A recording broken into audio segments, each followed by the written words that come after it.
Welcome to Ichiraku Ramen and thank you for joining me for another journey into the world of Shinobi.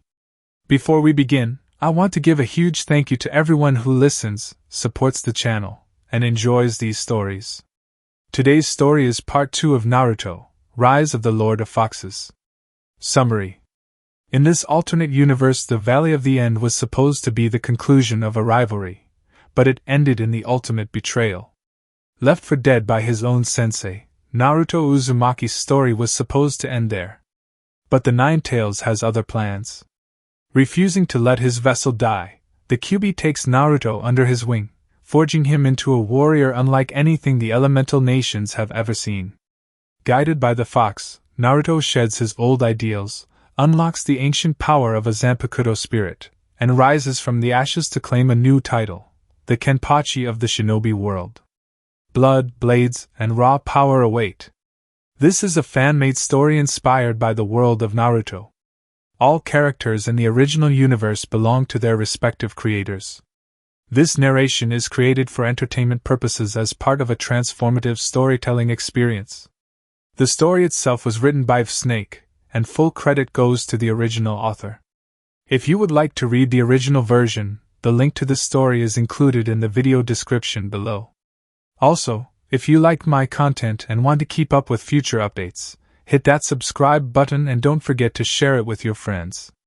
Now sit back, relax, and enjoy. Chapter 5: Meetings and Alliances. The female figure in the trees above her prey moved with a commanding presence one would have only seen in only the most determined of shinobi in Kumo. The vessel of the two-tailed Nibi cat demon, Niyujito, watched the two below her for several hours now with a sudden interest in the pair. Her tenant at some point during the stalking of the one known as Kenpachi informed her that her demon brethren was in him, and that the vessel was strong. Very strong. Yujito was surprised by this as she had never seen another demon vessel like herself in the world before now. She had only recently heard how the one-tailed raccoon was sealed in Suna's new Kazekage, and was beaten by another demon vessel though the name was never given. So this is him Nibi? Thought Yujito, wondering how strong the boy really was despite his young age. Yes. I can feel the fox's chakra even from within you. You are so used to mine that you can't sense the difference between his and mine until you get closer to him, said the Nibi cat demon, shivering secretly at feeling the presence of Zangetsu, as it had been a long time since they had seen each other. I'll observe him a little while longer before I make myself known, thought Yujito, not ready to get into a conversation with the fox vessel. However, just because she wasn't ready didn't mean that someone else was going to bring her into the light. It seems we have a fox watcher in the trees, thought Zangetsu, sensing the person's hidden chakra signature, and sensing something different about it. Who is it this time? Is it Akatsuki again? Thought Uzumaki Kenpachi while still walking physically on the outside of his mind. No. It's someone else, who is like you, thought Zangetsu, smiling at the sheer fact that his vessel may not be alone in his travels as they had originally believed. Damn, and here I thought I could get some action, thought Zaraki Kenpachi, slamming his fist into the ground, creating a large quake and crack in the landscape of the place in the boy's mind. Just because she's just like me in terms of holding a great demon lord doesn't mean she is friendly.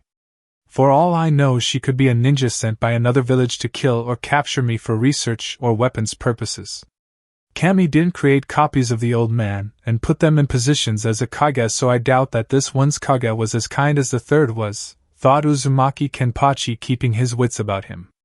How do you want to handle this? Thought Zangetsu, knowing that first impressions are everything when meeting someone. Whoever this person thinks he or she is, they believe that I can't see them. Let's shake a few trees and so just who or what falls out, thought Uzumaki Kenpachi, smiling evilly in his mindscape and physically, though it was hidden due to the mask. While you do that, I need to leave your body for a short while to take care of the plan we discussed the first night on the boat. It wasn't easy considering I'm still bound to your body via the seal, but I was able to save the dying boy from total death and secure him in a demonic realm meant for putting things were in limbo. I need to leave to check up on him to make sure he's not dead, thought Zangetsu before getting a mental nod from the boy before fading out of the mindscape. Great. Just great. Now I'm stuck here by myself, thought Zaraki Kenpachi angrily, As he got off the ground and started practicing with his sword on things that he manifested on his side, the boy's mind that all three of them shared. Sound Village at the moment. Again you failed me, Kabuto! Why should I even keep you around anymore if all you do is keep failing me continuously?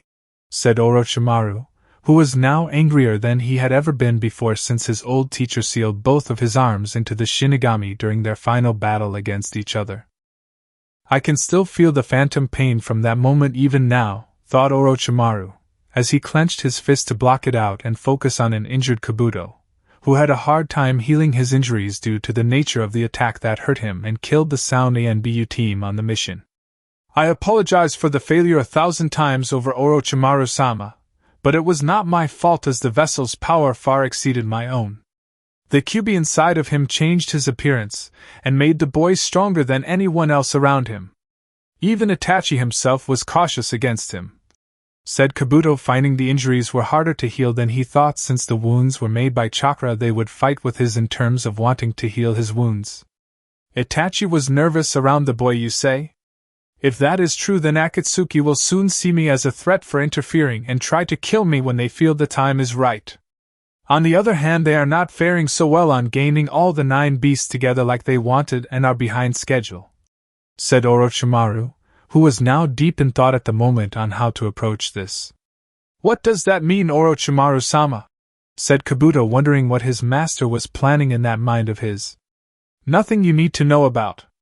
All I can safely assume is that Sound Village is safe for now, along with myself for that matter. Fortunately, I know where the boy is headed due to my own spies and IWA I sent in several months ago, who were also part of the team sent to investigate where the Kyuubi vessel is, said Orochimaru, who was glad that he had sent that spy team into IWA when he did. Where is he now, Orochimaru-sama? Tell me and I will retrieve this time, I swear it, said Kabuto, only to be silenced by the glare the snake Sannin made to his right-hand man. No, I need of you here, Kabuto, despite your increasing failures. As for the Kyuubi vessel, he is currently right now in water country trying to see the daimyo and the Mizukage. I don't know what that brat's plans are, but they are not a threat to me at the moment, so I want him left alone for now, said Orochimaru, noticing the shocked look on Kabuto's face. But what about using him for future experiments to achieve immortality, Orochimaru-sama? Said Kabuto, wondering why the Sannin was turning his direction away from the fox. We have no one to spare or the resources to do it. We have no access to a proper port, and we have no allies or contacts for our ninja to go into Kumo to get to water country. I can barely replace the ANBU I sent you on your mission as it was, and now they are all dead except for you, said Orochimaru, seeing Kabuto bow his head in shame again at the mention of his failed mission. What do you wish of me now, Orochimaru-sama? Said Kabuto, wondering what new assignment the man may have for him. Nothing for now at the moment, you fool, and certainly not in your condition with all of your wounds not healing properly. Get them fixed up before coming to see me tomorrow for recruiting new ninja into our ranks, said Orochimaru, now waving his right-hand man away from him, which the glasses-wearing boy graciously did. Water country with Uzumaki Kenpachi. Yujito cursed herself for being careless, not realizing that the boy before her could have possibly sensed her, even when she thought that he, or rather his tenant, couldn't. It was her fault that she had forgotten that all of the 9-tailed beasts could sense each other no matter the seal in place, as their chakras were similar yet different in terms of power. Instinctively, Yujito jumped from her tree high above, seeing it, only second later, fell down with a loud crash as she landed in another tree. Damn it! Said Yujito, looking down at her attacker only to find he wasn't there, only the fox girl, who just waved at her like all was right with the world. It wasn't until she heard a jingle from a bell behind her that she started to sweat in worry. For someone who supposedly has a demon inside of them, you're not very fast when it comes to moving, said Uzumaki Kenpachi behind the woman, who turned around and saw the boy looking at her with that scary-looking mask. How did you move so fast that I didn't sense you? Said Yujito, leaping to another tree to keep herself at a safe distance while her Nibi chakra was starting to flare around her. It's not my fault you are scared out of your mind at the moment, wild and weak when compared to me in terms of power. Now, as long we're asking each other questions, Why are you even following me? Said Kenpachi, resting his sword on his shoulder, waiting for a response. I saw a trail of dead bandits and thieves, which got my demon curious, so she told me to follow the blood trail to the source of the one who spilled it, said Yujito, pulling out a kunai should she need it for a battle with this masked kid. And you saw me. You just assumed by the massacre I created earlier that I might be one of the members of Akatsuki, right? Said Kenpachi, tapping the flat side of his sword on his shoulder. I did at first, but then I saw that you did not wear their standard clothing of red clouded black cloaks or their straw ceremonial hats. After that I decided to watch you until I could determine just who and what you were from the shadows, said Yujito, letting her demon's chakra give her further strength to intimidate her opponent. Spoken like a true ninja. Trying to look underneath the underneath, as they call it, but I assure you, Ichiraku and I are not a threat to you, since I have no grudge against Kumo at the present moment in time, said Uzumaki Kenpachi, putting away his sword, seeing a potential ally in the woman. You think I'm working for Kumo? Said Yujito, lowering her power slightly, wondering if the boy was being honest with her and not being a threat, though she had a feeling it was the other way around. You wear their standard ninja uniform. Are you telling me you left the services of Kumo and have become a missing ninja? Said Kenpachi, looking at her curiously, wondering if she left for similar reasons he did. I left because the third Raikage is retiring soon and his successor wants to use me as a mindless weapon and put a collar seal on me that will bend me to his will like a pet. The soon-to-be fourth Raikage is a pig of a man that sees me as a creature meant to serve him until I am useless to my village and his fantasies. The only reason that he was even remotely considered to be the third successor is because he's the second strongest person in the village, not counting the third, who is getting on in his years.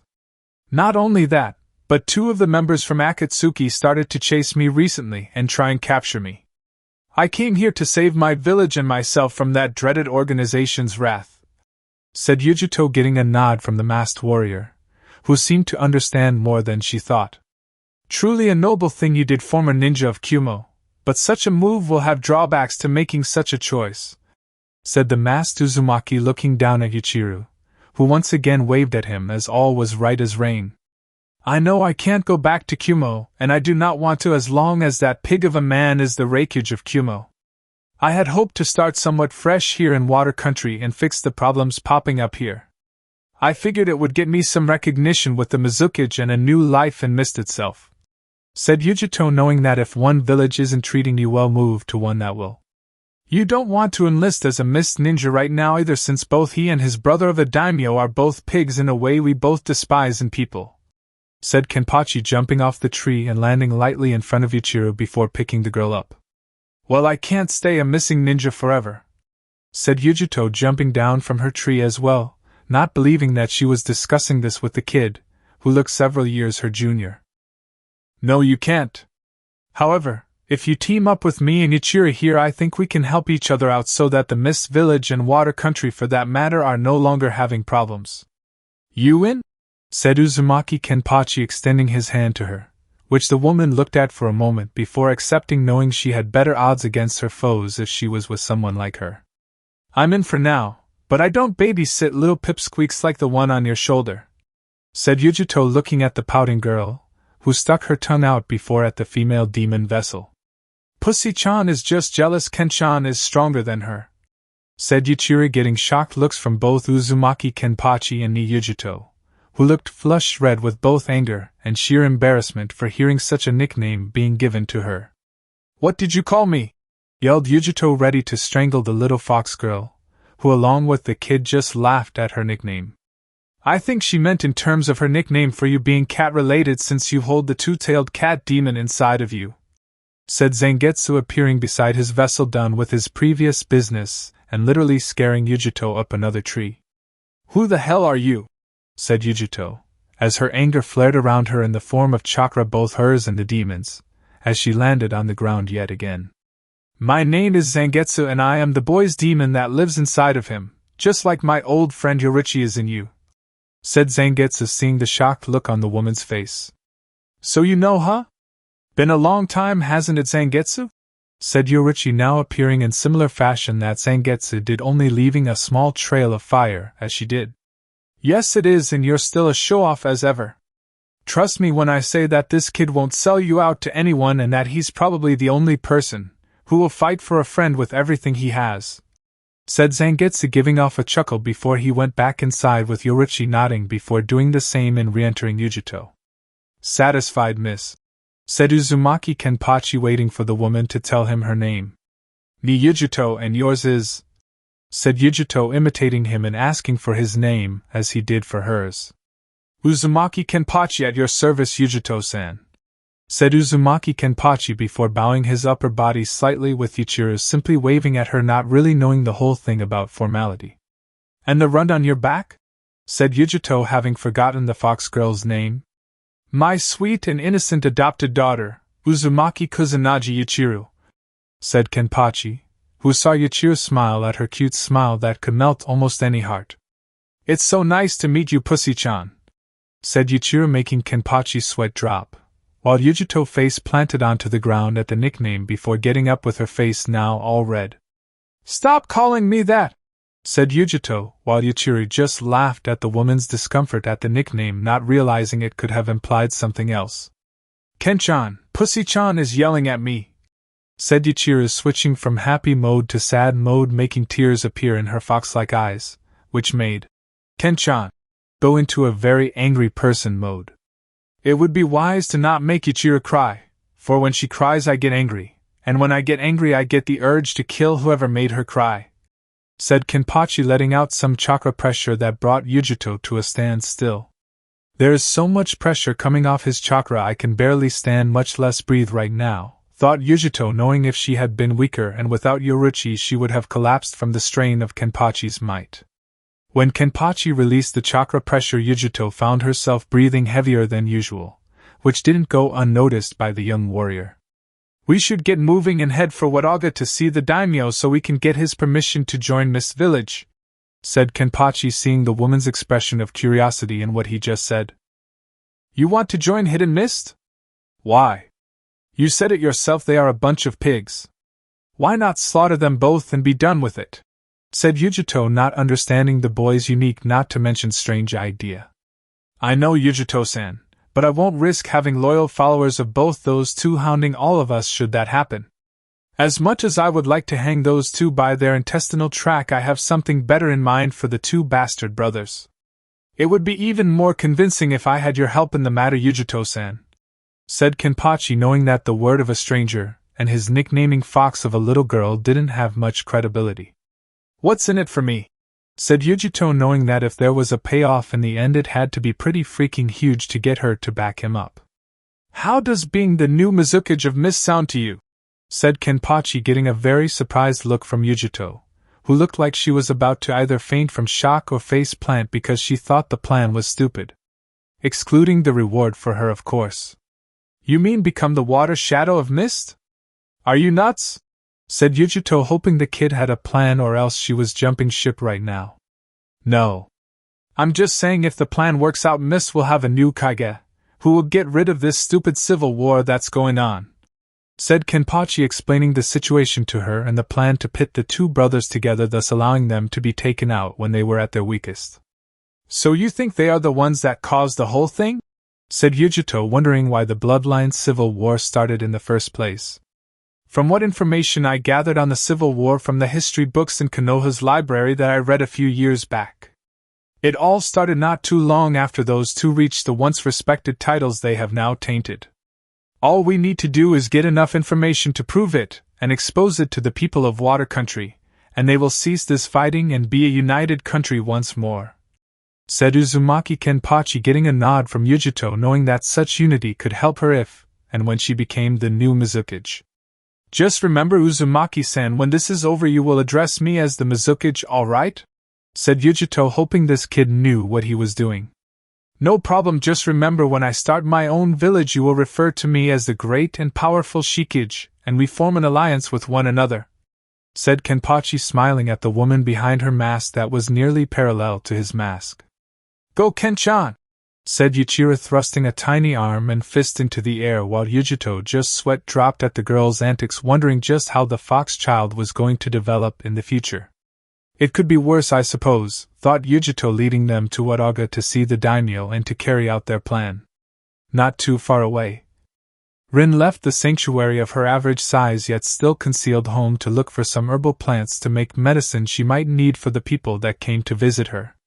When they couldn't afford to go to the capital of Water Country's expensive hospital that charged outrageous prices, Rin secretly set up shop in her own home, giving what help she could to the suffering that needed treatment.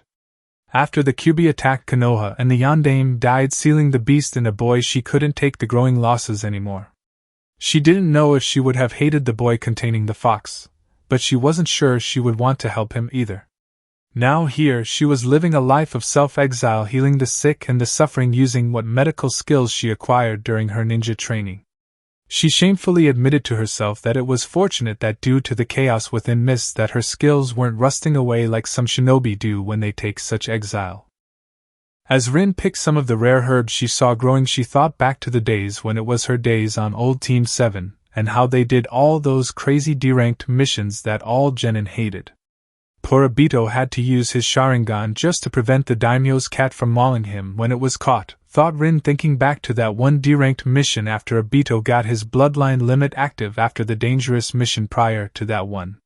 "Look, Kenchan, there's a tattoo-faced lady near that tree," said a girly voice, clearly that of an innocent child, which surprised Rin greatly since innocence was not something you would find in Water Country. Looking up more at the direction of the voice, Rin saw a well-built boy or man wearing a fox-like skull on his face with spiked hair with bells on the very tips of the tallest ones. He wore black with different lines of blood red along other parts of his clothing, and he reeked of blood from a fight several days old, judging by the way the wind picked up his smell, sending it in her direction. "Who are you? Identify yourself," said Rin, wishing she wasn't in a simple housewife-looking kimono of navy blue and gray coloring with her weapons back at the house. "The name is Uzumaki Kenpachi, former ninja of Konoha. The fox girl on my shoulder is my adopted daughter Uzumaki Ichiraku, and the woman with a kunai in hand behind you is Ni Yujito, formerly of Kyuubi." "What is your name?" said Kenpachi, getting a shocked look from Rin, who never sensed the woman behind her. "The name is Rin. Inuzuka Rin, and former ninja of Konoha," said Rin, hoping it would give a reaction in which she could gauge these three people before her, though the one with the mask was possibly the scariest of them all. "Inuzuka? As in that flea-covered dog clan that thinks more about marking their territory than it does about its friends?" said Kenpachi, slightly irate at hearing the last name of the dog clan whose one member he despised so much during the Chunin exams, trying to take his former dream away. Even Yuchira seemed to scowl slightly at the name, if her mood from her chakra was any indication, though considering she was part fox could have been a factor. "You dislike my clan?" said Rin, feeling that she should show some loyalty to them even though she knew they would probably not return it. "As much as a cat hates taking a bubble bath," said Kenpachi, seeing Yujito hiss under her breath, not liking that one bit. "You said your last name was Uzumaki, correct? I heard that last name some time back when the fourth was still alive," said Rin, eyeing the boy under her calculating eyes. "If you are referring to my parentage, we should talk inside your home, as the woods have many ears that will receive lots of money for the knowledge of what I suspect you hold," said Kenpachi before nodding quickly to Yujito, who put away her kunai to show she was not a threat either. "Follow me. I have a feeling after this I'm going to need a lot of sake," said Rin, who got a cheer from the Uchira girl that gave her the nickname Doggy-chan, due to her markings for the Inuzuka clan. Though upset at first, when Rin found out what Yujito's nickname was, she realized the fox girl could have given a worse nickname. Rin's house minutes later. Despite being small on the outside, the place was big on the inside, and Kenpachi, Yujito, and Yuchiro all agreed it was nice to be indoors for once after being outside for so long. "Before I tell you anything about the Uzumaki name, could you remove your mask so I can see the face of the one who claims to be the son of that woman?" said Rin, knowing that even though Uzumaki was not a household name in Konoha or anywhere else, the person could be an imposter. Yujito herself was suspicious of what the boy looked like without the mask and silently wondered if he was scarred under it or quite handsome. "Either way, I'm going to find out," thought Yujito, watching with some anticipation as the young boy looked at the girl on his shoulder before slowly removing his mask. Rin gasped at the face that was now before her, as she recognized just who exactly sired this boy into existence from the way he looked.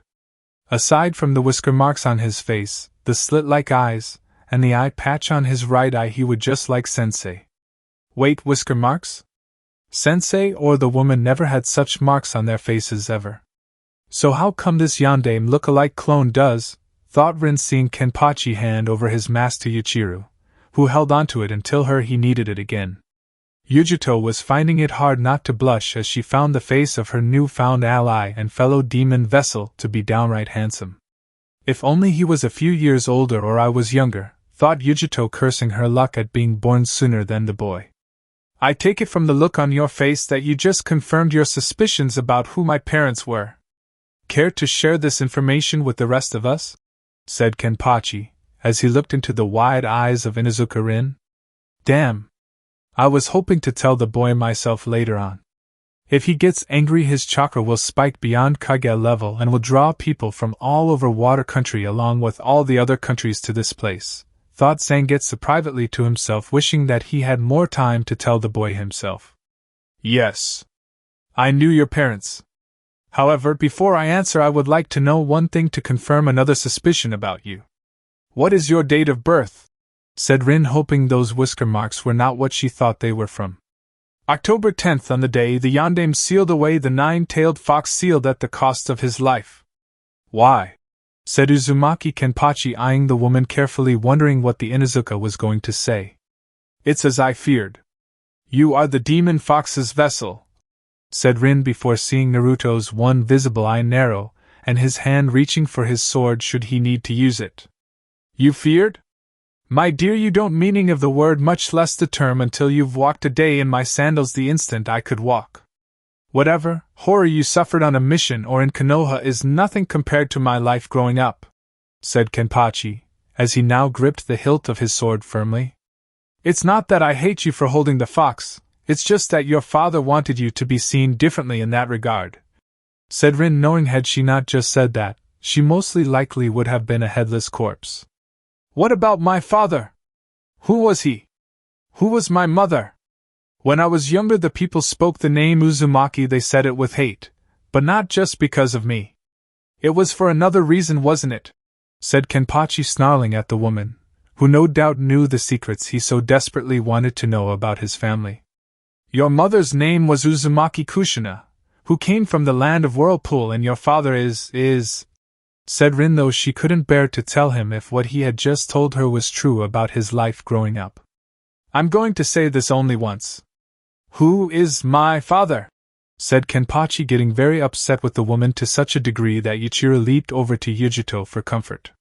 Your father's name is Minato Namikaze, also known as the fourth Hokage of Konoha and my Jounin sensei when I was a genin, said Rin, looking away in shame at not being there for the boy growing up. Oh shit, thought Zangetsu, while getting a similar reaction from the spiritual sword form of Zaraki Kenpachi, knowing that the shit hit the fan, and it was time to duck and cover. Surprisingly, the state of Uzumaki Kenpachi in terms of reaction was surprising, as well as disturbingly calm, though his eye not covered by the eye patch was filled with rage and the eye patch on his right eye was sparking chakra, meaning it was being force-fed a great deal into it at the moment. Excuse me for a moment, while you three stay here. Don't move, said Kenpachi, looking back at the worried and scared trio before leaving them for the outside, as they were now wondering what the boy would do, though they had a pretty good idea. Is it true? Said Yujito, trying to ignore the weight on her left shoulder while looking at Rin. Every word I just told him was the truth, and I think because I told him I hurt him more than anyone else he knows, said Rin with a saddened look on her face, only to freeze in horror as a blood-curdling scream outside the house hit their ears and an intense amount of pressure of chakra hit them like one of Tsunade's punches to Jiraiya. Only this time this power was worse. Damn you, father! Yelled the Uzumaki Kenpachi outside, as the inside of the house started trembling at sheer force of his power, his eye patch blowing clear off, as it could not longer feast on the amount of chakra being fed into the tiny mouths of the patch itself. Rin, Yujito, and Ichiraku dared not try to move as the floors cracked, the windows were destroyed, and the whole house itself was shaking like it was in an earthquake, shaking the building down to its very foundations. What's more was that the rage, the pain, and the betrayal that the Fox vessel felt was felt throughout the elemental countries, making all who felt from Iwa to Akatsuki tremble. In Suna at the moment, Garen nearly collapsed from dehydration from sweating, and not just because of the desert heat, as he felt the echo of this monster that had now been unleashed. It is times like this that I am grateful to whatever deity showed me mercy and gave me a friend like you, thought Gaara while hearing his demon Shikaku slightly howling in his once tormented head, almost picturing running the psychotic creature running around in a circle. In Konoha at the moment, various reactions came from the people of this once great hidden village that sired the greatest Hokage of its time, and his son that would become its destroyer. Those that supported Naruto, though the minority was not so much minor anymore, as the younger generation of Konoha were no longer listening to their parents in that regard. It seemed that the hatred for the boy would die with the older generation, and only a small few from the younger that still followed them. When the hidden village felt the intense rage from within the large and vast power of the chakra-enhanced pressure, it frightened everyone, as they thought the Kyuubi had returned to kill them all. They went to the Hokage herself to try and reason with the demon, only to be kicked out and sent to Ibiki and Anko, who took great enjoyment of their work. That and a significant pay increase, considering they were also affected by this animalistic force of nature that seemed to make even Kami himself tremble in fear. For Sasuke, he could tell even without his Sharingan just who that power belonged to, as he had felt that rage in his fight at the Valley of the End. Only now it was more intense, more hate-filled, and more powerful than Sasuke had ever felt in his life. Naruto, when the time comes, not even your demonic chakra will save you from me, and when you die I'll not only take the title of Hokage from you, but the Hyuga girl that loves you too, thought Sasuke, thinking of various ways to make the Hyuga heiress submit to him like all were meant to before an Uchiha. Uchihas were invincible, and Sasuke have every intention of making everyone remember it. Back at Water Country, it took a moment for the rage of one Uzumaki Kenpachi to calm down, wondering why he was never told. Why his sensei was never told. Or if the backstabbing team even knew of such truth? Did the whole village secretly know and just say, "Screwed his father," thinking they were invincible and wouldn't face punishment in the afterlife? Why didn't old man Hokage try to protect him more? Did he somewhere in his aging heart hate him too? Many of these types of questioning thoughts ran through Kenpachi's head like Lee in his runs around Konoha if he were on a sugar rush with his weights off. When this is over, my questions will be answered and a lot of heads are going to be removed from their bodies. I swear it, thought Uzumaki Kenpachi before forming a Rasengan and slamming it into a nearby tree, making the wooden creation of life explode into 1,000 pieces.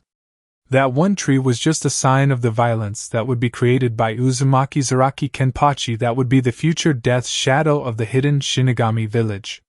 Walking back into the house, he saw that Rin and Yujito were on their knees, shaking from what appeared to be nearly being crushed to death by his overall assault. Yuichiro was still standing up, though she was breathing heavily for a moment, and though she seemed to be straining to stand, the young girl looked up at him, concerned. "Are you all right, Kenchan?" said Yuichiro, surprising her father, even more, along with the two still struggling to stand up, wondering why the girl asked such a question. "I'm feeling better, Yuichiro." Sorry Rin-san for that small outburst," said Kenpachi, though he didn't feel like he should apologize for anything. Small outburst. What happens when he hits huge, thought Yujito, with the Nibi cat demon Yoruchi sweat dropping in the back of her mind. It's all right, Kenpachi-san, I just never expected so much power to come from you all at once," said Rin, feeling like her legs were made of jelly for a moment. "Here's your eye patch," said Zangetsu, appearing behind Kenpachi and handing it to him before the fox vessel put it over his right eye. "Kenchan, was the leafy place you live in mean to you?" said Yuichiro, now on his left shoulder again, as if that was her special spot in the world around the tall boy. "Yes," said Kenpachi, simply not wanting to go into it any further. "Well, if they're your enemies, then they are my enemies," said Yuichiro, as if it were the simplest thing in the world. "Whatever you say, Yuichiro," said Kenpachi before smiling at her and scratching a spot under her chin, making the girl giggle and purr at the treatment she was getting. "So Uzumaki-san, Ni-san, Just what brings you to water country anyway? Said Rin in the hopes she could get some information in regard to their travels. Yujito looked at her fellow demon vessel, wondering if he should answer or her, since this would be a touchy subject. She heard Kenpachi give off a small grunt, and a smaller jingle-like sound from his bells was briefly heard. How they stayed on his head after his outside performance Yujito would never know. I'm tired from all that I've learned, and I need to wash up from all the people I've killed recently. So does Ichiraku, just from being around me, said Kenpachi, as his clothing was covered in dried blood, with Ichiraku only partially since she came in contact with him. One of the many reasons I chose this spot was because I could have my own indoor hot spring here without the prying eyes of a possible pervert peeping on me. It's down the hall and to the second to last door on your left. Leave your clothes outside the door and I'll wash them for you, said Rin, pointing to the direction of her little personal indoor hot spring. Thanks, Doggy-chan, said Ichiraku, waving at the woman before the girl vanished from view from the slightly ticked Inuzuka and the snickering Nibi demon vessel. Something tells me she's not going to give up in calling you that nickname, said Yujito, smirking at the woman in front of her, who had several red tick-like marks on the corner of her face before she developed her own smirk. Better than being called Pussy-chan, said Rin, seeing the other woman's face grow red and hiss like a cat, while soon after muttering to herself how degrading her nickname was before she looked at Rin, and they laughed. However, it ended soon, as Rin asked Yujito the serious question that needed answering for the self-exiled Inuzuka. After Yujito explained to her what Kenpachi had told her, and his plans to remove the Mizukage and the daimyo before he left to create his own ninja village, Rin understood just how horrible Konoha had gotten since her departure. Kakashi, you stupid fool. How can you do this to Sensei's son? You knew that our sensei would rather rip off his own arm before sacrificing any other child in the village. If only you weren't so ego-driven by your own legend, you would have seen that the Yondaime never approved of your Chidori, because once unleashed it can kill almost anyone fatally. And for what? All because you couldn't make the Rasengan like he could and wanted to make your own version of it only to make the Chidori instead, thought Rin, knowing that if she did see Kakashi again she would knock him on his ass before doing many evil things to him. When I was in Kumo during my early years as a child, the third Raikage kept me safe from the hatred of my people. He knew that as I grew up with the Nibi cat demon inside of me, I would be hated by all the people around me. He knew they would try to beat me, kill me, or worse if they ever got the chance. The Council of Kumo opposed this, saying I was a demon hell spawn that deserved to die for the sins of my container. However, the Sandaime Raikage would hear known of it, and hired only his most trusted of ANBU to watch over me when he wasn't teaching me. He is the father I always wanted, and though my leaving him along with Kumo will break his aging heart, I left him a letter telling him I could not work with his successor no matter the circumstances, said Yujito, knowing that if she stayed when the third retired her life would be the living hell she knew it would be. I want in on this, said Rin, abruptly turning completely to face the Nibi vessel, who was shocked by the boldness of the woman before her. What? Why? Said Yujito, looking at the Inuzuka like she grew a second head. For several reasons. 1. I want to help others, and despite what I'm doing now it's not helping the rest of the populace in this country. 2.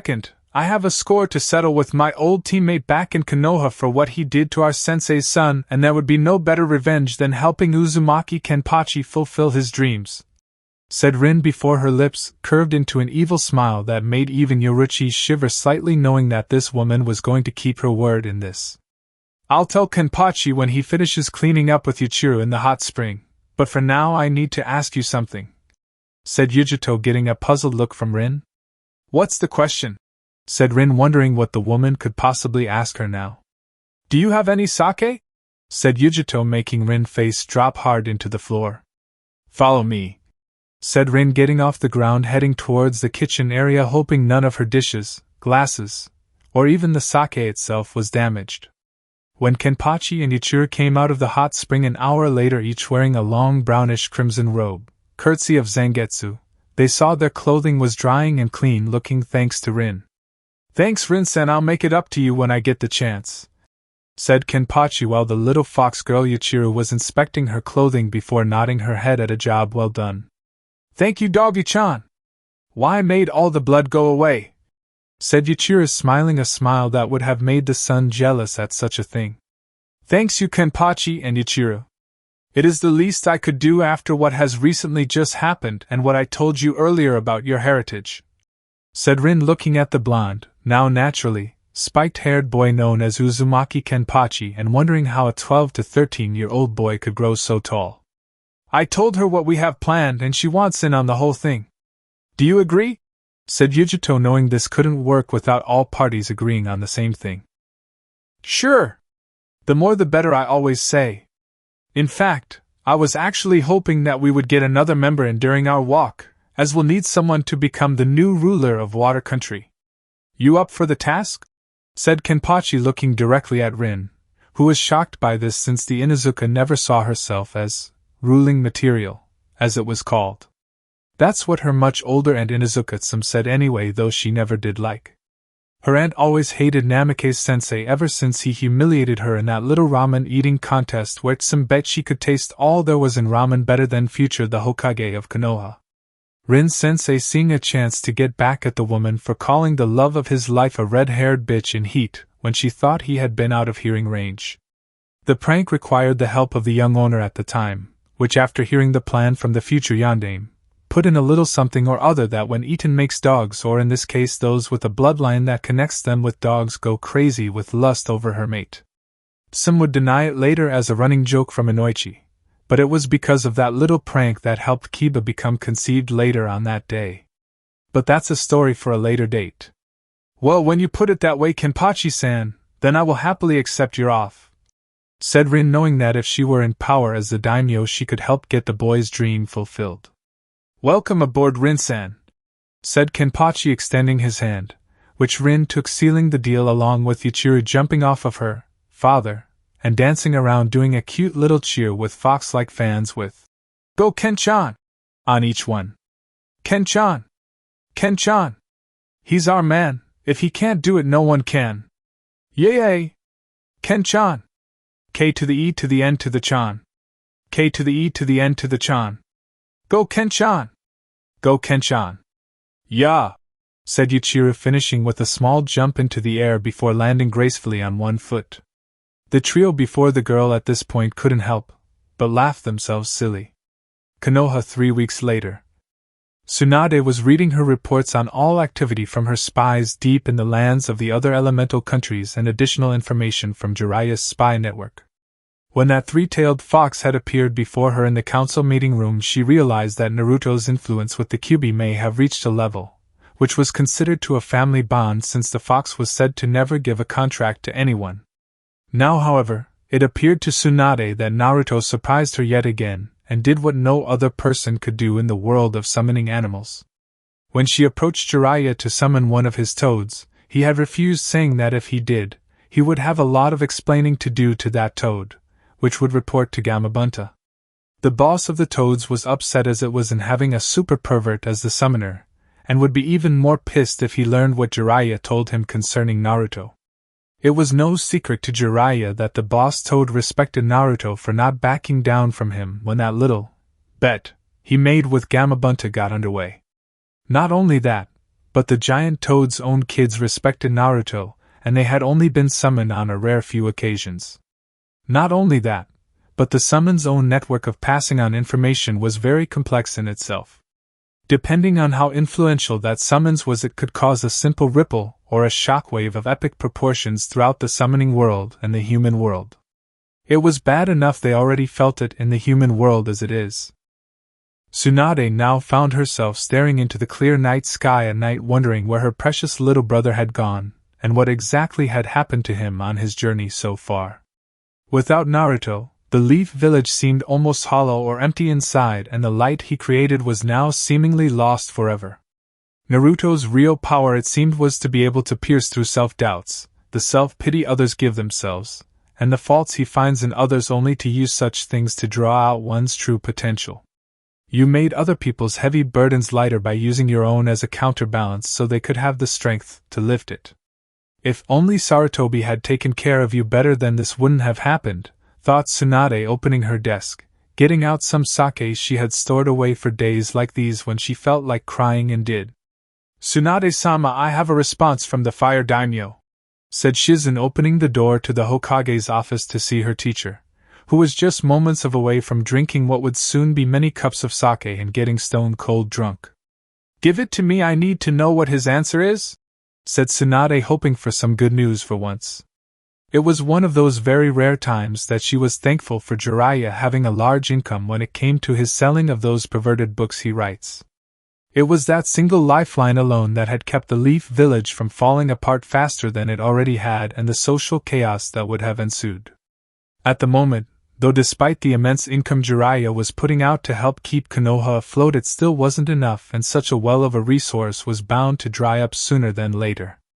It was the reason she sent a letter to the fire daimyo pleading her case to the man that without additional funding within the 3 years to come, Konoha could not properly hold the Chunin exams they were scheduled to hold soon.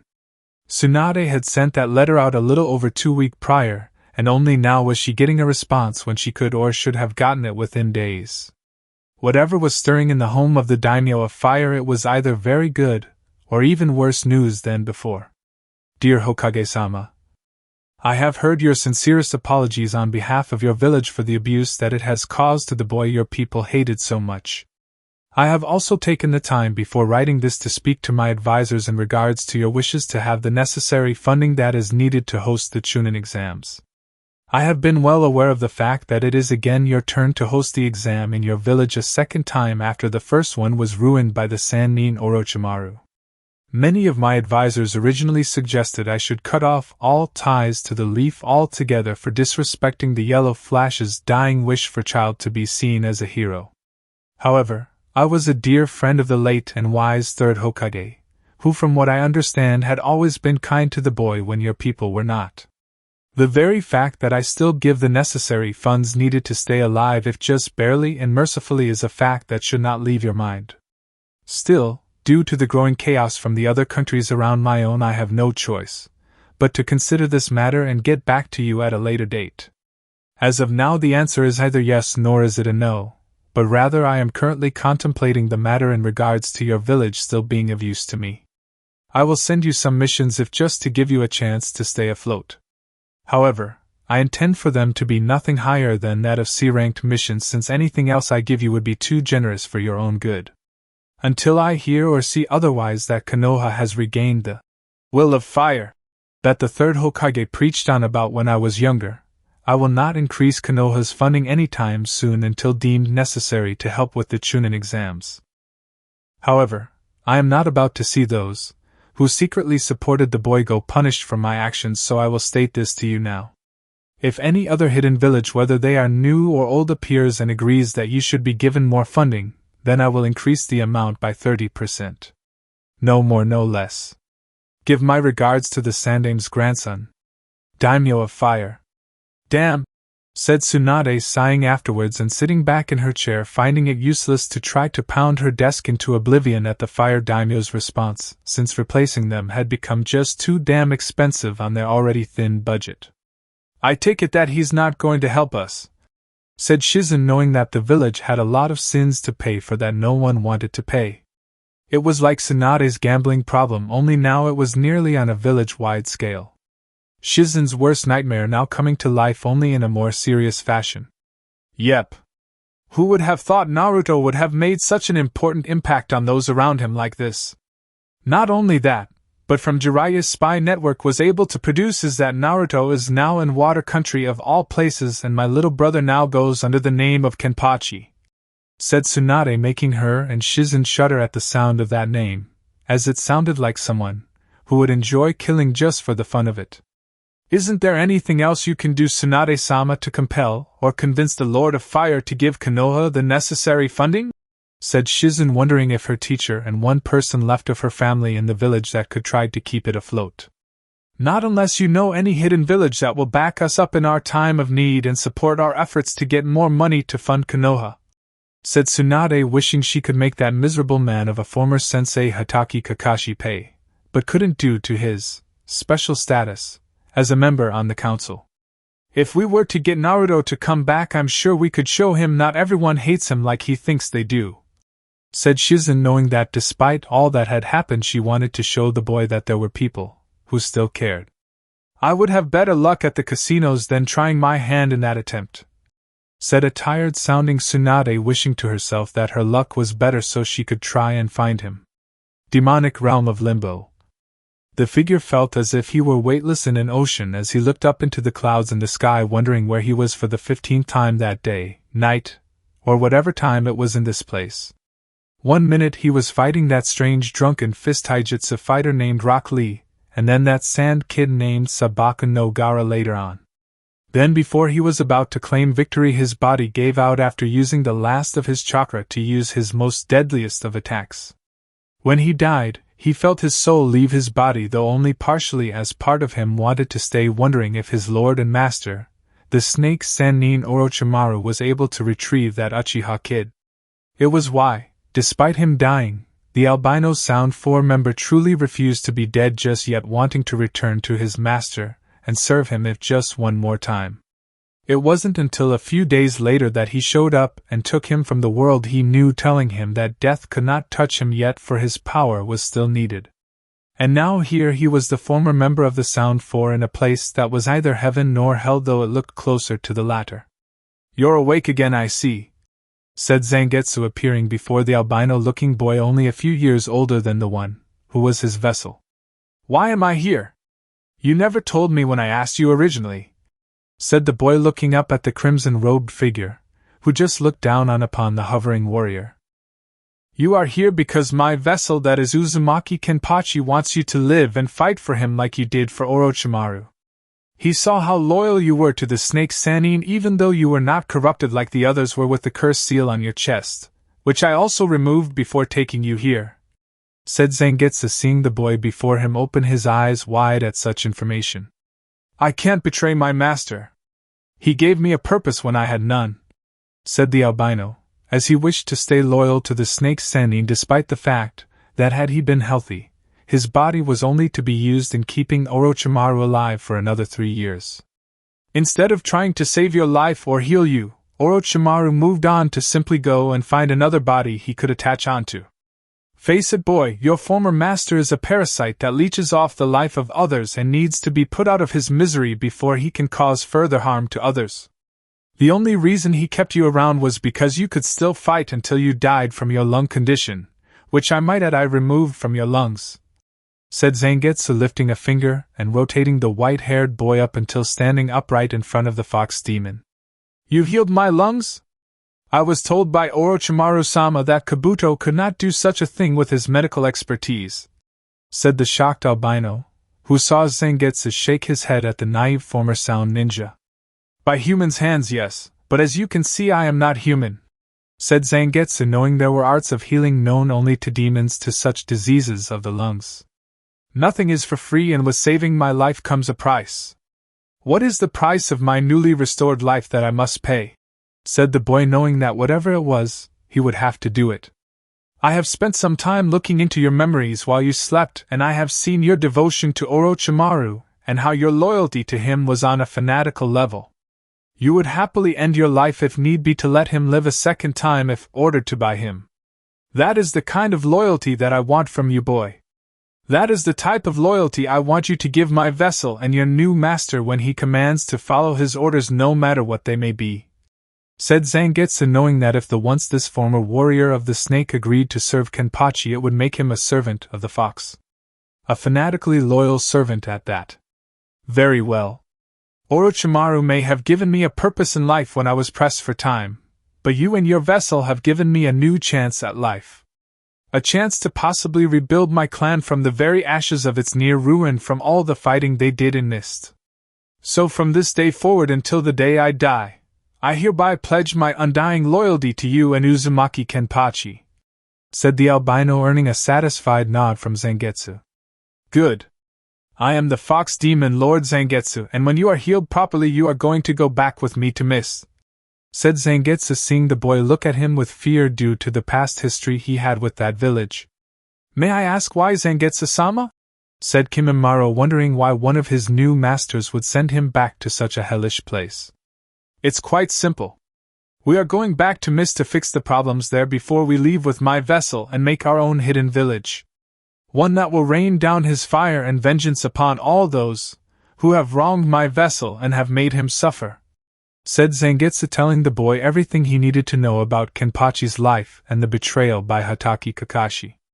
"Good. Now tell me your name," said Zangetsu, wanting that to be the first order given to the boy before him. "My name is Kagae Kimimaro Zangetsu-sama, and my new life is yours to command, as you see fit," said Kimimaro, bowing his head, though with some slight difficulty. "Good answer. I expect nothing less than good things from your revival, Kimimaro. Now sleep and rest you, as you still have some healing to do before we can head to Mist," said Zangetsu, waving his hand over the albino's face, making the sad boy fall asleep. "After Kenpachi takes care of Water Country, you're next to go Orochimaru, and what better way to kill you than by the hands of your most loyal now former bodyguard to end your miserable existence," thought Zangetsu, smirking, knowing he was going to enjoy seeing the Sannin die. Quick pause, guys, I just want to take a second to say thank you. We actually hit 1,000 subscribers, and that is entirely because of you. I genuinely could not have done it without this community, and it means more than I can put into words. Now we're setting our sights on 2,000, and if you're not subscribed yet, this is your moment. It takes 1 second, and it truly makes a difference. Alright, let's get back to it. Naruto's not going to wait forever. Chapter 6, Fall of the Snake, Sannin Part 1. The village hidden in the mist was considered one of the most bloodlust desiring of all the 5 great shinobi nations. Its own academy was designed to pit students against each other to fight to the death in order to pass the graduation exam at the very end. Even after the incident with Momochi Zabuza killing 100 students, and the Mist Council changing the way things are done, the place lost none of the potency for terror it had some 10 years or so back. It was the only ninja village out of the others that specialized in swords more than the others did, and they made that fact abundantly clear when the 7 swordsmen of the Mist were founded. However, now under the current rule of the Mizukage, the Mist Village was nothing more than a shadow of its former self. Due to the savageness of the bloodline civil war that was going on, no country dare invade it. Why? It was simply out of fear of uniting the entire country to fight off the invaders before fighting amongst themselves. The negative side of that aspect was that people were dying faster than they did reproducing, and even then the children weren't safe. Especially the ones that had bloodline limits in them, since such children were hated by all due to the Mizukage and the man's older brother of a water daimyo. Now here the group of 4 was, in Mist, surveying the landscape of the place to determine just what the hell to fix first, and how to do it. In the 3 weeks since they all got together, Kenpachi, Ichiraku, Rin, and Yujito made their way to Wataga to see the daimyo himself. However, before they arrived they had to use a henge on Ichiraku, since her appearance would make everyone think it was a side effect of a bloodline she possessed. The girl now looked like she had pink hair with rosy cheeks along with her sheathed sword slung over her back, though it was uncomfortable for her in that regard. The henge also hid her foxtail and fox ears in the overall showing of the illusion, though her general behavior was still the same, much to Yujito and Rin's ever so noticeable displeasure. Speaking of Rin, she went through the same thing with her tattoos that signified herself as a member of the Inuzuka clan. While such things may not be noticed by other people or recognized for that matter, it was preferred by everyone to err on the side of caution. When they spoke to the daimyo, he was every bit the fat pig Kenpachi thought he was, as he had guards all around him, as if someone were to kill him at any moment. It took all of Rin and Yujito's willpower not to leap at the man, since he had a slave girl at his feet and gold-colored throne wearing very little with a semi-bruised and battered face. Kenpachi had to have Ichiraku cover her eyes, or to at the very least not look at the poor woman, knowing such things would disturb his girl's already developing mind. The last thing Ichiraku needs to see is someone of the same gender looking like and asking these strange questions, which I dare not answer until she's much older to understand what I say, thought Kenpachi, though when he thought of the words, much older, it would be when he was old and gray on his deathbed. The water daimyo had greeted them with fashion of a blusterous host, who did not seem to even care that his country was in chaos due to the civil war going on or the rebels that were making things difficult for him. It was as if the man believed everything was right in his little part of water country that was its capital, when even here it looked depressing. When Kenpachi stepped towards the daimyo, the guards looked at him instantly, waiting for him to strike before striking him down themselves. When the fox skull-covered boy told the man what he was doing and his lie about the Mizukage trying to overthrow him, the man became deadly serious. Inwardly, Kenpachi had smirked at the man, knowing that when people are serious you have their undivided attention. Naturally, the fool of a daimyo known as Gendo thought Kenpachi was trying to drive a large wedge between the two brothers, as Kenpachi knew he would. Brothers don't jump to believing people's words without some show of proof or something remotely close to it that makes you think twice about a person. So of course Kenpachi had told Gendo that his brat, named Octavos, wanted more money in his village and clearly wasn't getting enough of it from fighting the rebels that were raiding the daimyo's supply lines.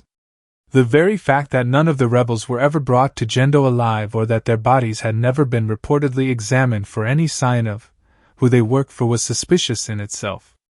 Another fact that Kenpachi stated was that Gendo's brother had more pubic support in and out of the Mist village, and that it was just a matter of time before Octavos took the title of Water Daimyo from Gendo.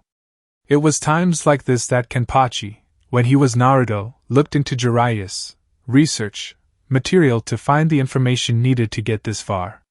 The man was so busy being the self-proclaimed super pervert that he never realized that the blonde-haired boy had deciphered the book's code to read the information given to him by his spy network. It gave the Fox vessel all the information he needed when he was practicing his Rasengan with the clones he made. Read all the material Jiraiya had on various places that may prove useful in the long run, though how Jiraiya kept this knowledge to himself without anyone reading between the lines to see was beyond him, as it was easy to decipher if you knew what you were doing. Seriously, hiding such information in code in the form of porn research was sad, despite it being clever, if only slightly. After explaining all his reasons, Gendo couldn't help but feel Kenpachi had made a valid point, despite the very thought of Octavos betraying him unthinkable, though the idea not being impossible.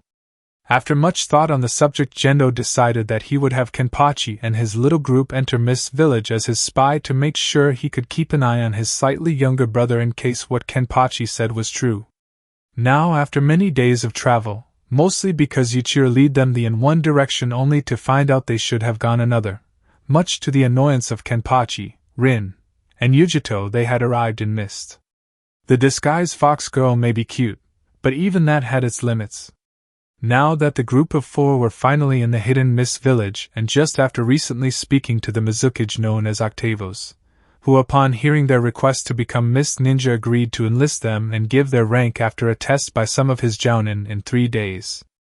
The sight of Kisame's head on his desk was more than enough incentive to let them join the village. "So now that we're here, what do you want to do?" said Yujito, looking at Kenpachi while Ichiraku looked around, trying to see everything in front of her and wanting to go into the many different shops it possessed. "We need to find a suitable place where all 4 of us can live under one roof before we look around ourselves and see what this place has to offer. I myself need to find some weights to further increase my strength. Then, at a later date, I need to find a decent, if not already good, instructor in taijutsu, ninjutsu, and genjutsu," said Kenpachi, knowing he would need to visit the Mist Library after this in regards to the ninjutsu and genjutsu. "I can teach you some things later, since I've been in Mist, and what jutsus I learned in Konoha before I left," said Rin, knowing that Sandaime, Kakashi, and Minato-sensei, she knew a great deal of jutsus from her time trying to prove herself. "Thanks, Rin. What are you going to do, Yujito?" said Kenpachi, looking at the woman, who seemed to be deep in thought. "I don't know. I think I'll probably decide once we find the house first, and if anyone asks, we're distant cousin. I don't want anyone in Mist thinking I'm attracted to young boys that are half my age," said Yujito, knowing that if and when word got out about Kenpachi staying with 2 beautiful women and 1 girl, it would raise eyebrows and rumors she didn't want. "Ken-chan is too good for Pussy-chan anyway," said Ichiraku, who got a red-faced death glare from Yujito upon hearing the nickname. "Will you stop calling me that?" yelled Yujito, wanting to pound the girl in the head, but found that to do that she would have to go through Kenpachi, and she knew better than to fight the vessel of the 9-tailed fox. "Why Pussy-chan? I like calling you Pussy-chan. Pussy-chan! Pussy-chan! Pussy-chan! Said Ichiro, jumping off Kenpachi and dancing around, continuing her calling of Yujito. Pussy-chan! Over and over again. After an additional fifth or sixth. Pussy-chan! From the ones Ichiro had already called Yujito, the Nibi vessel had become an unimaginable shade of red from embarrassment at the nickname, while Rin was trying, yet failing, to hide her laughter at the female demon vessel's embarrassment. Rin also imagined the demon Yoruchi was feeling the same amount of embarrassment as her vessel, if not more, considering the demon's type of species.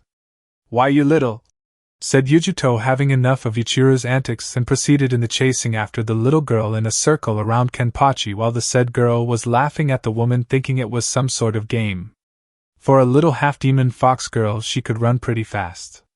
Though after so long you begin to wonder if the girl was being naive and not understanding the meaning behind the nickname she gave for Yujito, or if she actually did understand the meaning of the word and was messing with the Nibi vessel. Kenpachi sighed silently, though his facial expression showed had it made noise it would have been a heavy one. Sometimes he found it was hard to tell just who the child was and who the mature adult of this little group of misfits was. After about the 10th dusty circle made by the female duo, Kenpachi quickly scooped up his ever-so-little Ichiro and swung her over onto his left shoulder like she was a feather. The fox girl let out a small girly squeal of delight at being in the air momentarily before landing gracefully on her father's left shoulder. That was her special spot for her.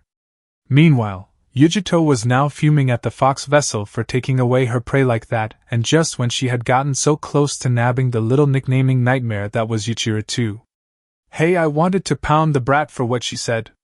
Don't shield her from me when I'm so close to letting her take my righteous beating like she should, said Yujito, wanting to pound the fox child into the next millennia, only for Kenpachi to silence her wanting for retribution with a deadly scowl, recalling the last time someone wanted to give him a righteous beating, on his 7th birthday. Maybe it was the fact that he himself had experienced a righteous beating at the hands of the villagers and ninja in the early years of his life. Maybe it was because Kenpachi just didn't know the extent of how Ichiro came to be alone when he met her. Maybe it was fatherly instincts kicking in again from wanting to raise Ichiro. Kenpachi didn't know if it was one or all three of these things. However, what Kenpachi did know for a fact was that come hell or high water, no one was going to hurt his little Ichiro with those ever so harmful, righteous beating. Whether it was just for fun, the attacker was seriously, or if it was a deadly enemy. So much as put a hand on her that will cause her pain, and that limb will be removed in the most painful way possible, said Kenpachi, freezing the woman and Rin, who was just raised her hands while watching the whole thing, not wanting any trouble from the boy. If it weren't for the stupid little fact that he's scowling and has the 9-tailed fox in him, I would have laughed at him, or not taken him seriously, thought Yujito, who thought to stop her ranting at the moment. Calm down all of you, or else we will never get anything done, said Rin, trying to end this little territorial pissing contest, as it was pointless to have. Doggy-chan is right. Come on, Ken-chan, let's go find ourselves a home to live in, said Ichiro, thrusting her fist into the air, ignoring the tick marks on Rin's forehead in regards to her own nickname.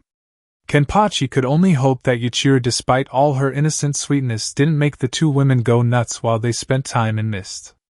Sadly, it seemed luck would not favor him, as Ichiro asked Rin if she ever howled at the moon at night like a dog, making Rin show signs of going Inuzuka on the poor little fox girl. That is, if Uzumaki Kenpachi would ever allow it. Konoha compound. Hinata was crying her eyes out in her room, hearing the news that her father had informed her of not just a few moments ago. Flashback. Hinata was in her room reading up on a scroll for a B-class water jutsu that was tucked away in her late mother's section of the Hyuga library. Apparently, Hinata was more like her mother than anyone thought, as she had just learned her elemental infinity that she worked best with was water. Upon learning this, Hinata had decided to dig deeper into her mother's side of the family than her father's in the form of Gentle Fist. Upon investigating information about her mother, Hinata had discovered that unlike her father's form of Gentle Fist, which was more direct, straightforward, and used upper body strength, that her mother's form of Gentle Fist was more graceful. According to a scroll she had found a few days prior, Hinata had discovered that her mother's style of gentle fists moved like water, that when applied correctly, could be even more devastating than the male version of it. The form required the user of the stance to move around using chakra control at the feet with key and deadly precision to outmaneuver the opponent, and take the person down with little upper body strength. Hinata could now partially understand why the elders frowned upon her when they saw she couldn't perform the way her father did, as they knew she was like her mother in that regard. It did make more sense as she studied the information in front of her left by her late mother, as the Hyuga elders were mostly male with the 2 females seated among them brainwashed into the traditionalist fashion of a Hyuga. They hated her mother because her feminine style of the gentle fist could, if used correctly, be superior to the male version that overpowered the opponents. The Hyuga elders would have none of that and often criticized the woman, if Hinata recalled correctly in her earlier years, about the use of the style passing down to the next clan head, which would be Hinata. It would not have surprised Hinata that if her father had remarried, if allowed to of course, and had sired a 3rd child that was male, the child would have become the new heir of the clan and not Hinata, who would most likely been sent to the branch family and been married off to another member of the clan. In short, when it came to the Hyuga clan, the male was always right and the female was wrong unless she agreed with the male of the clan. Old world prejudicial sexism at its finest. A knock at the door had pushed her mind back into the world of the present, and her now more loving father entered the room, his face a look of sorrow upon it. It was a look that Hinata had not seen since her mother died, and she knew that whatever new it was had come directly from the Hyuga elders. They had done something behind the clan head's back. "Hinata, I need to speak with you about something of great importance," said Hayashi to Hinata, though it was clear he was tired at the moment from his arguing with the elders over what they had just recently done. "What is it, father?" said Hinata, trying to force herself not to stutter in front of the man to show she was strong like he wanted her to be. "Hinata, I have some terrible news concerning your relationship to this household," said Hayashi, his eyes clearly saddened by what he was about to tell her. What news?" said Hinata, hoping it didn't involve her precious Naruto-kun and that he had been killed. "Apparently the Hyuga elders have set up an extremely rare double marriage, as it has been called, between you and 2 boys from different clans," said Hayashi, knowing that such a thing was put as a law in case 1 or more clans had less than 3 members of each clan alive. "What? Who are the 2 b-boys?" said Hinata, hoping they weren't who she thought they were, as her heart was set on only Uzumaki Naruto. Correction, Uzumaki Kenpachi, thought Hinata, remembering that would be the name he went by from now on, though her father didn't know yet. "The elders arranged you to be married to Uchiha Sasuke and your teammate Inuzuka Kiba," said Hayashi, wishing he could just trap the elders in a giant room with the Kyuubi itself. What?" said Hinata in disbelief, as she was completely stunned by this news, as she wanted to be with her one true love. "I'm sorry, my daughter, for I have failed you yet again as a father." With Itachi Kakashi now acting as the surrogate clan head for the Uchiha clan until Uchiha Sasuke becomes a Chunin in the next exams, he was able to arrange a marriage between both you and his charge. Shortly after that happened, the current head of the Inuzuka clan, that is Kiba's mother Tsum, also spoke to the Hyuga elders about marrying Kiba off to you. They found an old law that would allow both boys to be married to you while intertwining laws from all 3 clans into one, said a now defeated sounding Hayashi, who felt his heart ache again seeing tears fall down her face. "Father, I don't want to marry either boy. I want to marry Naruto-kun," said Hinata, as she felt her dreams were being destroyed without a chance of them being fulfilled. "Unfortunately, Hinata, my hands are tied by Hyuga clan laws, as the council's decision, if the majority agrees, is final. I tried to help you, my sweet daughter, I truly did, but like I have with your mother, I failed you as well, and for that I am sorry more than you could ever know," said Hayashi, embracing his daughter as she cried into his body, holding him for as long as she could. Please don't let them do this to me, father," said Hinata, her voice muffled in his Hyuga robes, as he held her rocking back and forth to try and soothe the oldest of his children in his arms. "I cannot, my innocent Haim.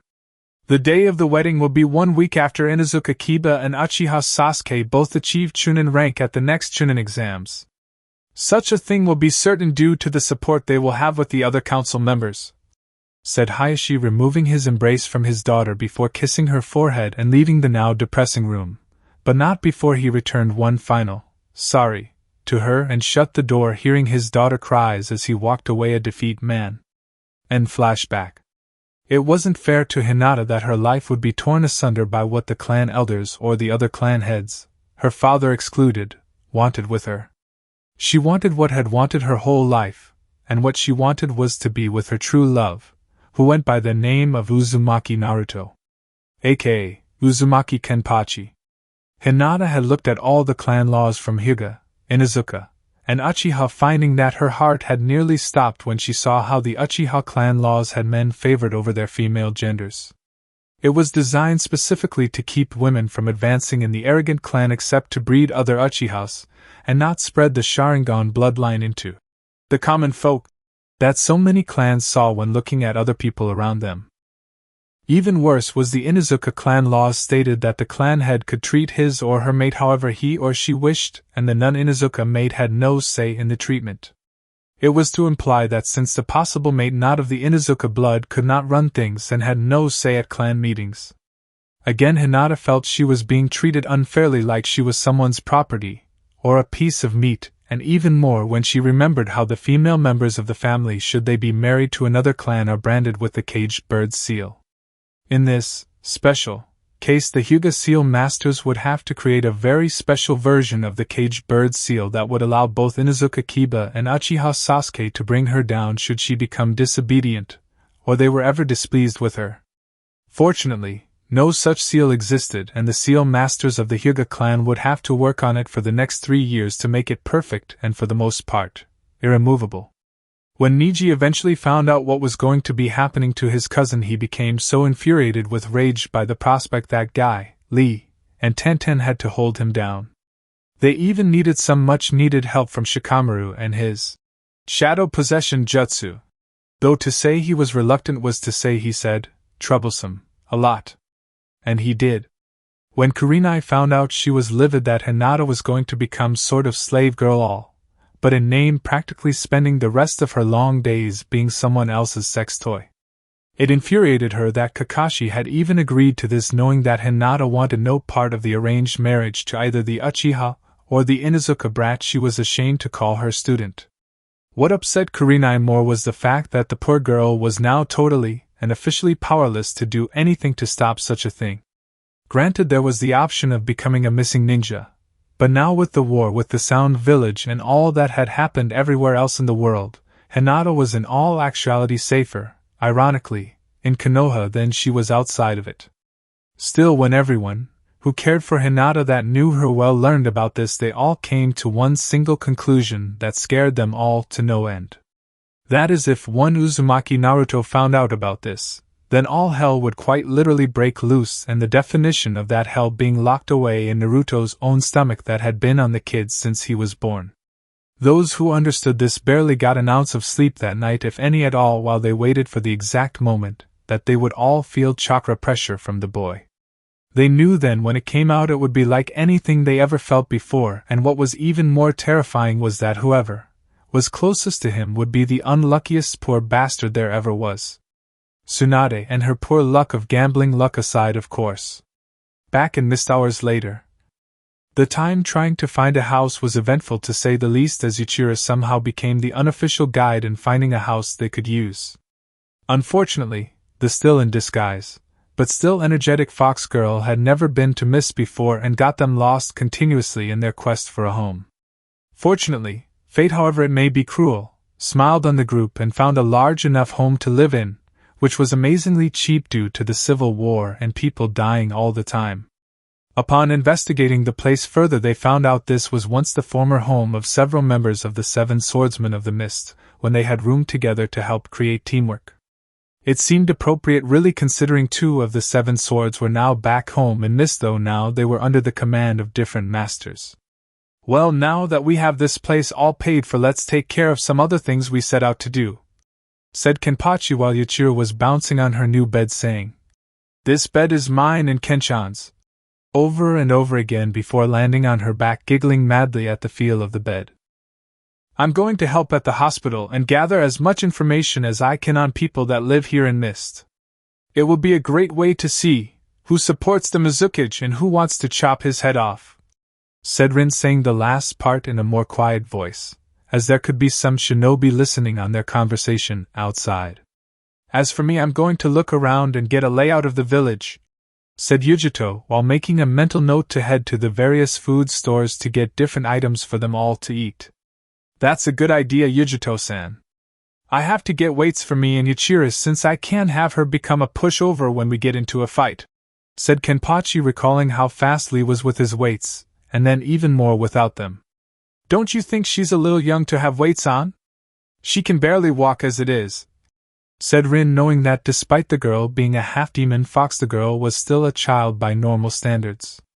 "There is truth in what you say, but at least now as I train her she will become stronger than she would be without them. As she grows, and I want my precious daughter to be one of the meanest, toughest half-demons around," said Kenpachi, not wanting a weakling for a daughter, even if the term was only in name, and not by blood. It was the principle of the matter. "You mean it, Ken-chan?" said Yuichiro, looking at the bell-wearing boy with hopes and dreams filling her eyes. "Absolutely," said Kenpachi before he was tackled by Yuichiro, who had more impact than usual in her tackles due to the increase of force given by the springy bed. "Thank you, Ken-chan. I'll be the biggest badass ever," said Yuichiro, who used her already incredible strength and squeezed Kenpachi's neck hard, nearly choking the older boy that was her father. The first thing he should teach her is manners, thought Rin, and Yujito slightly appalled that the girl would know such foul language. Moments later, Zangetsu appeared through a portal along with the now newly restored yet still albino-looking Kimimaro, who looked at everyone in front of him and gave them a curtsy bow. "Who are you?" said Yujito, looking at the albino, who was wearing black ANBU pants and a vest over his white-skinned body with his white hair wrapped in a ponytail. "I am Kagai Kimimaro, and I am the loyal servant of Uzumaki Kenpachi-sama, who I have sworn to serve until I am no longer useful or dead," said Kimimaro, walking up to the said master, and kneeled before the taller yet younger man. "Rise, Kimimaro-san, for I do not wish for one such as you to kneel before me, as you are now my comrade in arms, and the only thing I ask of you is to follow all the orders that I give," said Kenpachi, knowing that the albino man would dress up as a girl if ever such an unmanly order was given. Kimimaro paused for a second, realizing what the man said, and rose faster than he did to pause and looked at Kenpachi with eyes showing unflinching loyalty. The same type of loyalty Kenpachi noticed the man had given to Orochimaru before his supposed death, after fighting Gaara and Lee. Zangetsu's death clone jutsu was performed as a precaution to make people think the pale white-skinned man was dead, before he was taken to the demonic limbo. The jutsu was designed specifically to fool any and all people, whether sound or mist, so they would not try to search for the body if they had suspected Kimimaro had indeed survived the well-fought battle. It would, in truth, give the nine-tailed fox more than enough time to fix the young man up and make him into the ninja the albino was always meant to be. The 4 other bodies he found and took away, however, considering the damage done to them, would be much more difficult to heal, as their death happened as a result of harsh physical punishment, not chakra depletion or a thought to be non-curable lung disease.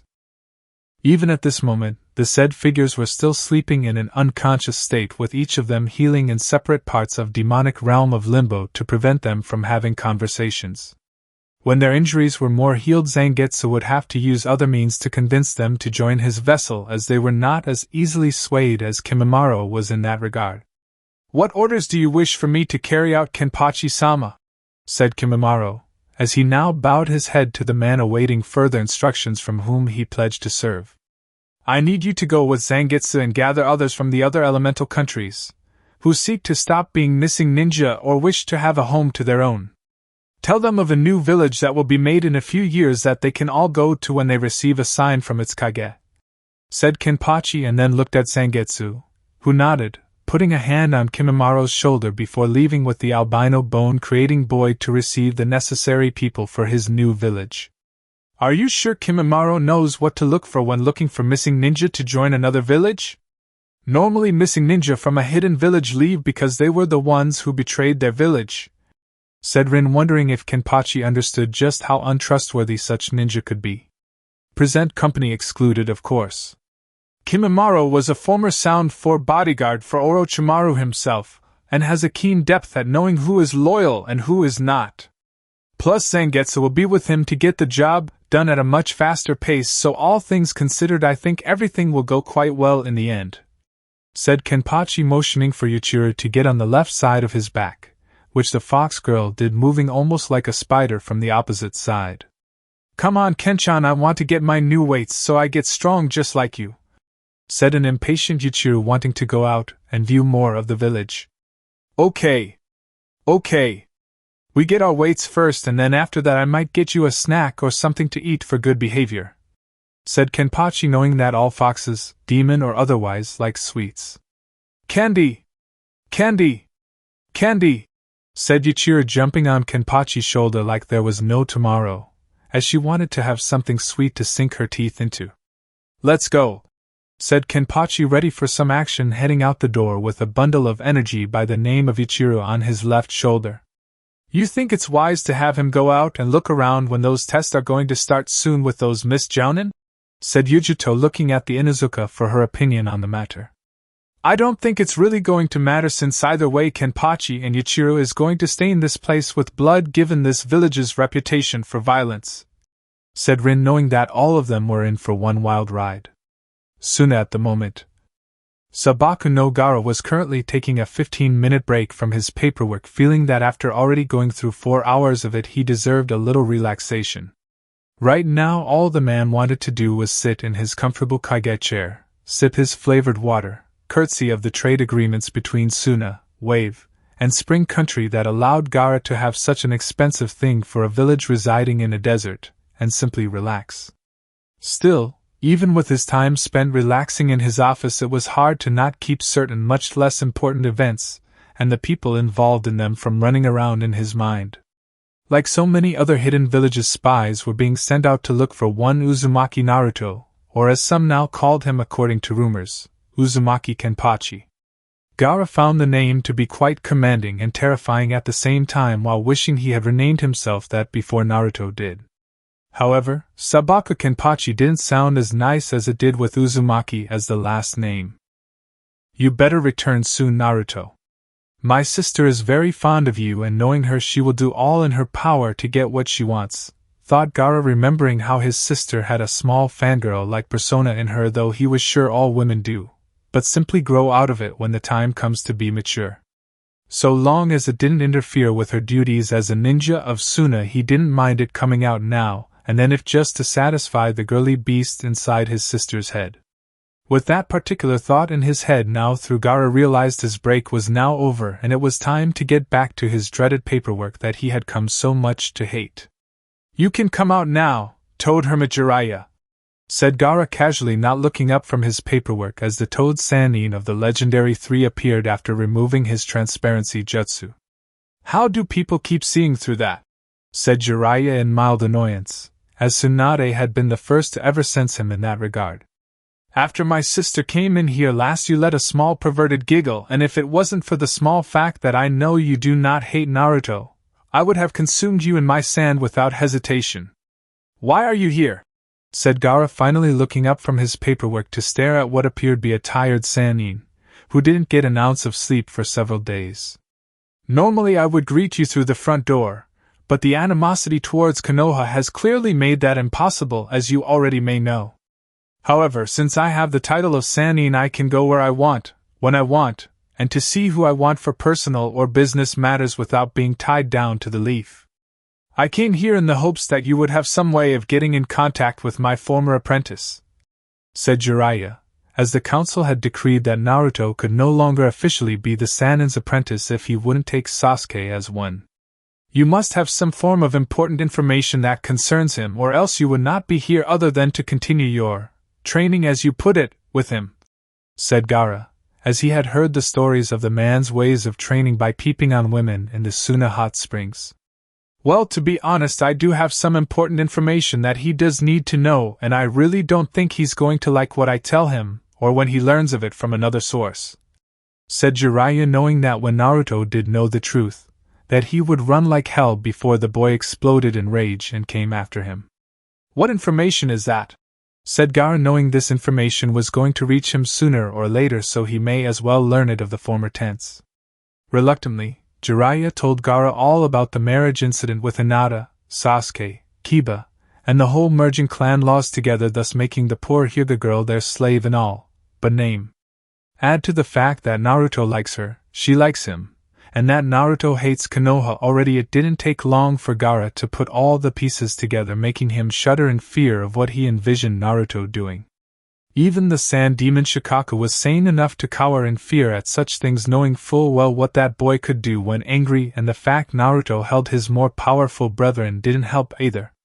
"You do know that whether or not he learns this from you or not, the Leaf Village is just as doomed to be destroyed as before, right?" said Gaara, stating the already obvious to the Toad Sannin, who nodded, knowing that angering a demon vessel was not the smartest thing to do. "Regrettably, but I figured since he's going to crush everyone that screwed him over, so what would be the point in delaying out the inevitable discovery? You know what they say, better sooner than later," said Jiraiya, getting up from his chair and heading towards the window, knowing that going out the door was suicide on all fronts. "Depends on the point of view, Jiraiya-sama, though in this case sooner would most likely be better, as this is Naruto we are talking about. If you want to find him, do so, but know that Suna will never forgive Konoha for the sin of its people towards others like myself. Should you confront Naruto, pray he is not in a foul mood or else," said Gaara, leaving the threat hanging out, knowing that it would make the point stronger. The shiver the Toad Hermit gave was proof of that. Village hidden in the mist. A few hours later, the two Akatsuki members, Haiden and Kakuzu, that were assigned to find the Nibi vessel, decided to walk through the hidden village with their hats and cloaks on, knowing that the mist ANBU would be all over them if their faces were ever seen. The last thing the two needed was the mist village on their case when they were close to nabbing the Nibi from this place. Sometimes it was a pain in the ass to be an S-class missing ninja. Damn Nibi wench had to head here of all places to elude us just to live a little bit longer, and for what? To head here, to Mist of all places? Sure, there are a lot of bounties here we could collect for the organization, but we have a schedule to keep," said Kakuzu, wishing they could simply kill someone and claim the bounty that was owed for the head or heads involved. "Patience is required for this event, and while I must hunt for this demon vessel, I should in fact honor her for bringing us here of all places, to the holy ground of constant battles, blood, and death that I know Jashin would gladly accept as an offering if I wished to give it," said Haiden, having already done his usual ritual beforehand in case something were to happen around him that day. "Says you and that damned religion of yours, Haiden. Who embraces Jashin besides you anyway? Know what I don't want to know. Let's get the Nibi and then get hell out of here before we come across the Kyuubi brat instead. I know you love the whole killing thing, Haiden, with your damn religion, but simply being here like this is pushing it. You know as well as I do at what happened when Itachi and Kisame confronted the nine-tailed fox. He was able to kill Kisame like he was nothing but a simple roadblock, and that's not easy given the shark man's very impressive stamina," said Kakuzu, having witnessed the late missing mist ninjas in previous missions do some pretty interesting things involving that sword and those water jutsus of his. "Agreed.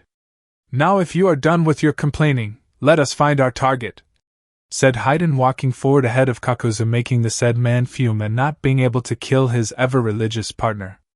Neither one noticed a boy with spiky blonde reddish hair with bells on the tips, with a tiny pink-haired looking girl next to him eating at a ramen stand. Kenpachi for his part simply scowled at hearing the two members of Akatsuki and their little spat in regards to Yujito and her Nibi demon Yorichi. Yuichiro was for her part was completely oblivious while enjoying her ramen with gusto, as the delicious taste of ramen sung in her mouth to no end. The two had already bought the needed weights from a respected weapons dealer, who they promised business in the future if there was ever a need for more equipment. After that the two went looking for something to eat and ran across a ramen stand of all places smack dab in the food area of Mist. It had been some time since the boy had even had the stuff, and Ichiro was undoubtedly hungry, so they chose to relive one of the spiky-haired boy's pastimes. That and Kenpachi had to know what the competition was like for old man Tucci back in Konoha and possibly get the man some ramen making tips during his travels. Those two will have to be dealt with soon. If I move now, it will draw too much attention to me with Ichiro by my side to boot. I know she's strong for her age, but I can't fight them, knowing that if they were to break her henge it would be troublesome to explain it to the Mizukage, who would have her killed on sight. As much as I hate this, I have to kill them with some finesse, thought Kenpachi, hating that word as did the spirit of the very sword he took the name of. What bunch of crap this is. Just kill the dumb bastards and then take their heads to the Mizukage afterwards. Like he would really give you a test after killing 2 more S-class missing ninja that are, need I remind you, unwelcome, thought Zaraki Kenpachi from within the boy's mindscape, wishing the boy would just take the simple straight line and not the complicated curve halfway through. I'll deal with them when the time comes, but not now. Mist has become too isolated and weakened by war right now to fully understand the complexity of Akatsuki and what they are trying to accomplish. Yujito will try to skin us alive if she became the Mizukage of a village that had no ninjas in it should more Akatsuki members or agents arrive, thought Kenpachi, finishing up his 16th bowl with Ichiro finishing up her bowl number 6. Ichiro burped before giggling and felt her stomach was content for the moment, leaving her now slightly inflated stomach to digest the food she had just eaten.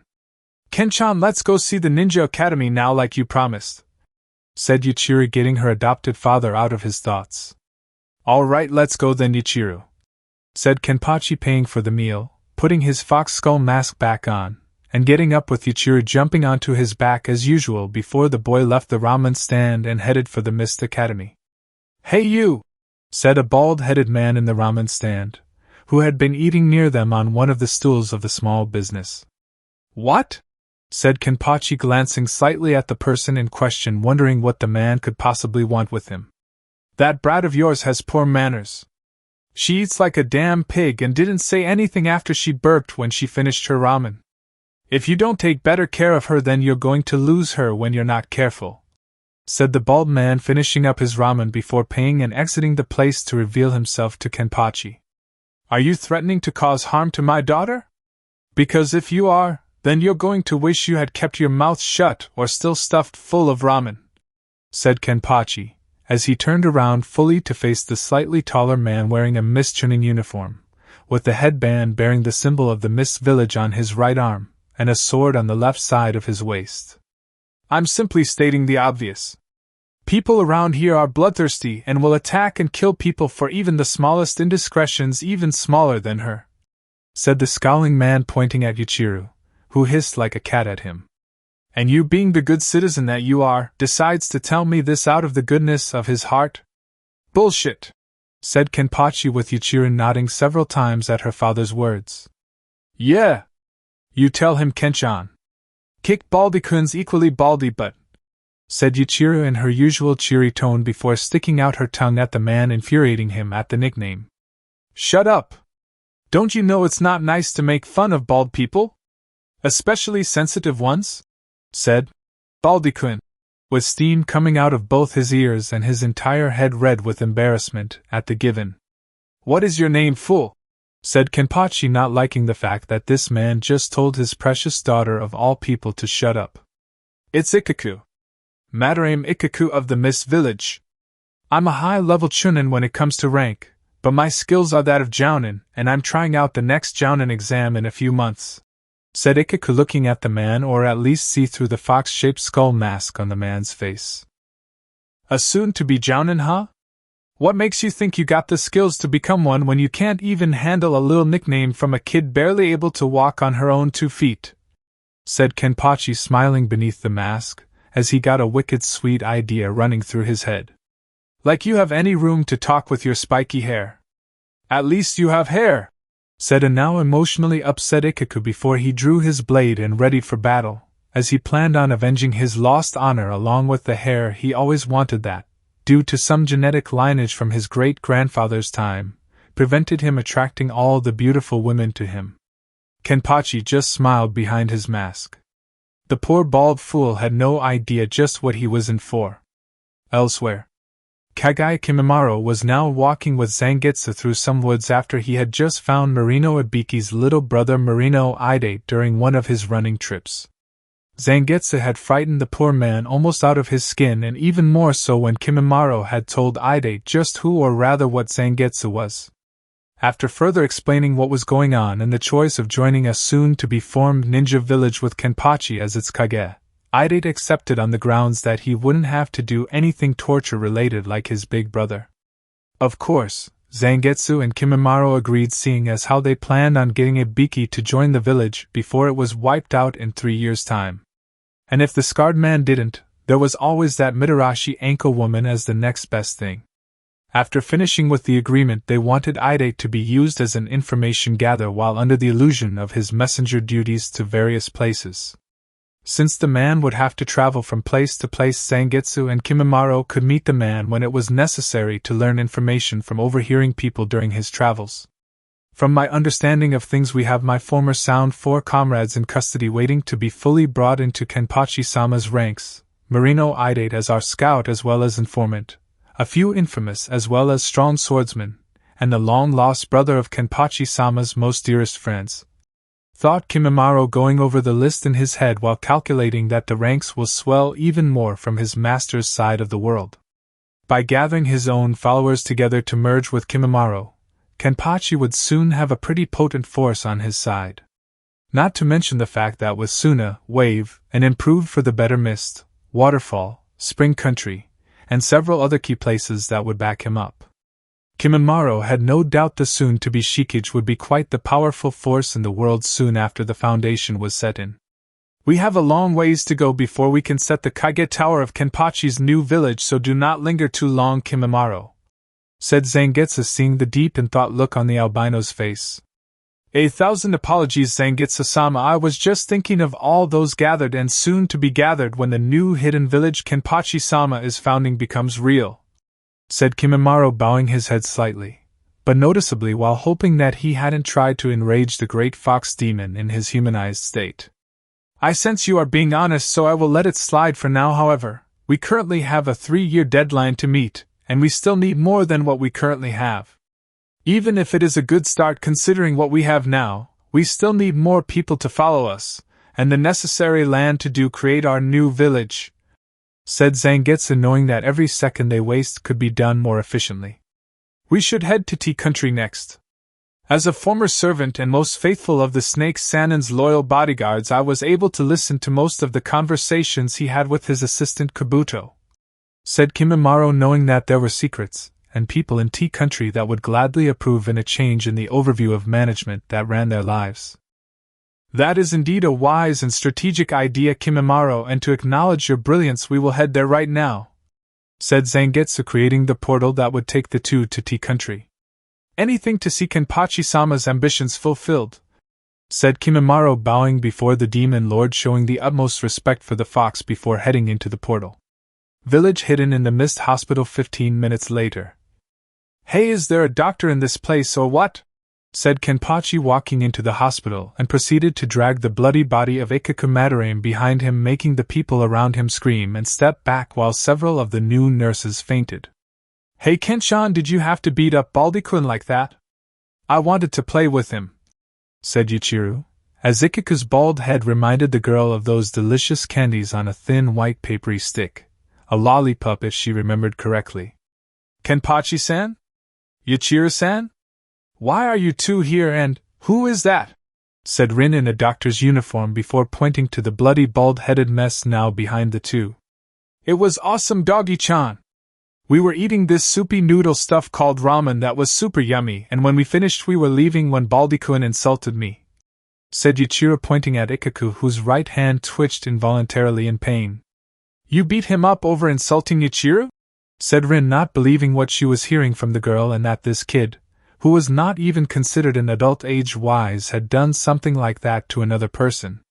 This fool challenged me to a fight after we exchanged words, and he lost within 5 good minutes of my life, which the stupid bastard wasted trying to beat me. You know what he did before we even fought? He did his lucky dance ritual before even trying to fight me.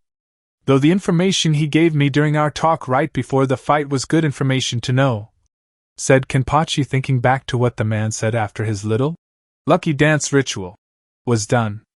Flashback after the lucky dance. Ikaku got ready to fight with his sword in hand, as it was now removed from the much thicker than standard sheath. This indicated to Kenpachi that this so-called Chunin was anything but normal when it came to fighting someone else. Still weak by comparison, but not normal. Pal, you are one of the freakiest people I know, and I have seen a man and a boy hug each other creating a genjutsu beach background waves and all, said Kenpachi, still not sure if the lucky dance ritual was stupid, funny, or just plain. Well, let's just say that it was disturbing and leave it at that. Ikaku smirked slightly, seeing the little girl leap off her father's left shoulder so the man could fight better without her holding him down.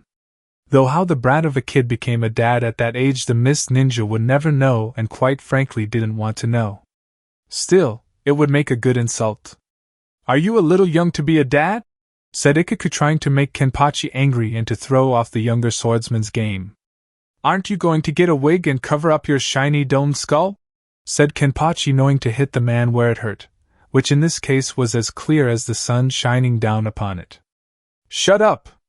I'll have you know I was a student of the 7 swordsmen of the mist before Zabuza went, and did his whole become the Mizukage thing before he died disgracefully in Wave Country.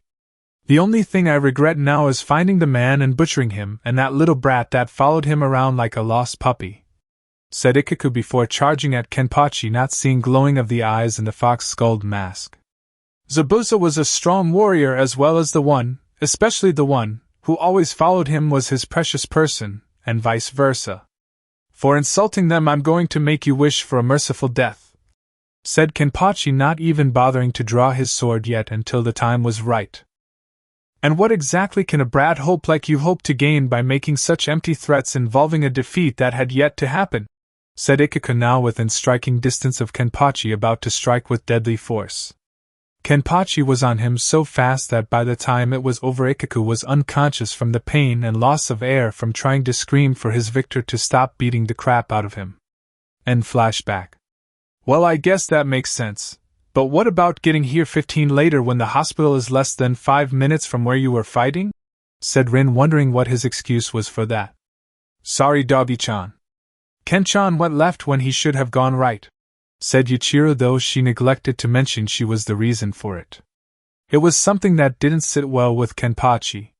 You make it seem like it's my fault. I was following your directions, said Kenpachi with an annoyed look on his face at what Yuichiro just said. Come on, Ken-chan, be strong and admit when you are wrong, said Yuichiro, not seeing a few red tick marks on Kenpachi's face. Anything else I should know about? Said Rin, picking up Ikaku and placed him on a stretcher before a few doctors and nurses came and brought him away. Yeah, there are some guys from Akatsuki after Yujito, and I need to kill them before it's too late to stop the two from springing whatever trap they have set up to capture her, said Kenpachi, getting the serious look on Rin's face he wished her to have, which told him she knew what Akatsuki organization was. Do they know where Yujito is? Said Rin, seriously yet worried nonetheless about their comrade's health. Not yet, fortunately. They are even more lost in Mist Village than we were getting here to deliver the bald baka we just brought in. Do you know where she is? Said Kenpachi, not knowing where the woman was or how long it would take for those 2 Akatsuki idiots to find her. No. Yujito-san said she was going to learn the layout of the village by walking around and try to see everything she could, so she could be anywhere right now, said Rin, as she should have put some kind of tracer jutsu on the woman in case this happened. I'll look for her with Yuichiro and see if we can't find her. She'll raise a lot of chakra when she fights those 2, so all I have to do is be alert. On the lighter side of all of this, if we were to kill those 2 bastards, it means less for us to handle in terms of Akatsuki, and the Mizukage won't have to test us, said Kenpachi, knowing that for Rin and her medical skills that she would become a doctor/medic ninja right away. All right, you two find Yujito-san and kill those 2 Akatsuki agents while I take care of your little, what's the right word? Playmate? Playmate seems appropriate if I am good at judging your sadistic nature, right? Said Rin, scowling playfully at Kenpachi when she said playmate the first time.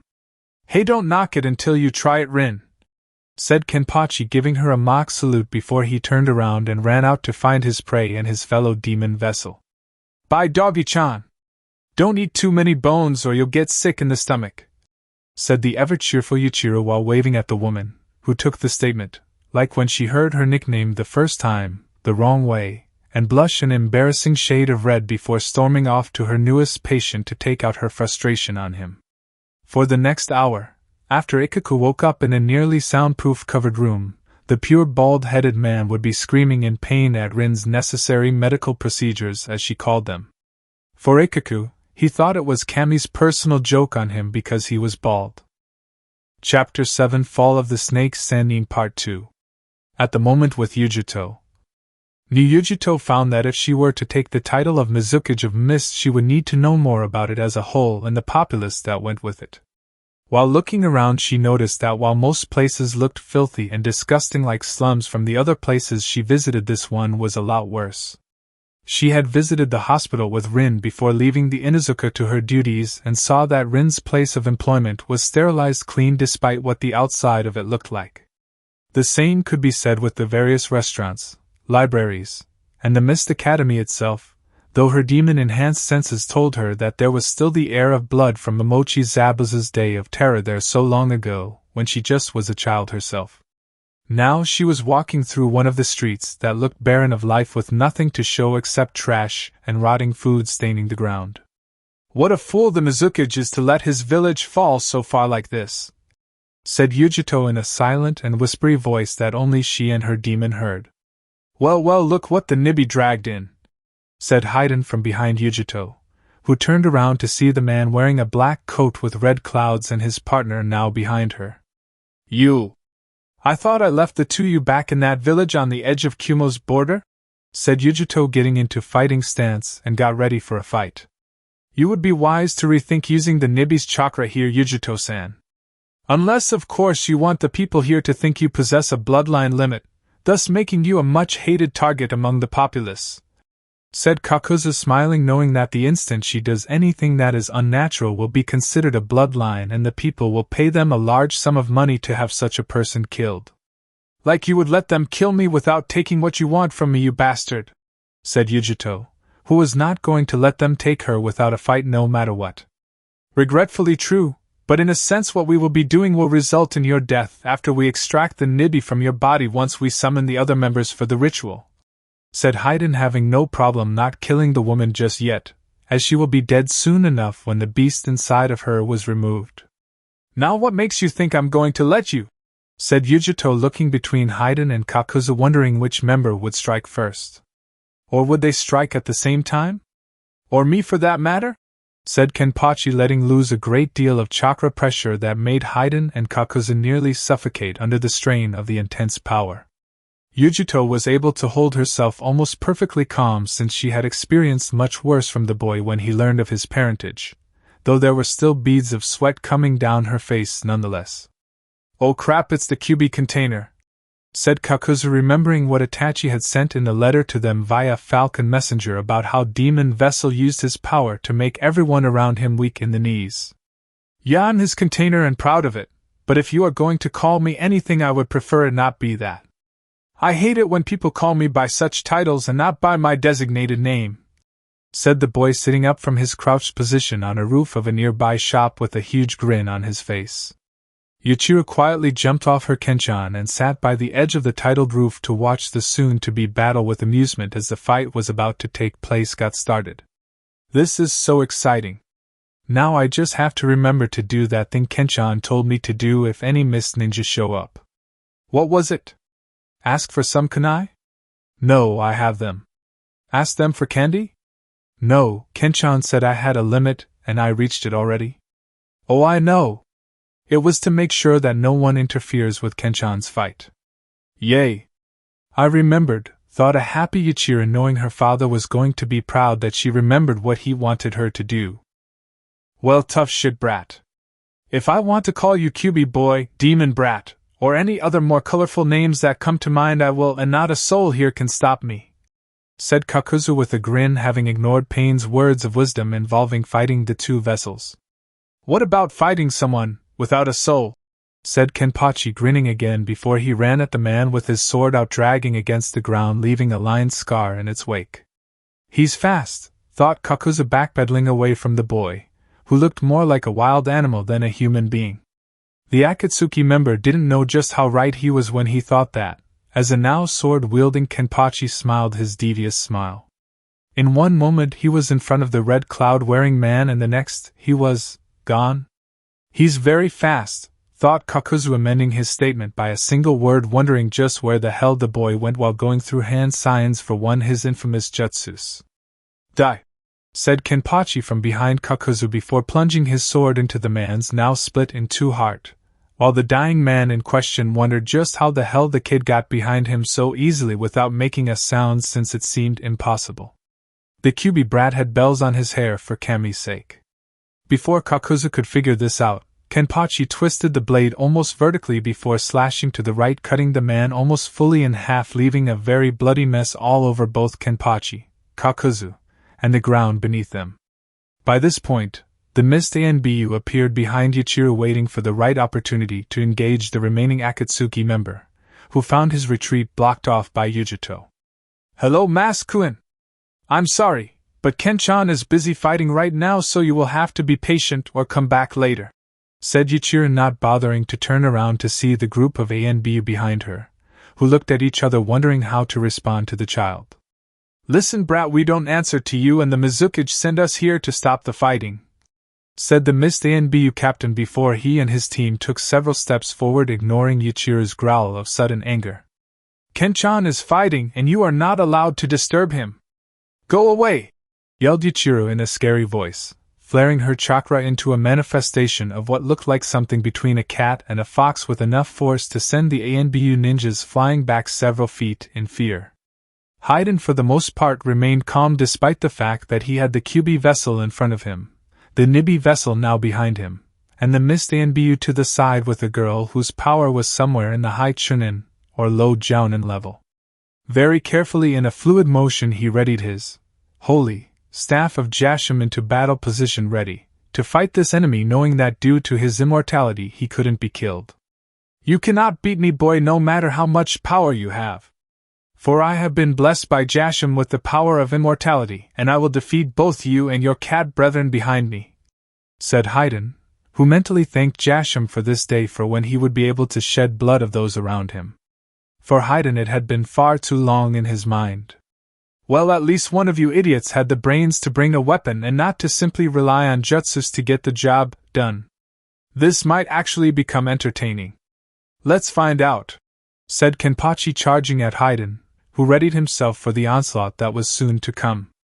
Yujito had been surprised at the boy's speed, skill, and his overall strength when he had killed Kakuzu without even breaking a sweat.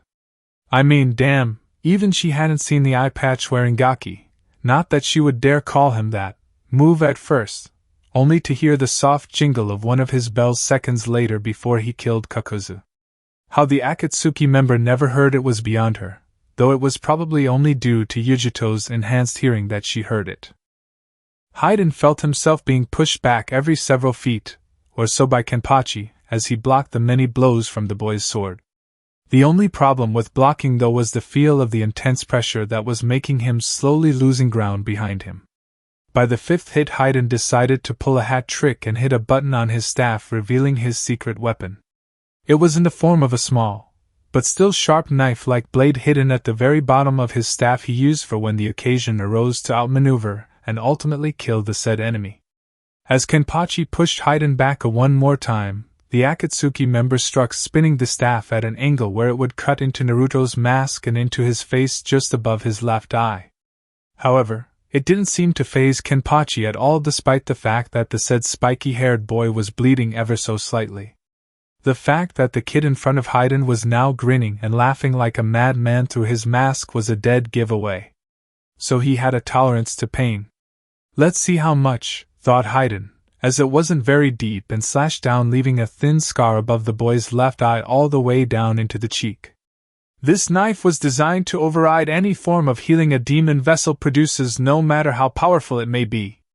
Even with a healing rate as fast as yours, any hit I make with this blade, no matter how deep or how long I make the wound, you will have scars on such place for the rest of your life," said Haiden, trying to make the boy more cautious of him. What it did was have the opposite effect. It made the boy laugh a psychotic laugh before he turned serious. "You really think such things frighten me when it comes to getting scars?" From the very way Konoha's villagers and ninja treated me when I was younger, I should have more scars all over my body than the Hyuga clan have members. Don't insult me on how you didn't knowing how I was treated, since it's more than common knowledge on how people like me and Yujito are treated," said a now angry Kenpachi, as the faint memories of the past once more reappeared in his mind, only to shut them out if only for a while. "You still can't beat me on account of my regenerating abilities that grant me immortality I need to survive and all attacks you may deliver," said Haiden, getting in a weapon stance once more. "While technically that is true, I think your form of immorality is far from perfect. Let's see how you like being cut up, burned into ashes, and then having your remains sealed away in an urn before tossing you into the depths of the sea," said Kenpachi, grinning once more before locking swords with Haiden. Only this time he grabbed the man by his left arm with his own, and threw him over his shoulder onto the ground with immense strength, creating a massive hole in the process. Before Haiden could remotely try to counteract this hard-hitting move in some way, his opponent acted to prevent the Akatsuki priest of a member from providing any form of retaliation. Kenpachi grabbed and pried the staff out of Haiden's hands before throwing it to Yujito, who incinerated it with her Nibi's chakra.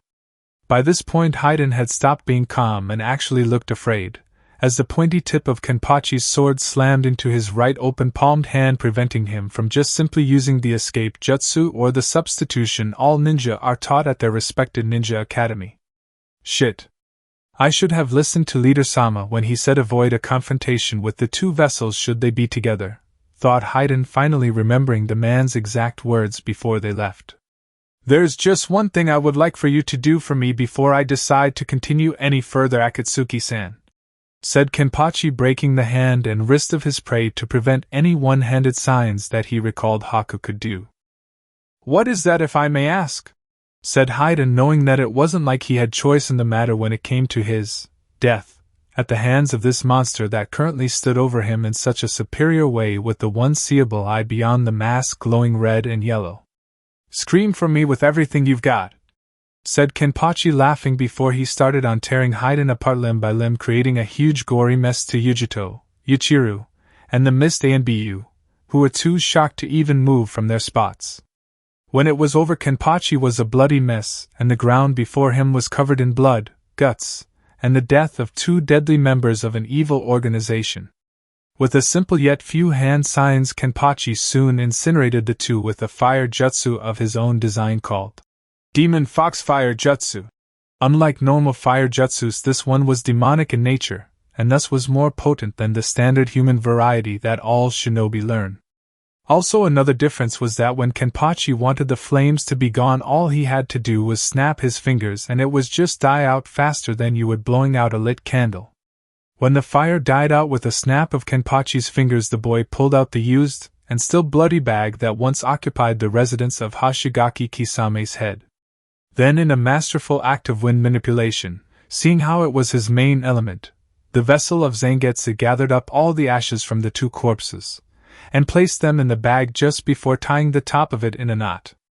Okay, note to self: when I become Mizukage and he eventually become the first Shikage of his hidden village, make an alliance with him and fast, thought Yujito, knowing that anyone who fought this kid was already dead.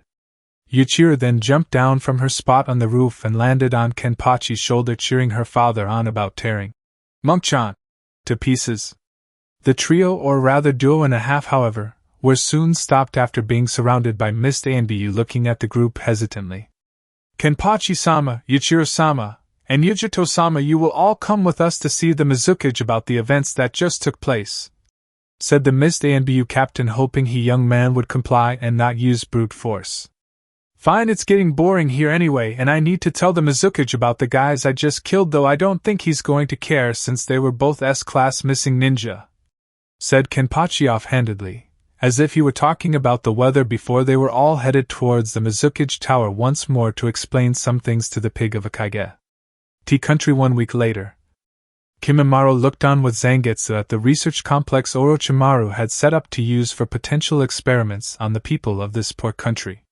It had been difficult at first, since word had gotten out about the albino's death, thus requiring Zangetsu to play along while calling himself a servant of Orochimaru, and had saved Kimimaro from dying while saying he was dead to avoid the Mist Hunter ninjas.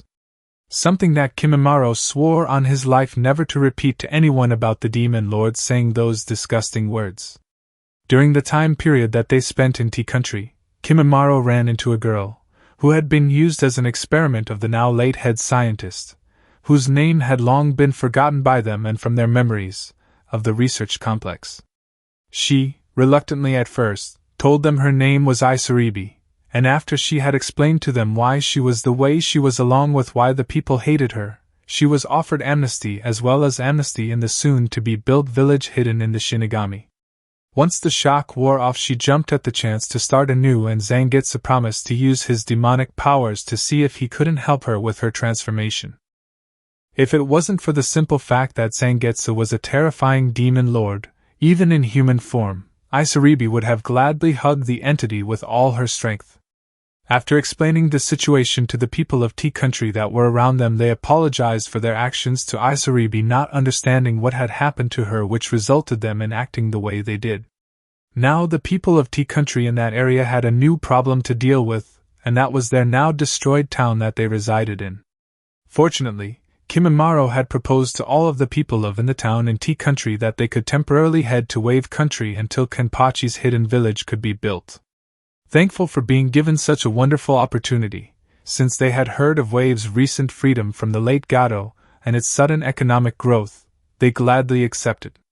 Now with the future residents through the demonic portal that led to Wave Country on the other side, Kimimaro turned to Zangetsu wondering what was next. While Isaribi, who had decided to stay behind at the Demon Lord's request though why he did still confused her. Where to next, Zangetsu-sama? Said Kimimaro, knowing they were making great strides in their progress in creating a new hidden village with only the land needed to create it. First, I have to take Isaribi to the demonic limbo realm so I can fix the many genetic as well as cellular complications that fool of a scientist did to her. While I am doing this, I need you to go to Wave Country yourself and speak to a man named Sano, who runs a smith that ranges from weapons to masks. I need you to speak to him on making more masks for us and others as well. Tell him we want top-quality masks that are the same shape design as Kenpachi's with different shapes, various types of marking, and the multiple copies of the animals in question, said Zangetsu, opening up the portal to Limbo for Isaribi while leaving the one to Wave Country open. What about after the order is placed? Said Kimimaro, knowing he would have to do other things besides wait for the masks to be made. While that is happening, you are to train until I come to see you again with the others, since they are healing nicely from what I have sensed. You will be with me when I speak to the four again to convince them to join our cause in destroying Orochimaru along with Sound Village once and for all, said Zangetsu, knowing all about the death of the two red cloud-wearing members of Akatsuki, having already received a telepathic message from Kenpachi. Understood. I will start right away, Zangetsu-sama, said Kimimaro, bowing to the great demon lord before heading to the portal to Wave Country to fulfill his given task. He takes his job way too seriously, said Isaribi, wondering just how devoted the albino was to the demon lord and his vessel back in Water Country. Maybe so, but considering what my vessel and I have done for him, I wouldn't have his loyalty any less than it is now, said Zangetsu, walking towards the portal with Isaribi, who followed the taller demonic entity. Konoha Hokage Tower 2 weeks later. Hinata approached the Hokage's office with shy yet strong determination on her part, as she had no intention of going quietly into the cold dark night as Kiba and Sasuke's wife. She had every intention of being strong even if she was bound to them, so no matter what may come of her life, whether as a slave and all, but name, or died by other means, she would go out strong. She knew of only one person who could do that, and it was the current Hokage in office. Hokage-sama? Said Hinata, forcing herself with some effort to prove she was not going to be the weak shy girl everyone thought she was. Yes, Hinata, please come in and have a seat, said Tsunade, knowing that this meeting was important to the Hyuga girl, or else she wouldn't have demanded to Shizen to make it. Demand an appointment with the Hokage of all things. Shizen thought she was going to have a heart attack when Hinata did it in such a fierce way. I'm sorry if my demand for this appointment with you has made me appear to be rude or disrespectful towards you, Hokage-sama, but I felt that I could only talk to you about this, I wanted to say to you and only you that I do not approve of this marriage that I have been placed in against my knowledge and my will. After a great deal of soul-searching came to the conclusion that if I allowed myself to be married to my chosen husbands that I would be strong in the end. To that end I want you Hokage-sama to teach me anything and everything you know from fighting to medical teachings. I will not be part of this so-called marriage and spend the rest of my days being weak like everyone seems to think I am," said Hinata, looking at Tsunade with a determined face, not wanting to back down from this choice in her life. Possibly the only real choice she had left. "If that is what you want, Hinata, I will help you become strong by making you my new apprentice, so in case you are married to those two idiots, you can still keep them in line from time to time, seal or no seal," said Tsunade, knowing that from what Hayashi had told her in secret, that the clan elders were making the Hyuga seal masters work almost non-stop to make the new seal for Hinata. "Thank you, Hokage-sama," said Hinata, bowing before leaving the room to train for the rest of the day and possibly visit her mother's garden that was her sanctuary. "Naruto, wherever you are, I pray that should you find out that I was once again powerless to stop what happened here," said Tsunade once Hinata had left the room and she poured herself some heavy-duty sake. At least things couldn't get any worse in the world, thought Tsunade as she looked out the window of her office and at the now repaired stone head of her grandfather that was the first Hokage. How wrong she was. Jiraiya came in through one of the open windows before Tsunade could even react to try and punch in him, surprised as she was that he came in so abruptly. "Tsunade-hime! You are not going to believe what I have just discovered from my spy network," said Jiraiya, looking at the female Hokage with seriousness and slight panic. "What? Is it about Naruto?" said Tsunade, knowing that the toad Sannin before her must have used Gamabunta only recently to reach her after being a week away in Suna. "No. I asked the Kazekage for help in that area, but he was as stumped as I was on where the kid is officially hiding out. What I came to tell you was that just 2 days ago, Kyuubi had a coup d'etat. The soon-to-be Yandame Reikage became too impatient and successfully assassinated the Sandame Reikage to advance to the position ahead of the estimated timetable that he was supposed to be inaugurated in," said Jiraiya, knowing that the people had mixed feelings for the man given his policy on their formal demon vessel and the investigation into its own ANBU unit to what happened with the Hyuga clan over a little over a decade ago. "What? This can't be good. What's going on with those loyal to the Sandame Reikage?" said Tsunade, knowing that the Yandame Reikage was not as nice as his predecessor. "A sizable chunk of them were slaughtered during the chaos, while the rest have taken what they can and got the hell out of there before they lose more people to the insanity. The people that are power-hungry stayed wanting to receive the power new Reikage is promising all those who stayed to let his plans come to fruition," said Jiraiya, knowing of the man's plan for the Nibi vessel that was once a ninja of Kyuubi. "Who else knows about this outside of Kyuubi?" said Tsunade, knowing they would most likely have to prepare for what lay ahead with the Yandame of Kyuubi. "If I had to guess, I would say Akatsuki, Orochimaru, and possibly the people in Wave Country, who are taking in refugees right now due to the close proximity between them and Kyuubi," said Jiraiya, knowing that with this new Reikage in place no Hyuga clan member, family, or branch were safe. It was widely, but secretly rumored that the man from Kyuubi that was killed during the said incident was the older brother of the man now in charge of the rival village. The worst-case scenario was that Kyuubi would make an alliance with another village to take down Leaf in its currently weakened condition. "At least we know the people that left Kyuubi are safe from harm, since Kyuubi won't dare invade Wave on account of the political standings it would have to face with the other countries. For now we won't have to worry about an invasion just yet. But to be on the safe side, double the ANBU guards at the gate and the patrols outside the village. The last thing we need is for a strike force to hit us, leaving a major dent that will take a good size of our dwindled resources to repair," said Tsunade, knowing they would have to fight for all the strength they could get that once flowed so easily into Konoha that had turned into a small trickle. "Thank Kami for small favors. Tsunade-hime, I think I have an idea on what Naruto has been up to since he left Konoha and everything," said Jiraiya, hesitating slightly, not knowing if telling the woman was a good idea before making up his mind, and sat down in one of the chairs, knowing this may take some time. "Well? Spill it out. Tell me already," said Tsunade, wondering what could make the toad Sannin so hesitant in regards to Naruto. Well, I'm not certain if the information is solid yet, but I think it's a start. As you know, I've had my spy network gathering all sorts of information that it get or come across, and in doing so they heard a few disturbing rumors, said Jiraiya, as the information given to him based on these rumors possibly did not bode well for Konoha. Get to the point, you old super pervert, said Tsunade, getting impatient with the toad Sannin having to restrain herself from pummeling him, or another object, for his stalling and telling her what she wanted to know. Old? Well, if that's not calling the pot calling the kettle black.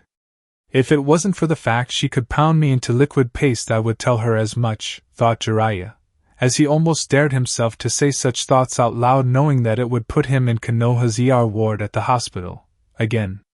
From what rumors I've gathered, there is someone spreading the word to very select few people about a new hidden village popping up soon somewhere. The founder of such a place is offering it to any missing ninja who wish for sanctuary from being on the run from hunter ninjas seeking their heads. This person accepts normal people and those with bloodline limits, no matter how weird, strange, and dangerous they may be, into this place. The only thing that is required to join the place is absolute loyalty and defending their new home should the time come to do so, said Jiraiya, wishing he could find out more than what was given to him by his network. They don't know who the supposed Kage of this village is? Said Tsunade, knowing that Jiraiya's spy network could find out just about anything if they wanted to. They've tried, but it's all very hush-hush stuff. All they know is that this man or woman has sent 2 people, which they know of, out to gather as many people willing to be a part of this new hidden village. Rumor has it the one man is albino with white hair, and every time he speaks of his master it is nothing short of fanatical devotion to him. One person thought it was a joke and was stabbed in the throat by a white pointy weapon similar to an ice pick, but too wide for it to be such a thing. The speed of this albino is said to be fast, so I'm guessing he's about Jounin level, that is close to either Kakashi or Guy himself, said Jiraiya, having looked over the information he received. And the second person? Said Tsunade, wondering if she could compare them with any of the faces in the bingo books, since if there was ever a description of them, they could be identified immediately.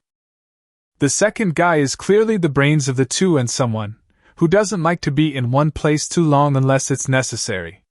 This guy knows where to go, when to leave, and how to get any destination they need to with a snap of his fingers. One minute he and the albino are in one place, and then they're gone the next after rounding a corner in some dark alley. Creepy stuff, really. Not only is that weird, but another rumor I heard was that they busted up one of Orochimaru's test facilities somewhere in Tea Country. They freed the enslaved people there and somehow helped them get to Wave Country, since almost all of their homes were destroyed, said Jiraiya, not understanding how someone could get a large group of people from Tea Country to Wave Country in such a short amount of time. How is that possible? Is this person remotely human, or is this some kind of new jutsu we haven't seen before? Said Tsunade, thinking what Jiraiya was for once that wasn't related to his perverted ways.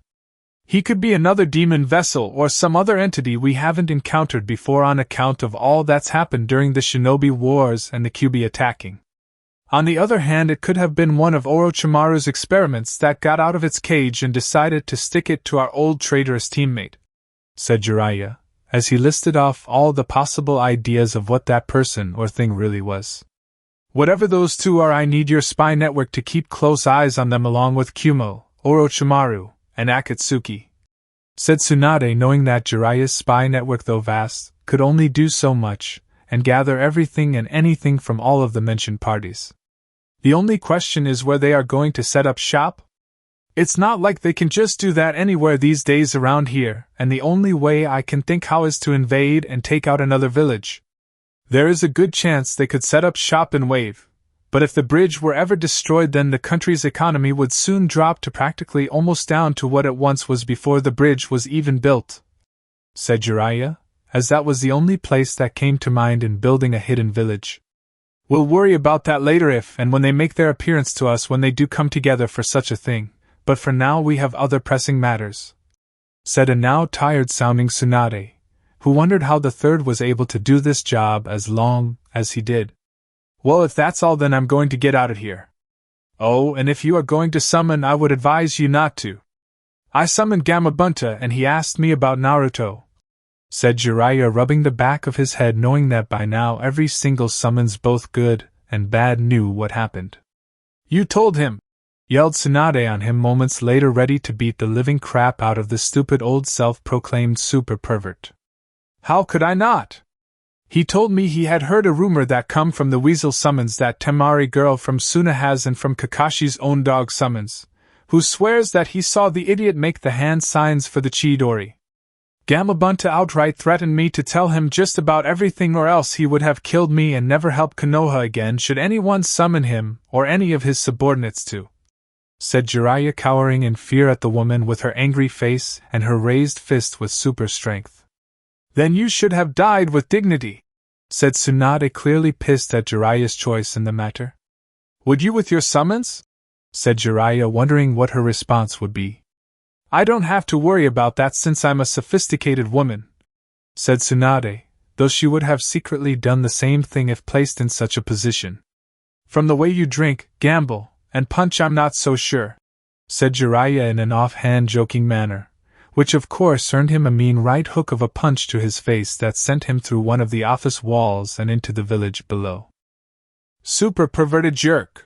Yelled Tsunade at the top of her lungs before heading to her desk and set up a deranked mission to have some of the genins fix her office wall. At the Aburame clan house, Shino was sitting down with his father in his private study sipping tea made just for the clan, wondering how things could have fallen so far in the village he had called home.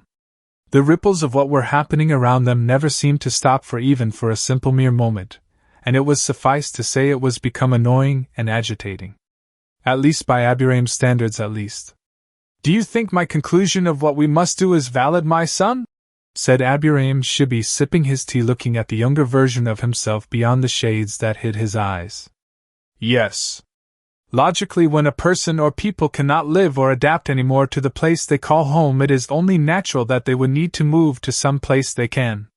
During the recent events that have taken place since the mission to retrieve Uchiha Sasuke, I have found enough sufficient data that I can come to the conclusion that this village is headed towards a downward spiral that will destroy, if not consume, all. Therefore, to survive not only as ninja, but as clan as a whole, we need to move from our home to seek out another that may accommodate us and may even allow us to evolve like the bugs we hold have time over the ages, said Shino, finding the marriage of Hinata to both the Uchiha and his teammate of an Inuzuka both horrible, barbaric, and illogical all at once. In Aburame clan, the queen was considered to be nourished and protected at all times, for she was the very source of the bugs themselves. Thus, it was only natural in the sense of the word for the very children she created to protect her in times of danger should it ever arise. The very nature of this so-called marriage Hinata was put and went against everything the Aburame clan stood for, and it sickened them to no end. To place rules on the mother of the children of a future clan and treat her like she was only there to breed for the male amusement made not only the Aburames themselves upset, but every bug in the colony was buzzing with anger and outrage. Further proof you don't have to be human to hate the way the species would operate in certain moments in time. I have spoken to the head clan members of those I both trust and respect. They all agree as well as believe that Konoha is falling apart, and even by some miracle that it could be put back together, it would never be the same again. They know with Uchiha Sasuke now pardoned for his traitorous actions, being trained to become the 6th Hokage, Uzumaki Naruto being declared an S-class missing ninja, and Hyuga Hinata's arranged special marriage, we feel it is necessary leave with our clans to safer grounds, said Shibi, as he had spoken with the Naras, Akimichi, and Inoichi clan heads about this to hear their opinions on the subject. What of Hyuga Hayashi? Said Shino, knowing that the man didn't hate Naruto and loved his daughter that was now sentenced to be living in hell with 2 male arrogant pigs that had egos the size of the Hokage monument. He cannot leave his clan no matter how much he wants to. The elders are watching him carefully as well as his youngest daughter, who will no doubt be his successor. If he were to leave now, Hayashi would be unable to protect either of his daughters and his nephew in the branch family Niji. The boy would also suffer in the man's place due to that illogical seal on his forehead that enslaves him to their will. Like the captain of a drowning ship, Hyuga Hayashi must spend up until the end of his days with the clan while trying to keep the elders from poisoning the mind of the one daughter he may be able to yet save in this drama," said Shibi, knowing that every time he came over to the Hyuga compound to talk with Hayashi, the feeling of being watched by prying Byakugan eyes made his skin crawl with discomfort. "If we were to partake in such an endeavor, how should we do it, and when?" said Shino, knowing that timing was everything and that if word got out to those like Danzo or the other council members that were against them, all would be lost. "For now all we can do is plan, if only in secret. When the time comes we will know, and then and only then shall we make our move," said Shibi, finishing his tea and letting out a long sigh from deep within. Whether it was a sigh from the tea or due to the stress, Shino was not sure. Village hidden in the mist hospital. Uzumaki Kenpachi was smiling at his newest subordinate Madarame Mikaku, who for the life of him couldn't help feel he was in for one hell of a ride. After the whole incident that involved the two Akatsuki members, the eye-patch-wearing swordsman of a prodigy used this moment to further drive a much deeper wedge between the two brothers that at the very moment ruled over water country. Keyword being moment. Through a few tall-telling lies, though not impossible ones from Kenpachi, the Mizukage that was Octavo's was becoming suspicious of his older brother and Daimyo Gendo. A man whom Octavo's now suspected had sent those two members of Akatsuki in order to assassinate him to rule over both ninjas and the samurai guarding him. Octavo's for the most part had always trusted his brother when it came to the political arena involving the events taking place in water country. However, Octavo's was never one to underestimate a person's ambition for greatness, and to do so with his own brother could possibly be the death of him.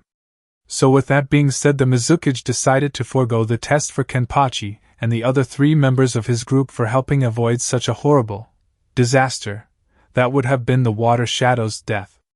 Now they were in the hospital, as the man that 2 weeks prior had gotten his shiny bald-headed butt handed to him was now getting out of the said building to recover at his dust-covered home. Or would have had a fire not broken out during the 2 weeks Ikaku was in the hospital and burned it to the ground with what small, in number, valuables he had inside. That was where Kenpachi came in, as after a simple request from the Mizukage he was able to get the bald man the rank of a Miss Jounin. The one and only condition stipulated that Uzumaki Kenpachi would be given the title of ANBU and have Ikaku along with any others he saw fit be placed under his command. This meant the man would be staying with him at his home with Yuichiro, Yujito, and Rin, since Ikaku had nowhere else to stay. At first, hearing this idea/request sounded strange to the Mizukage, but after Kenpachi had explained that from what he had seen in the ninja ranks so far, that even the Jounin lacked the need to have necessary discipline, the Mizukage agreed. How could the man not? The man may be a pig at heart, but one that wanted to keep his village under control no matter what, and this was it. The Mizukage knew that he needed someone of even higher rank than the Jounin themselves to order others of that rank, or lower around. Plus it would help to remind them all that the rank of Jounin, and to an extent Chunin, didn't give them the right to do whatever they wanted. Thus it was for all purposes required of ANBU and captains that were much higher in rank to pull on the loosened chains connected to leashes of Jounin and Chunin from time to time when they got out of hand. The Mizukage agreed to everything Kenpachi said, seeing how this still-growing boy had done nothing but good for Mist, and such an idea would allow better control over the ninja ranks below him in case riots or other disasters struck. The Water Shadow had also mentioned to Kenpachi that due to 2 of the 7 swordsmen of the Mist being dead, 1 more missing, that the remaining 4 were in the dungeons of Mist itself for several years now. A spy in the northern part of Water Country was undercover as an employee of a man who ran a brothel house, and learned from one of the girls that one of her more long-lasting customers was one of the former 7. The swordsman was soon tracked down, with the other 3 staying in the same place to ensure safety in numbers in case of an attack. An entire ANBU and Hunter Ninja Legion was sent to the location, where using various genjutsu to sleep jutsus were able to capture all 4 of them without any casualties. Unfortunately, they found that the 4 swordsmen had long passed down their swords to the 4 other apparently stronger apprentices scattered throughout Water Country. They were all taking different types of mercenary jobs to put food in their stomachs to survive another many long days of blood and death. What good fortune it was that Madarame Ikaku just happened to be one of those 4 young swordsmen he needed to find. With any luck, the final swordsman, or his apprentice for that matter, would be found to join the ranks of those around him in greatness. Wait a minute! Are you saying that even though I'm now at the rank of Jounin, but I now report to you because you are an ANBU? Said Ikaku, staring at the boy in disbelief that a kid younger than him would have a higher rank. Were the hair gods out to get the poor bald man or something? Yeah. By direct order of the Mizukage himself, and if you got a problem with it you can either speak to him, or in a more direct approach. Me! Said Kenpachi, glaring at Ikaku, who seemed to shrink several inches under the stare. And no and need ke Kenpachi-sama, said Ikaku as the beating he got from the boy in his mind was recalled by the replay button, and he shivered at the sheer intensity of that one-way fight that landed the bald warrior in the hospital in the first place. That and staying any longer would make him the patient of that female doctorin, and the last thing he needed was to be hurt by her again too. I still think she jabbed that needle into my ass on purpose, thought Ikaku, remembering how she said it was to help the antibiotic already running through his system. He would have believed her had she not rammed it hard into his right butt cheek with the supposed super strength of the slug Sannin herself. Just thinking about it made Ikaku want to rub his sore behind. Good, because if you so much as complain or question my orders I just might make you get sent to hospital again and put you under Rin's special care, said Kenpachi, enjoying the sight of his newest recruit paling at the thought, and did not under any circumstances want to go back to that woman for treatment. Death was far more painless. Again, no need, Kenpachi-sama, I will obey your orders, said Ikaku, no wanting to show any weakness by stuttering in front of his superior ninja officer. Follow me then.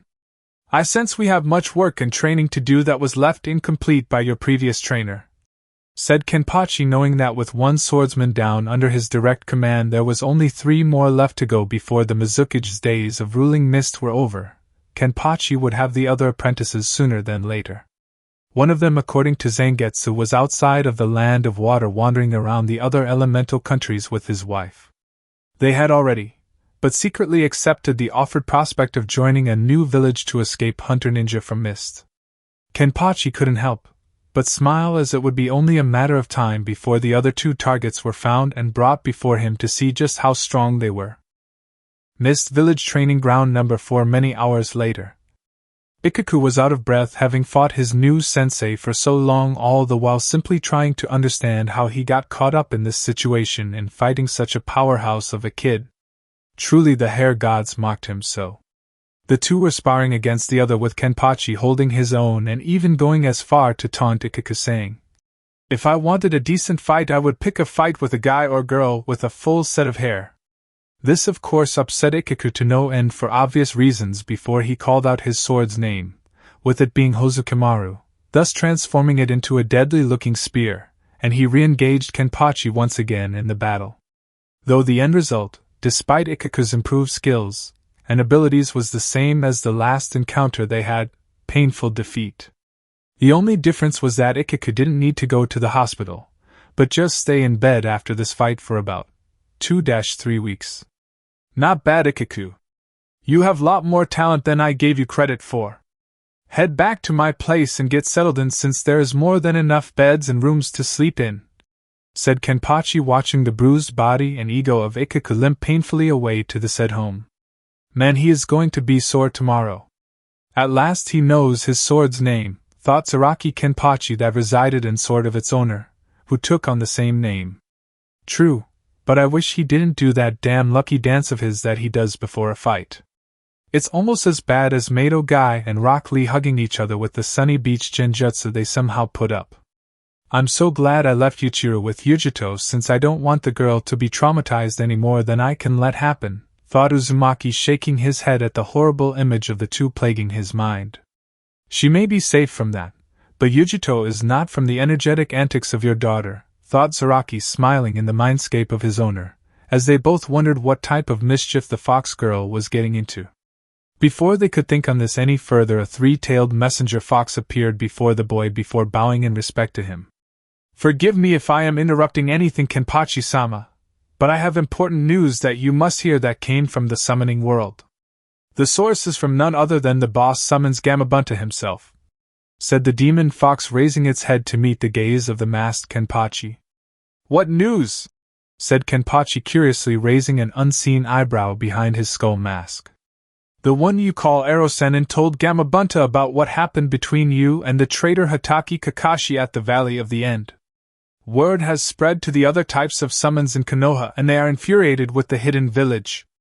The tracking dogs that Hatake Kakashi summons will no longer obey him in terms of summoning. They have even gone as far as to cancel their contract with him to show everyone in the summoning world they don't support his traitorous actions.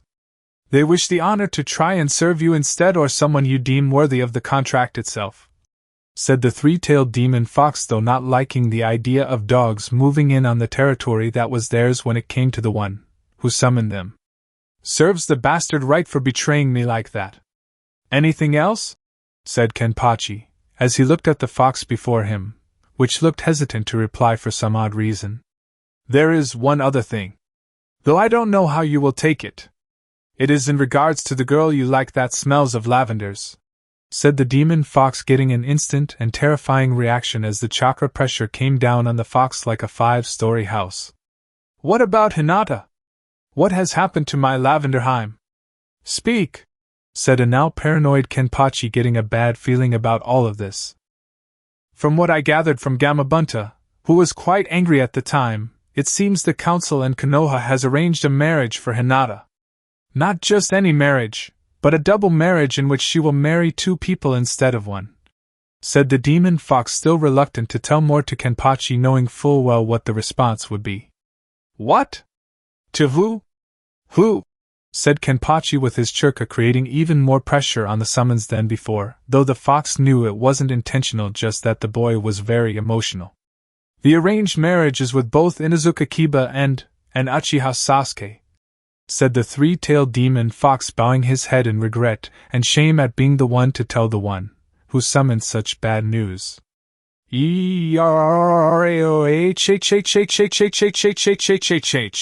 Yelled Kenpachi, letting his rage and chakra spiral out of control, consuming his entire body, making look like nothing but an eerie shadow surrounded by blue, red, and yellow chakra.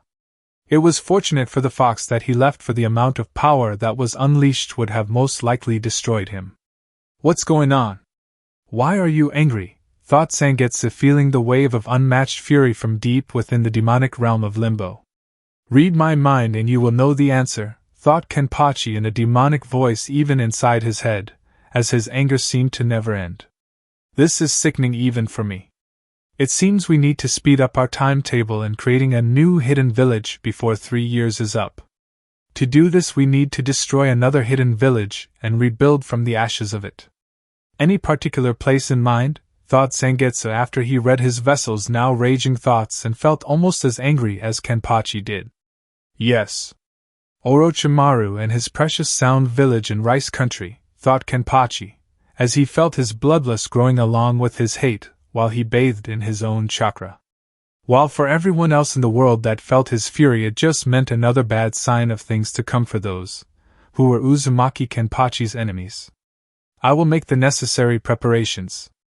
I'll take you there when we're officially ready to strike, thought Zangetsu before cutting the connection with his vessel, and watched over a now recovering Ichiraku from the procedure of removing her deformities while keeping the ability to breathe underwater. One might never know when such an ability could come in handy. Somewhere else in Hidden Mist. At that very moment, Yujuto was just as angry like Kenpachi was, as the Nibi cat demon known as Yorichi had given her vessel a summoning contract with other types or kinds of demon cats. The first act of summoning one of her new demon cats was to regretfully inform her of the Sandaime Raikage's death at the hands of the man's successor. The Kumo of Yujuto's past that she remembered with the Sandaime was no more, and all ties that bound her to it were gone. She silently vowed that when she became Mizukage of the Hidden Mist Village she would have her revenge against the new Raikage one way or another. Sound Village 3 days later. This cannot be happening, bellowed Orochimaru, looking over the reports he had just read from his agents he sent into the field to find out what was happening in Tea Country. The snake Sannin had become very angry when his agents he had there were not sending him weekly to monthly reports on all the progress his experiments were making. So far the agents he sent were giving him less than satisfactory responses, and it was apparent that if he didn't get good news soon Orochimaru would be taking more heads that he did not need right now. I'm afraid so, Orochimaru-sama. What's more is our most secret complexes, hideouts, warehouses, and outposts all around Rice Country have either been annihilated or have gone silent. We just recently lost contact with the Fuma clan, both loyal and disloyal to our cause, said Kabuto, not understanding how so much of what his master had built in regards to Sound Village could be torn down so easily. It was clear in regards to certain places that whoever was doing this had key information only someone close to Sannin would know and could use against him. It was because of that little fact that Kabuto was very nervous under the gaze of the man despite knowing that he was fully innocent of such thoughts. There had been others who had known about such places when Kabuto had been in the room with Orochimaru and where the plans had been discussed in detail. However, as far as Kabuto and Orochimaru knew, such people were all dead now, leaving just the medic ninja with glasses as the only suspect of such things. It certainly was not Orochimaru himself, as he needed Sound Village to wipe out Konoha and to serve for the main part of gathering potential experiments for future usage. The only logical culprit in this whole crime that fit and left to cast blame on was Kabuto, even though for once in his life Kabuto was innocent of such crimes. For once, Kabuto wished he was still a member of the Leaf and not in the presence of the snake Sannin right at this very moment. And how do you intend to fix it, my loyal servant? Said Orochimaru, saying, loyal, with a great deal of venom, as he no longer trusted Kabuto anymore with what was happening to his once great village. I do not know how, Orochimaru-sama. If we send our forces out to investigate, they may not come back, and if they stay here it will make them question your capabilities as Kage of Sound, said Kabuto, knowing that what he said was true, and held no lie for the Sannin to detect. Orochimaru narrowed his snake-like eyes at his right-hand man, who only recently he had suspected of betraying him outright with such acts of betrayal. It was common for a lizard to chop off its foot or tail to live, but never the other way around, and for Kabuto to do just that didn't make sense to the Sound Shadow. Even now it baffled the man, as Kabuto was right here before him, kneeling like an obedient servant, when now of all times would have been right to betray the Sannin with dissension already growing in the ranks. What was causing this? Who was causing this? The answer soon came in the form of an explosion on the outskirts of the village walls that Orochimaru had ordered built should Akatsuki decide to attack. The walls were built with complex seals designed to take massive punishment from jutsus and various other abilities, bloodline or otherwise. What the devil is going on? Said Orochimaru, heading outside to investigate along with Kabuto, who he made sure stayed out in front of him. When the two ninja got outside, they saw several Sound Anbu that were stationed inside the underground complex already at the ready outside. Unfortunately, what the group saw was shocking beyond words, as the only person they knew that could possibly do what they saw was supposed to be dead, and the last of his clan. There were pillars of bones everywhere coming out of the ground in all angles, with the blood of Sound Shinobi running down every single one of them. Each of the victims had a horrified look on their faces that spoke volumes of how painful the experience had been for them.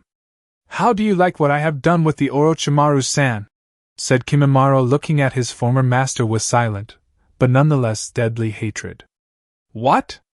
What sorcery is this? This cannot be, Kimimaro. It can't be. You were dead, said Orochimaru, reading the report about the albino and the other Sound 4 members that failed during the mission to recruit Sasuke to his side. You should know better to trust everything you see, Orochimaru. You will find that first impressions can be deceiving, said Jirobo, appearing behind Kimimaro, folding his arms over his chest, now wearing black pants and vest with his hair spiked in a mohawk-shaped design. Yeah. Just because you gave each one of us those stupid shit-eating cursed seals on our stupid necks like the stupid pricks we were back then, doesn't mean we would simply die, asshole, said Tayuya, wearing a tight Anbu mirrored clothing the color of blood with a shadowy black symbol of an Oni demon on her back. We never were able to repay you properly for treating us like crap, making us fear you fully knowing that you could destroy us if we spoke out of line, and sending us on that suicide mission for the Uchiha Kid," said Kidamaru, cracking all six knuckles before doing the same to his neck. "This is some sort of trick. You were all reported dead. How is it that you all still live?" said a now worried Orochimaru, knowing that if those four were very much alive, then it was possible that the other one was still. "Oh crap. Hello, boss. Miss us much?" said Sakan, with Yukon literally right behind with his head sticking out of his brother's back, each of them smiling at the Sannin with sadistic smiles on their faces. "Tell me then before we begin this little dance. Who is your new master? I demand to know," said Orochimaru, seething inside that those five who once served him, now served another. "Not like it matters since you're about to die, you snake shit, but FYI, if you had sense at all you would have paid more attention to your surroundings," said Taiya, pointing right behind the Sannin. The Sannin's eyes widened slightly and turned around slowly to face his enemy, partially just enough to see the figure before striking like the snake he was. Unfortunately, for the man, what he saw shocked him so much he couldn't even move when his one eye saw the figure before him. Or rather figures. "Hello, Orochi team. How have you been? Steal any good bodies lately? Committed more crimes against humanity? Or I guess the much more appropriate line of questioning is this one: how many more Kages that were in their late 60s that was like a grandfather have you killed?"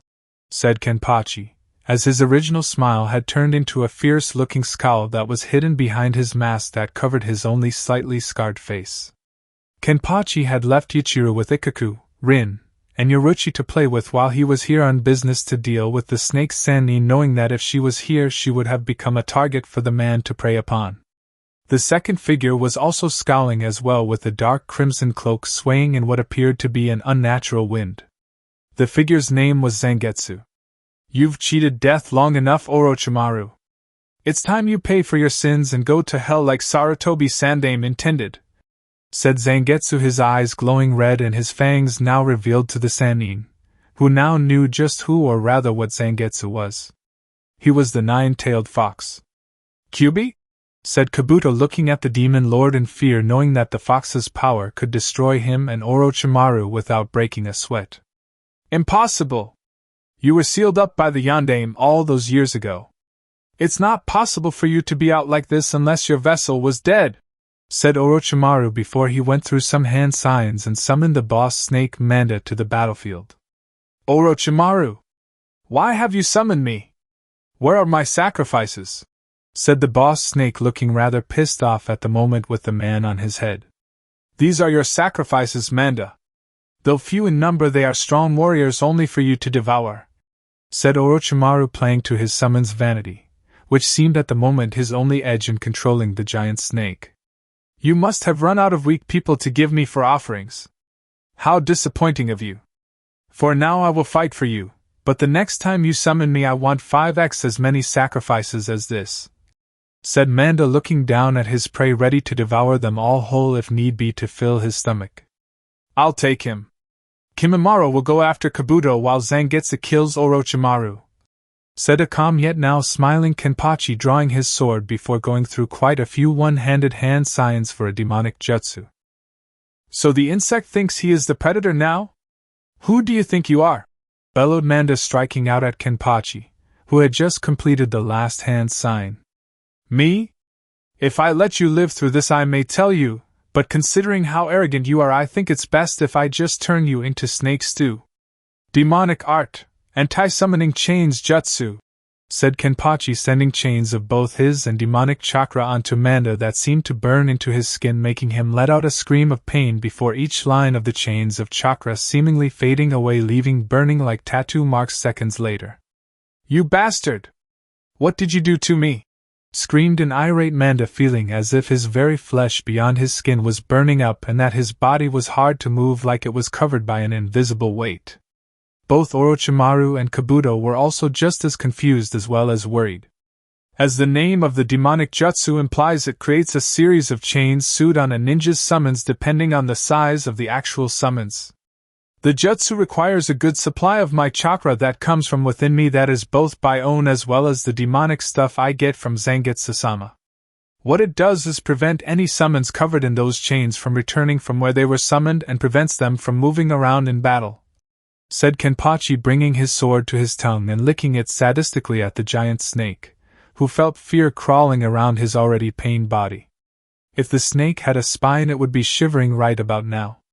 "This can't be happening," thought a frightened Orochimaru, who turned in time to see a now wounded in the ribs Kabuto fighting against a seemingly not even trying Kimimaro, who seemed to have become much stronger than he had been mere months ago. Before the Sannin could react further, he felt the side of his face being kicked by the ever-powerful Zangetsu, who was now delivering his own kicks and punches to the man. For his part, Orochimaru attacked back, trying to repel the demon fox and even using quite a few of his jutsus involving water, fire, and earth at his disposal. Zangetsu dodged them all and kicked Orochimaru right off Manda and leapt after him, fully intent on finishing the fight on the ground, with the Sound 4 waiting for them to prevent the slimy snake from running away like the coward he was. "I believe it will soon be time for me to get into this fray," said Kenpachi quietly, almost a whisper to himself, as he saw Kimimaro summon tonfas made from his own bones due to his bloodline limit dead bone pulse, with the tips at the end razor sharp so they could cut into or through limbs or other parts of a person's body. Kabuto, with his chakra scalpels ready, engaged Kimimaro despite his lethal injuries he had sustained at the hands of the albino, and charged again, trying to beat this foe before him. "I don't know how you got this strong, Kimimaro, but don't think for a fact that it puts you at my level. I'm on par with Hatake Kakashi himself, and the likes of you are nothing but mere insects compared to me and Orochimaru-sama," said Kabuto, trying to hit a limb or cause some form of injury that will hurt the enemy before him.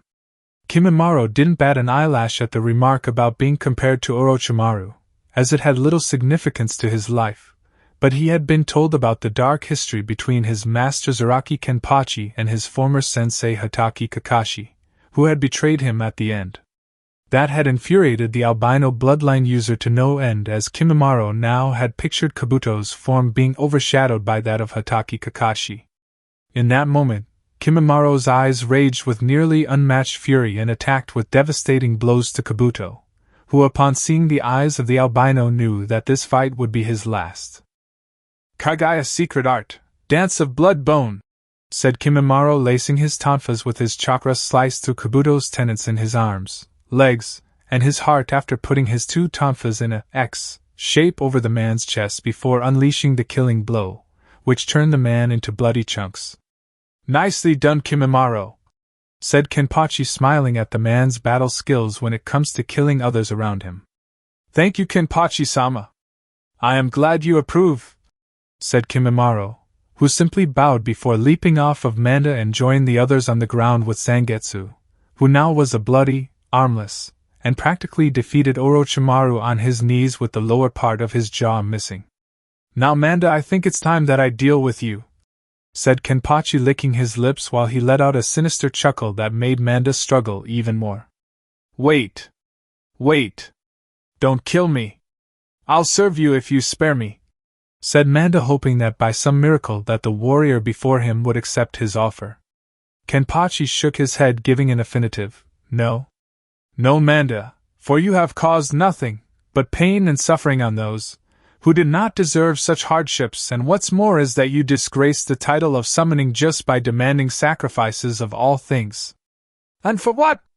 To show everyone you are the best of the legendary 3 summons. Such arrogance like yours is pathetic and deserves only the most appropriate of punishments for such crimes. Which is why I can't think of any other punishment better than the way of death," said Kenpachi, leaping onto Manda and slicing as he went, moving from place to place along the boss summon's tail, making Manda scream in pain. Finally, after cutting Manda down to literally half his original size, Kenpachi decided to end the snake boss's pain in a very gory fashion. Leaping into the air, he crashed down onto Manda before many lightning-fast slices killed the boss summons, creating a very bloody aftermath all over Sound Village. However, for Uzumaki Kenpachi it was as if he got the gift he always wanted, lots and lots of blood. Smiling at his handiwork, Kenpachi turned to face a near-lifeless Orochimaru being held by the throat in a death grip by Zangetsu, who had made the Sannin's eyelids forced and held back with several Samban needles supplied generously by Taiyuya. That girl, along with the other Sound Force, spent a great deal of time in limbo, not just healing, but training as well. Each one of his new members of his soon-to-be hidden village had spent all the time focusing on their weaknesses so they could be twice as powerful as before. "Can we kill this pedophile now? Please, Kenpachi-sama," said Taiyuya in a sweet tone that would have made people not knowing her think she was an adorable girl. Both dangerous and swearing, but adorable nonetheless. "How can I refuse a growing woman such a request? Zangetsu-sama, I believe, would like the honor of it, since Orochi team has been nothing but a pain in the ass to the two of us. Anyone here want to object?" said Kenpachi, looking at the other 5, 6 if you counted Yukon, ninjas before him, with each one shaking their heads, knowing that Zangetsu was the infamously fierce nine-tailed demon fox and therefore outranked them all. "This can't be happening," thought Orochimaru before he felt the vice grip that was on his throat tighten even more before lifting him up like he was nothing. "Say hello to all my buddies in hell for Orochimaru. Demonic art, demon bane," said Zangetsu, channeling a great deal of demonic chakra into Orochimaru's body, causing the figure to slowly melt like wax under a large heat lamp. "Damn, I've seen people dying in different manners before, but that was some crazy shit," said Taiyuya, hoping she never had to die in such a way that looked extremely painful. "Get used to it, since when we fight Leaf it's going to be hell on earth, and this time we are going to win. You all know why," said Kenpachi, grinning behind his mask, waiting for them to answer. "Because we're stronger than we were before?" said Sakan, wondering if his answer was correct. "Because we're more skilled in the shinobi arts?" said Yukon, appearing behind his brother curiously to give his opinion. "Because we can kick a lot of ass?" said Taiyuya, grinning a grin that meant trouble to all that crossed her path. "Because we are smarter than before?"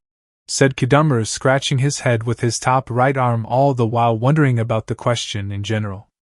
"Because we're survivors?" said Jirobo, remembering how each and every one of them had come close to death. "Because we are loyal to you and only to you, Kenpachi-sama," said Kimimaro, not stating it as a question, but as a fact that he knew could not be disputed before picking up the only thing within Orochimaru worth retrieving, his Kusanagi sword of the heavens. "The answer is superior attitude and a superior state of mind. Though in actuality all 5 of you are indeed correct with your choice of an answer," said Kenpachi, knowing that his response was both correct and appreciative for them to hear. With Orochimaru they would have been punished in getting such a question wrong. With Uzumaki Kenpachi they were right regardless of the response they just gave. Above them sky turned blood red and the sun was eclipsed with the face of the Shinigami himself etched into darkness. It was the signal that Zangetsu had created for all those they had gathered during the time he and Kimimaro traveled together would recognize. It was the sign for all of them they contacted to gather at this one spot where the scary-looking face of the Shinigami shone down on them at its brightest, and right now this was the spot that was now bathed in the eerie light. The hidden Sound Village and the Sound Shadow were now dead or no more. Long live the hidden Shinigami Village and the Death Shadow. Omake. Uzumaki Residence Day 2 of the Destruction of Sound Village. "I'm bored and hungry. Can we eat something?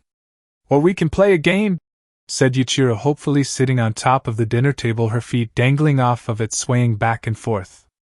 "Okay, let's play." Yuichiro eats the moldy stuff on the pipe under the sink, said Ikaku with his head down on the said dinner, since he was completely tired from playing with the girl already. "Ew! Baldy-chan, you know some weird games," said Yuichiro, pouted at the prospect of playing such a game. "Will you stop calling me that?" yelled Ikaku, who wanted nothing more than to strangle the girl for calling him that, while the 2 women residents of this place, who were in the next room, laughed at his unfortunate expense. It was bad enough to call him bald, but fruity as well as bald was just low. "I guess I could, but only if you play one of my games," said Yuichiro, with her eyes glinting and a somewhat evil if not fox-like look within them, making Ikaku somewhat nervous. "What game is that?" said Ikaku, not noticing the 2 women watching with interest at what game Yuichiro thought of. "Keep Yuichiro off your lollipop-shaped head," said Yuichiro, licking her lips before she started grinning, showing her fox-like teeth, making Ichiraku pale and try to run, only to be caught 5 seconds later with the girl's jaws of death biting into his skill. H! Get her off! Get her off! Bad, Yuichiro! Bad! Ow! Ow! Ow! OW! Yelled Ichiraku, running around in circles trying to pry the girl off of him to no avail, as she was on him like stink on a monkey. It didn't help him when she was holding on to the back of head while biting down on it hard and repeatedly like it was candy. Should we help him? Said Yujito, looking at Rin as they watched the two interact and seeing Ichiraku find a filled water bottle with sprayer attached that was used to water the house plants. No need, since Ichiraku figured out how to get Yuichiro off of him, said Rin, nearly falling over with later after seeing Ichiraku spray Yuichiro in the face with water, making the girl leap onto the dinner table and hiss viciously at the man before laughing at his misfortune, while he patted his bald, slightly bleeding head, wincing upon touching all the sore spots. Come here, you little brat! You want to play games? Fine. Here is one for ya. Chase Yuichiro around so when Ichiraku captures her he can turn her into our dinner for tonight, yelled Ichiraku, chasing after Yuichiro in a circle, while the girl laughed at his expense before making a sharp turn right faster than the man could see. The end result crashed Ichiraku into the wall, leaving his imprint on it as clear as day. That's not a good game, Bald-chan. Looks like I get to call you Bald-chan for just a little while longer. By Bald-chan I'm going to go draw, said Yuichiro, skipping up the stairs to her and Kenpachi's shared room. He may have figured out one thing, began Rin while shaking her head and sighing at Madarame's Ichiraku's stupidity. But he has yet to fully understand Yuichiro's methods, ended Yujito, shaking her head as well as sighing at how this currently twitching body of a ninja could be outsmarted so badly by that fox girl. Sadly though, the two could not be ones to talk about something so embarrassing as this, as they each, much to their shame, had similar imprints of themselves on different walls and floors of the houses. Yuichiro may be a naive half-demon fox, but she was a damn good trickster nonetheless. And Omake. Chapter 8, Honoring the Dishonored. The news of the village hidden the sound being destroyed, along with Orochimaru and his right-hand man Kabuto, who were both traitors to Konoha, shook all the elemental countries to their foundations. Even more so was the fact that a new hidden village was built right on top of Sound only after a few days of seeing the Shinigami's face on the moon that night. About a month into the new village's secret construction, 2 black coffins appeared out of nowhere, covered in and leaking out blood, one dark cloudy morning right in the village square of Konoha for all to see. Each coffin bore the symbol of the Shinigami on top of them, and the blood from each hand-crafted death box didn't seem to stop, and next to the coffins were 5 tall black-robed druids, 2 per object, standing as still as statues with the leader out in front of them. The only thing giving away the fact that they weren't statues was they were all in chorus with one another. It was only after the several Anbu, Tsunade, Jiraiya, and the council arrived did the citizens of the Leaf start to calm down, knowing such a group could protect them. Near the crowd was the Rookie 8, having been renamed after Naruto, had been reclassified as a SS-class missing ninja. Such an action shortly happened after the large crate filled with the remains of hunter ninjas had been delivered by the 3-tailed demon fox to the council meeting room with Tsunade that eventful day. She had argued, threatened, and do everything in her power to force them to stop such a horrible decision, but in the end they had overruled her, and done it anyway, shipping out the latest bingo books less than an hour after doing so. Now she was staring at 5 agents of death, though they were of a different sort than the ones she is used to, and the fact she couldn't see their faces beyond the thick-robed face coverings disturbed her. Were they friend? Foe? Something in the middle? It was always hard to tell with the people who hide their faces with masks. She mentally winced thinking of Naruto with his mask on and how it had hidden his pain for so long. Kami, she missed him. Reluctantly putting the thoughts of her little brother in the back of her mind once more, she approached with Jiraiya and several Anbu to the lead druid, who made no movement whatsoever other than to continue with the chorus. You are the leader of this group? Said Tsunade, trying to vocally overpower the druid's singing before she decided to lose her temper. The leader? of the group tilted his head to the side before setting it straight and nodding a barely noticeable nod while continuing his singing, not missing a beat with the others behind him. "If that is the case, then are you from the new hidden village that built over sound?" said Jiraiya, looking at the druid carefully, trying to measure the druid's chakra signature only to find it was masked perfectly against even him. If possible, the chorus from the druids got even louder, thus making Tsunade's temper get shorter at both her and Jiraiya being ignored/disrespected. "Listen! If you don't tell me who you are and what is in those bleeding boxes behind you, I'm going to beat the crap out of you," said Tsunade, nearly yelling as the chanting had not stopped once, making everyone watching feel uneasy that two Sannin with a kage were intimidating the uninvited guests. Hayashi himself had tried using his Byakugan on them only to shut it off before the veins on the side of his eyes even appeared as he shock froze him to the bone. What the clan head had seen in that very moment was not something he wanted to relive again, as he saw beyond the robes was absolutely nothing. No life. No chakra network. No churka, period. Only death locked away behind flimsy black robes. Slowly the lead druid raised his gloved hand, making the people around him hold their breaths, and the shinobi discreetly getting ready to attack should the druid try something. However, surprising nothing happened as the hand was raised to the right of his head, and the druids behind him slowly stopped their chorus in a smooth fashion. "If you want to know what lays in the coffins, all you have to do is open them," said the silent, whispery voice of the lead druid before turning to the side to let them pass. For a guy who can sing loudly, he sure has a whispery voice, thought Jiraiya, wanting to sweat drop at, but decided against it due to the seriousness of the situation. "This better not be a trick," said Tsunade, walking over to the two black rectangle-shaped boxes supported by the unnaturally raised earth that represented death, and hesitated, now being closer to the blood that laid on and around the coffins. Jiraiya was instantly next to her, putting a hand on her shoulder, knowing of the woman's fear of blood, reminding the slug Sannin of her dead lover and brother. The toad Sannin also suspected that his teammate feared that one of these coffins held a bleeding and dead Naruto holding the cursed necklace that belonged to the first Hokage. The toad Sannin suspected it because he feared the same thing too. Now, in front of one of the coffins that was on the right, the two druids opened the casket, revealing the remains of a cut, sliced, and ultimately dead Kabuto. The man had a look of pure horror in his eyes, as if his soul was now literally in hell and his eyes on his face were somehow connected to it. Scary thought, thought Tsunade and Jiraiya at the same time before heading to the next coffin in question, and when they opened it they saw the liquid remains along with bones of their former teammates/Sannin. "Holy hell!" yelled Jiraiya, leaping back along with Tsunade, who like him was now scared at the sight of what they saw. Whatever happened to these two former sound ninja, they had suffered dearly for their past crimes, and had they had any empathy they would have pitied the two. Fortunately, since those past crimes involved the two Sannin, there was no pity to be had. "Shikage-sama expects full payment for both Orochimaru of the Sannin along with the amount for his right-hand man Kabuto as well," said the lead druid, looking at the two remaining Sannin, who currently were pale as snow in the face at the moment, though it was more from seeing the two bodies than the fact that the overall payment would strain Konoha even more. The majority of the council, of course, would have none of that. "Sorry, but you can only receive a bounty that belongs to Kabuto for both him and his master," said Danzo, while silently fuming inside that his silent partner in crime to his plans went up in smoke.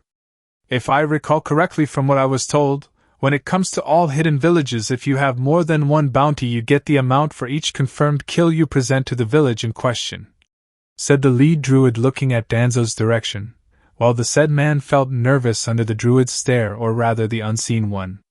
"We make the rules here in Konoha, you lowly druid, and we say you only get the amount for Kabuto to cover him along with Orochimaru," said Kakashi, trying to determine just how much of a threat they were and who was there. "Shikage-sama. Was it? Very well then. If you will not meet the required demands, we will take them elsewhere and receive the necessary payment from another hidden village these two have wronged. I'm sure Suna will be more than willing to pay the necessary amount for these two due to the sand/sound invasion. In the meantime, I would expect you to receive a very angry letter from the Fire Daimyo after Shikage-sama informs him of your shrewd and highly dishonest policies," said the lead druid before he made a motion with his hand again to the others behind him as they proceeded to close the coffin and began to sing in chorus again. No, wait! We will pay the amount, said Tsunade quickly, knowing that whatever killed them was not human and needed to be investigated under her watchful medical eyes. Tsunade! Have you lost your mind? We can't pay them that amount, it will cost the Leaf Village dearly, said Mitokado Hamura, not wanting to give anyone from outside the Leaf their precious money, especially when it was needed to help train Uchiha Sasuke for the Chunin exams and eventually when the boy became their 6th Hokage. Shut up, Hamura! I am Hokage here, and right now this is a military matter that falls right under my jurisdiction, not you or the other council members for that matter. These two will need to be examined by me to determine the cause of their death, and while I make a complete medical report I will have my assistant Shizen give you your money for the shikage, said Tsunade, knowing that if the village officially refused it would be another smear on it, and her own grandfather's legacy when both he and her great-uncle founded Konoha. Tsunade-sama, we object to this, said Danzo, becoming infuriated at the woman. That's Hokage-sama to you, Danzo, and don't you forget it, said Tsunade, glaring at the one-eyed and one-armed former leader of Root. We will deliver the 2 coffins to the necessary rooms. Please to lead the way, Hokage-sama, said the lead druid, who, if Tsunade didn't know any better, had a hint of humor in his voice. Jiraiya thought the same thing too and made a mental note to have his spy network focus more attention to the new hidden village that now replaced sound. Of course, such thoughts were discontinued as the druids all began singing their chorus as they closed the coffins and followed the slug Sannin/Hokage to the hospital, ignoring the looks from the populace. Hidden Mist Village at the moment. So are you in? Said Rin, looking at Ikaku, who looked at them in shock at hearing the plan on taking over Mist and Water Country in order to heal the deep wounds that had been delivered to it via the Bloodline Civil War.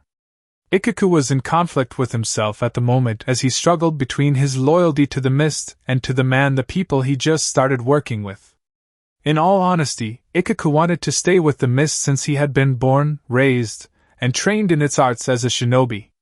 However, the state that it was currently in, plus the information Rin and all the others had given him, questioned such loyalties to the Mizukage and Water Daimyo.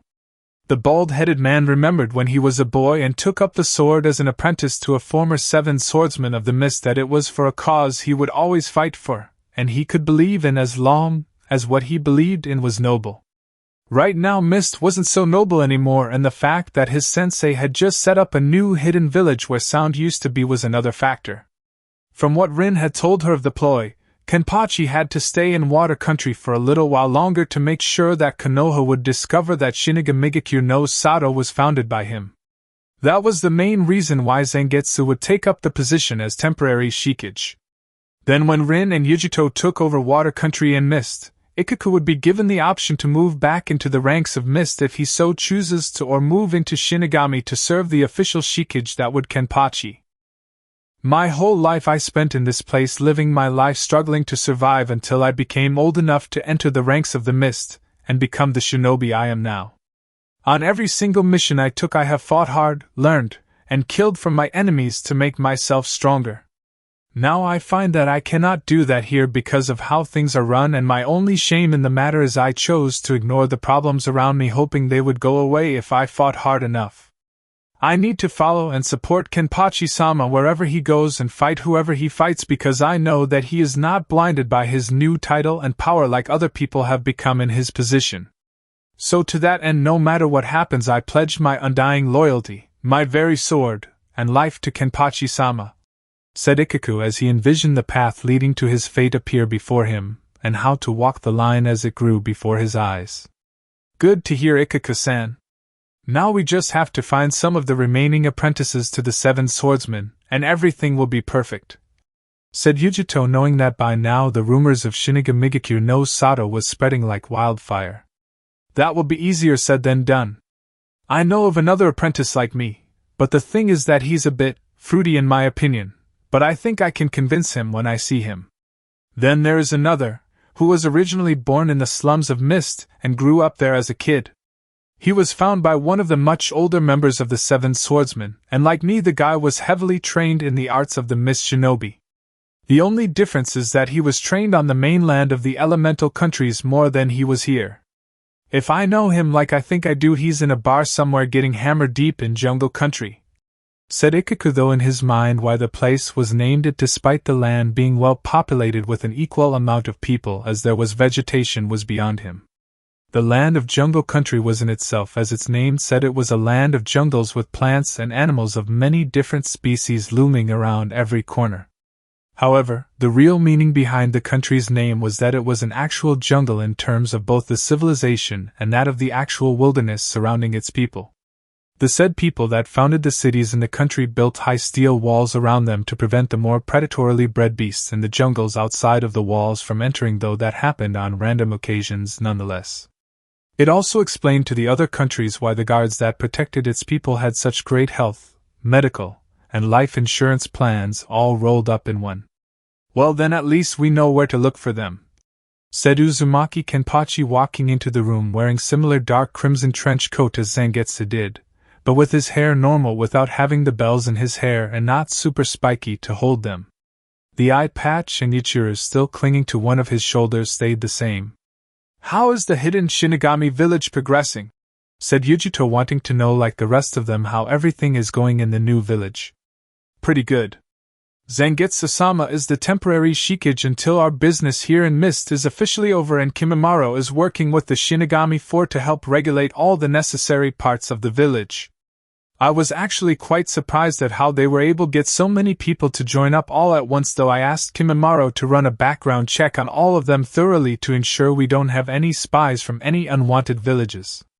As much as I respected Old Man Sandame, he let too many spies infiltrate his village, and through that it cost Konoha much during the sand/sound invasion," said Kenpachi, sitting down on the comfy sofa with Ichiraku jumping from her perch on his shoulder to his lap.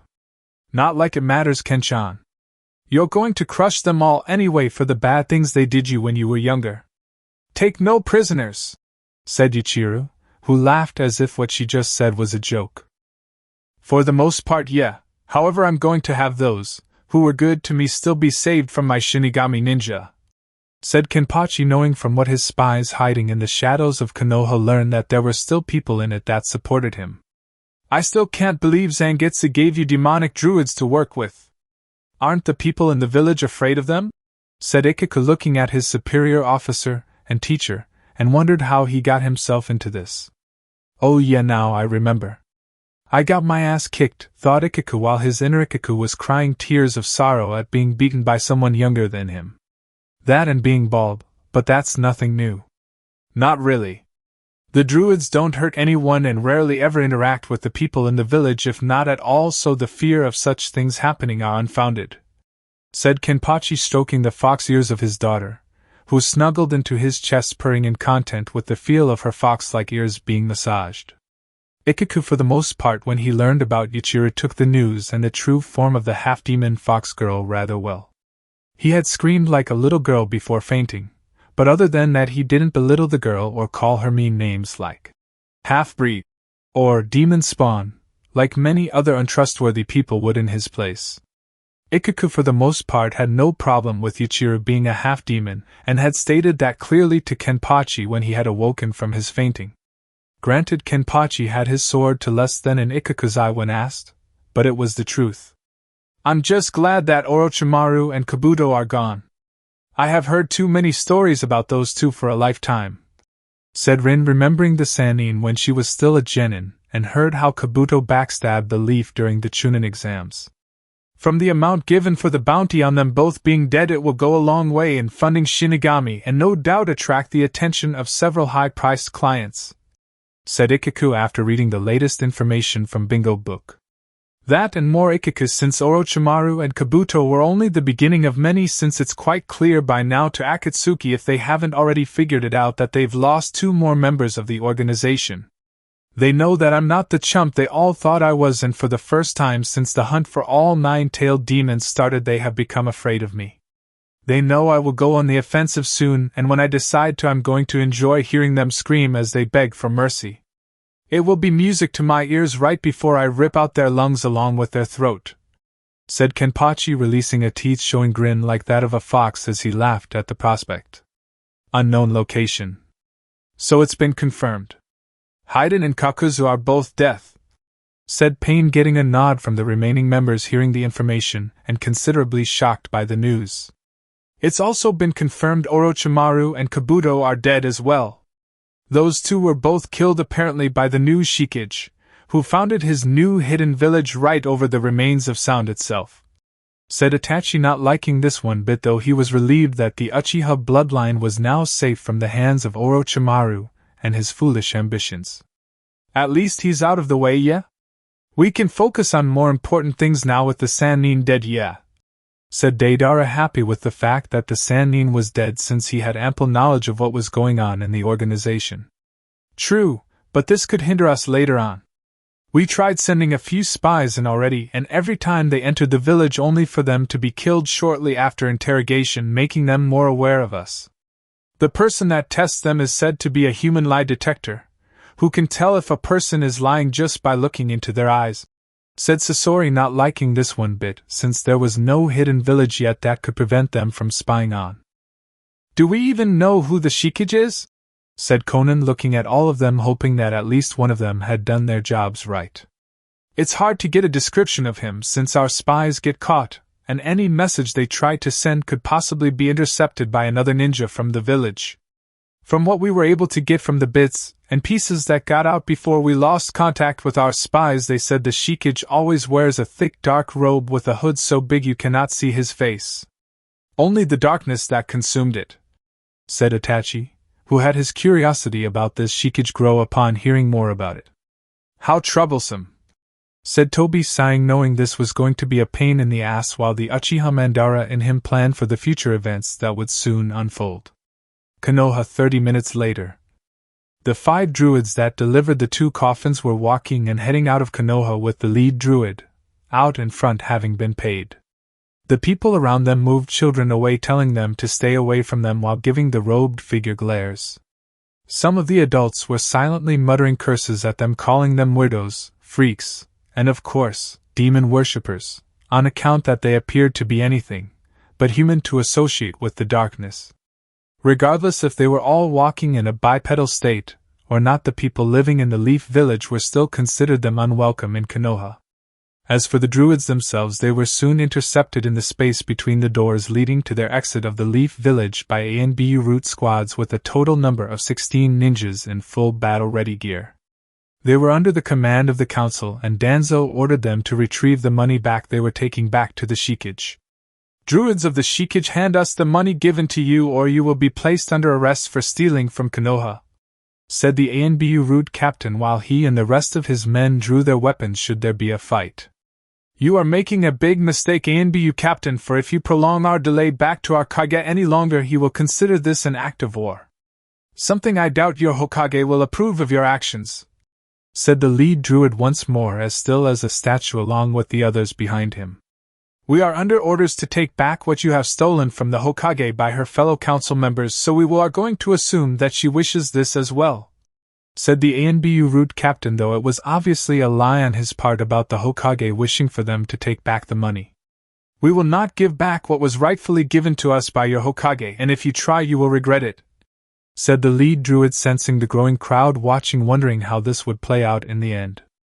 Kill them and salvage anything useful from the corpses, said the ANBU root captain, readying his sword at the 5 druids, who stood perfectly still as if they had nothing to be afraid of. And they didn't. Just as the ANBU root team charged at the druids, a heavy round black object linked with a chain, creating a crater 5 feet wide and 4 feet deep, making the ninjas scatter.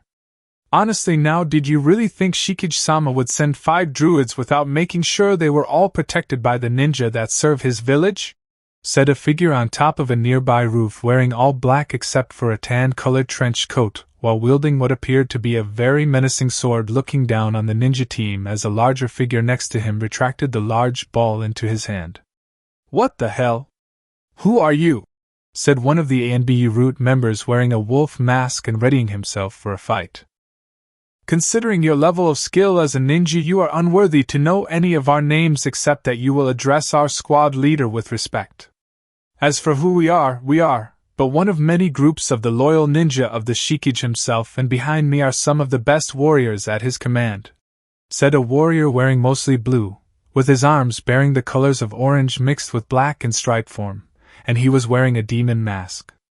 "You better let those druids pass, or there will be some hell to pay if you don't from us," said the smallest of the group with a needle-like nose, who was on top of the biggest and arguably the fattest member of the group.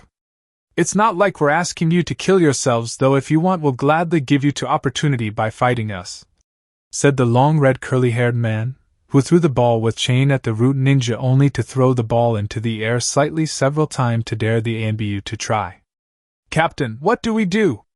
We have our orders, but we have to protect all the villagers as well, or the council and the Hokage will have our heads," said an ANBU with a cat mask on. The said captain looked down between the group of fighters, the people, and the eerily quiet druids before coming to the all-knowing conclusion that while they outnumbered them, it would be hard to defeat an enemy whose skills were unknown. Especially when there is the possibility of innocent civilians being captured, harmed, or killed in the process. "Let them pass. We have no choice but to let them return to the Shikage. We can't risk a potential massacre in Konoha against unknown foes," said the ANBU root captain as he sheathed his blade, which the others ninjas did with their weapons. "It seems Leaf made a very wise choice, which I find very rare for ones as so stupid to hurt the former hero of the Leaf as the late Yondaime wanted him to be called," said the one called the leader of the group of ninja before nodding to the druids to start leaving. When the druids were out of sight, the ANBU root ninjas turned to face the strange and mysterious Shikage ninjas only to find they had vanished as well. "Danzo-sama and the council aren't going to like this," said the ANBU root captain before they all went, poof, to see their superiors and report in their failure. Shinigami Village several days later. "How did it go?" said Zangetsu sitting behind the desk as the druids handed him the large bag of money from the combined payments from the bounty on Orochimaru and Kabuto. "Not too much trouble, Zangetsu-sama, though Konoha Leaf ninjas tried to stop us under the command of the council and a man named Danzo," said the lead druid before giving his full report on the issue. "It was a good thing I had Aoshi and his team watch over you. I think that when the next Chunin exams rolls around in Konoha we'll have our teams enroll and show the Leaf just who we are," said Zangetsu, dismissing the druids to the darkness they came from. "Zangetsu-sama, I have received word from Tazuna from Wave Country, and the people fully support the trade agreement we set up between them and our village. They were most anxious to begin trade talks when told who founded the Shinigami village," said Kimimaro, appearing from the shadows behind Zangetsu while wearing a fox mask quite similar to Kenpachi's own. "Good. Set up a meeting with the Kazekage next and have him come here for the meeting, as to make the Leaf worry about what is happening around them," said Zangetsu, knowing that Gaara would have no problem signing an alliance treaty. "At once, Zangetsu-sama," said Kimimaro, bowing his head before re-entering the shadows and heading to Suna. With that settled, Zangetsu now turned to his greatest nemesis that even he himself found was becoming impossible to defeat: paperwork. "Kenpachi better take care of Miss soon, because I am not going to do this for him when he officially becomes the Shikage," thought Zangetsu, hating this horrible amount of work already, and it was only the late morning and he still had 5 more stacks to go. Konoha Council meeting room 2 hours later. "You idiots!" yelled Tsunade, slamming her fists on the meeting table, which thanks to a seal designed by Jiraiya absorbed the power behind the blow, preventing the table from breaking into splintered sawdust. Her yell, however, was heard throughout Konoha and possibly reached the windows of the Fire Daimyo himself.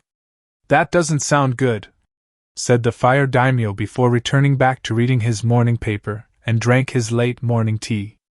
"How could you even think of sending ANBU, much less root ANBU, after druids that belong to the Shikage? And for what, I ask you? For the money that they rightfully, mind you, earned in killing Orochimaru, Kabuto, and Sound Village all in one single moment.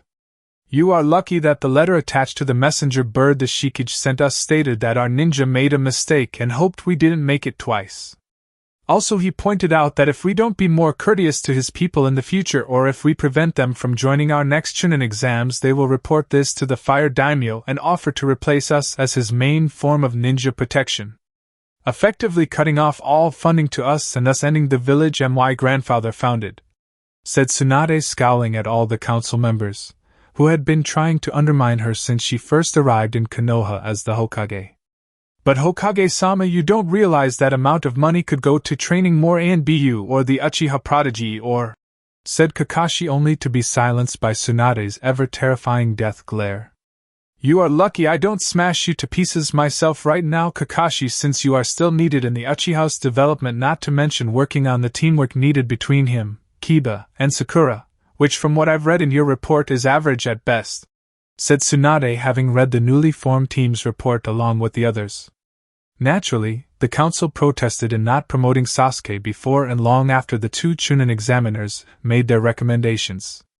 Even more was that Inuzuka-tsum and Yasha Haruno protested on the fact their children didn't advance either, but were silenced when Tsunade pointed out that neither child made it past the preliminaries. Guy wanted to take Leon as his personal protege, no surprise there, after Niji received his Chunin rank along with Shikamaru, but was denied due to the need to reform the Genin teams to use in the next Chunin exams. As it stood, Shino would have to retake the Chunin exams again due to not facing anyone during the finals, along with Choji, Tenten, Ino, Lee, and Hinata, in making new Genin teams under the same, or different, sensei. The new Team 7 would be Sasuke, Sakura, and Kiba under Kakashi. The new Team 8 would be Hinata, Shino, and Lee under Kurenai, with Guy still being Lee's personal taijutsu trainer. The new Team 9 was Ino, Tenten, and Choji under Asuma, who after some threats from Tsunade decided to work harder than he did with the original Ino Shikacho. Sasuke hates working with others, while Kiba only trusts Akamaru, with that starting to be strained due to the dislike of Kiba's new smug behavior and having Hinata as his soon-to-be bride, and Sakura just won't do any type of training without Sasuke.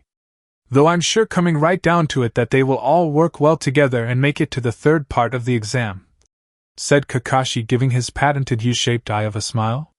They better, Kakashi, and if you make any of your students late again, I will have he, she, or Kami help you, all three of them disqualified on the spot when their designated battle starts.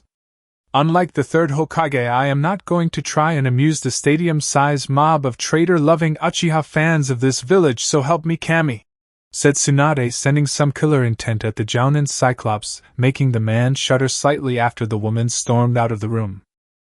Not like it matters. Whether they win or lose will still make them all Chunin before that day is out and produce a much better clan within the week, said Danzo, seeing as how the power was now officially under the council's direct control after some very, very clever political maneuvering after the recommendations. That meant every decision that was made in regard to promoting Chunin were now under his direct control regardless of the Hokage's protests. Hokage's office moments later. Can you believe those fools, Shizen?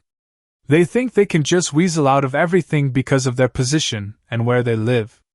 They can't see just how big a target they place on themselves, and by the time they see that, it will be too late, and they will be all dead, said Tsunade, sitting in her chair and slumping in it before letting out a heavy sigh from all the frustration she was facing.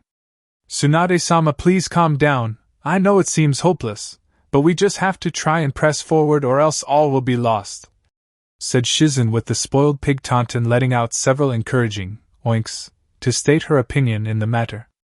I know, Shizen, it's just becoming too difficult at times to hold this place together, and every time I want to leave I see my family staring at me with a frown, said Tsunade, as she looked out the window and looked at the Hokage heads that came before her, all the while wondering what they would have done in her place. Both biological and surrogate, correct? Said Shizen, looking at the woman, wondering if she included Naruto into that family as well. You know what I'm talking about, Shizen. If only I could find some way to locate and communicate with him somehow, said Tsunade, knowing that her summons were pissed off at the village, though the Slug Queen herself knew that Tsunade had no power over such things, so allowed the Sannin to still be her summoner. Jiraiya was not so fortunate. Apparently Gamabunta was livid at the fact that Jiraiya knew just who Naruto's father was and still treated the kid like he was nothing, taking the kid's money when finding Tsunade, not bothering to help in Naruto's training on the Rasengan, and telling him to do said training on his own, instead being more interactive with the blonde youth. Jiraiya also soon discovered that when push came to shove of a pissed-off summons that depending on the summons can appear in the human world for a short time. In that short time Gamabunta pounded the Sannin into the ground before literally throwing him into the Leaf Hospital where he was treated for broken bones, fractured skull, concussion, a broken nose, and hair loss from being what seemed to be scalped off by a sharp blade. On a lighter note, the hot springs on the female section was safe to use for several months without the feel of someone peeping on the other side. Kumo Village Reikage Tower 2 months later. The Yondaime Reikage was livid hearing that his informants had failed him yet again in finding out who was behind the assault on his outpost near Wave Country. Ever since his informants revealed that Mist along with all of Water Country had gone under a dramatic change in government, things had been going downhill. With the death of the late Water Daimyo and his brother that was the Mizukage, the warring factions had stopped trying to kill each other. Rumor had it that they stopped once information from both the Mizukage and Water Daimyo's own personal journals were revealed that they had planned this from the start. Such information immediate got everyone's attention in and outside of Water Country, as it meant that given time the hidden Mist Village would once more rise to its former glory that it had been infamous for. It didn't help that both Mizu and Kumo had been at each other's throats prior to the Bloodline Civil War on the account that Kumo refused to follow a simple trade agreement before the late Sandaime Reikage took office. What made the Yondaime Reikage even angrier was that he soon learned that the new and apparently improved Mizukage was none other than Kumo's own demon vessel Niyujito. She was supposed to be his weapon, his pet, and his slave for as long as he had wished it to be so. If and when she became boring or had defied him too many times for his liking, he intended to sell her off to the Akatsuki organization for a substantial profit. Now that Niyujito was the new Mizukage of Mist, he found her to be at the moment to be untouchable due to the woman's newfound loyalty in her people, who along with few anonymous figures, freed the people from the harsh life of old, and brought them new ones. If he were to attack her now, it would be total disaster on his end, for he would need approval from his own daimyo to begin such a thing. Not only that, but the new Water Daimyo was a female also, who seemed to have small thing for dogs and even signing an apparent contract with a dog tracking team as well. Upon her identity being revealed as Inuzuka Rin, it became apparent as to why such the woman had such close ties to dogs due to her bloodline lineage. It was almost humorous as well as ironic to see both cat and dog work together rather than tear each other apart like nature intended. Also, more reports came in about the new Shinigami no Sato than he would have liked, since they were the new village, and already their Shikage, as he was called, was a major player in the shinobi world not seen since the Yondaime Hokage first took office in Konoha. There were rumors flying all over about the man, woman, or what the figure was, seeing as how some said the Kage wasn't human at all. The report stated that the Shikage took on missions himself to not become weakened by sitting in a desk filled with paperwork, and had actually found a way to conquer it. Not beat it, not win against it, but actually conquer the damn thing. There were some reports in front of him about the mysterious ninja, though mostly being rumors or whispers that had been heard from the dead or dying shinobi from various villages, missing ninja, or those categorized simply into other column. The entity that was the first death shadow of the village hidden in the Shinigami in just a few months' time had taken on all comers, who thought they could knock him and his hidden village down a peg. The village hidden in the rain despite the civil war they were having was the first to try and the first to find out the hard way what it was like taking on the unknown. The retaliation of the Shikage quickly made any other village think twice in trying to pick a fight or mess with the Shikage and his village. Within 3 days, Amigekyo no Sato was almost burned entirely down to nothing, with all its jutsus and knowledge and all things shinobi taken for the use of the hidden Shinigami village. There were survivors, but only those hiding in shelters that belonged to the side that the Shikage seemed to favor were worthy of being spared, that coincidentally the very people losing the civil war. It was said that the Shikage himself did it all without breaking a sweat, and that the only real witness to his path of destruction was one broken, bleeding, and dying rain ninja, who when questioned before his delayed death spoke nonsense for a good 15 minutes. Then when the man was only mere minutes from dying, he spoke clear and whispery little sentences when telling what exactly happened, so only those around him could hear his dying words. The demon of Shinigami, the demon of Shinigami. The monster came at us with an unholy rage-filled power that killed all but me. When he looked down upon me, it was like staring into the eye of a dragon preparing to pass judgment on my soul. Knowing that I am the dying survivor to my village's destruction is not mercy, it's torture, for even now he makes me see the dead around me that I will become. Beware of the demon of Shinigami, reading the echoing words that seemed to speak into the Raikage's own skull before reading the rest of the report on how the man was soon dead from sudden convulsions, but not before he began speaking again, only in more randomly tongue and muttering apologies to what seemed to be an invisible force to the now dead man. Maybe he wasn't seeing things. Maybe he actually saw someone that the doctors could not write before he died. Could he have seen the Shikage himself right in the hospital? Impossible. Then again, one cannot understand the unknown when you have never faced such a very imposing being before, thought the Yondaime Raikage, wondering if he should double the guard at the gates to be extra sure the Shikage didn't decide to pay him a visit. Konoha 3 days later, nightfall. The cold air that was running through the village at this particular night was ungodly, as even the hot springs seemed to be less steamy than usual, if anyone bothered to look, that is. The A&B guarding the walls and gate that night were freezing while trying to stay warm while staying hidden from potential enemies that might find their hidden position. The people that would stay awake to enjoy the nightlife stayed inside for once, and went to bed early, not wanting to be awake on an unnaturally cold night. How right they were about the unnatural cold part. Just as the night became unnaturally cold, there was an unnatural fog like mist flowing into the streets in the North Gate, that if followed heading straight would take you directly to Rice Country. The guards at the gate knew something was up and got ready to fight, only to feel sleepy and fall asleep at their posts, effectively preventing any of them from alerting anyone of the coming presence that would soon pass through Konoha's walls. Walking through the empty streets, past the closed buildings, and under the cover of darkness to their desired target, the Hokage graveyard.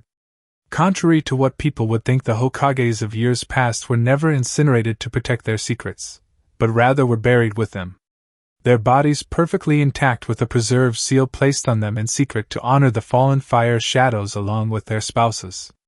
The said spouses were to be cremated and then be placed in an urn so they could be buried along with the one they loved. Yondaime and his wife Uzumaki Kushina were examples of such traditions.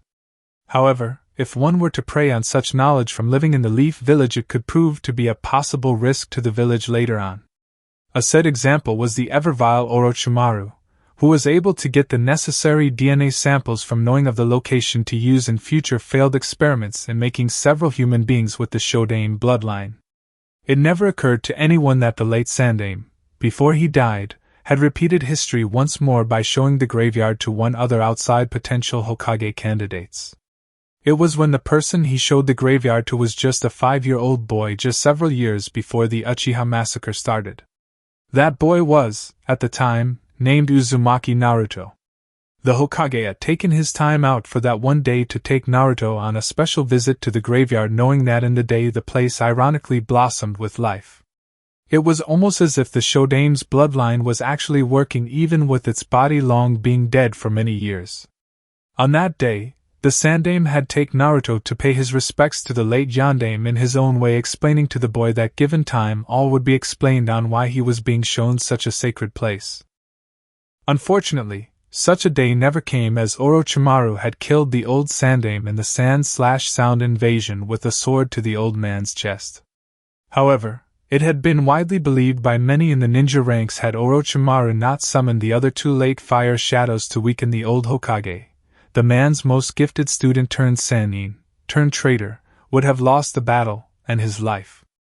Now here in this graveyard of fire shadows stood a large formation of druids, with half of them carrying shovels, with the other with long torches to see where they were headed, and where to begin digging when reaching the correct spot.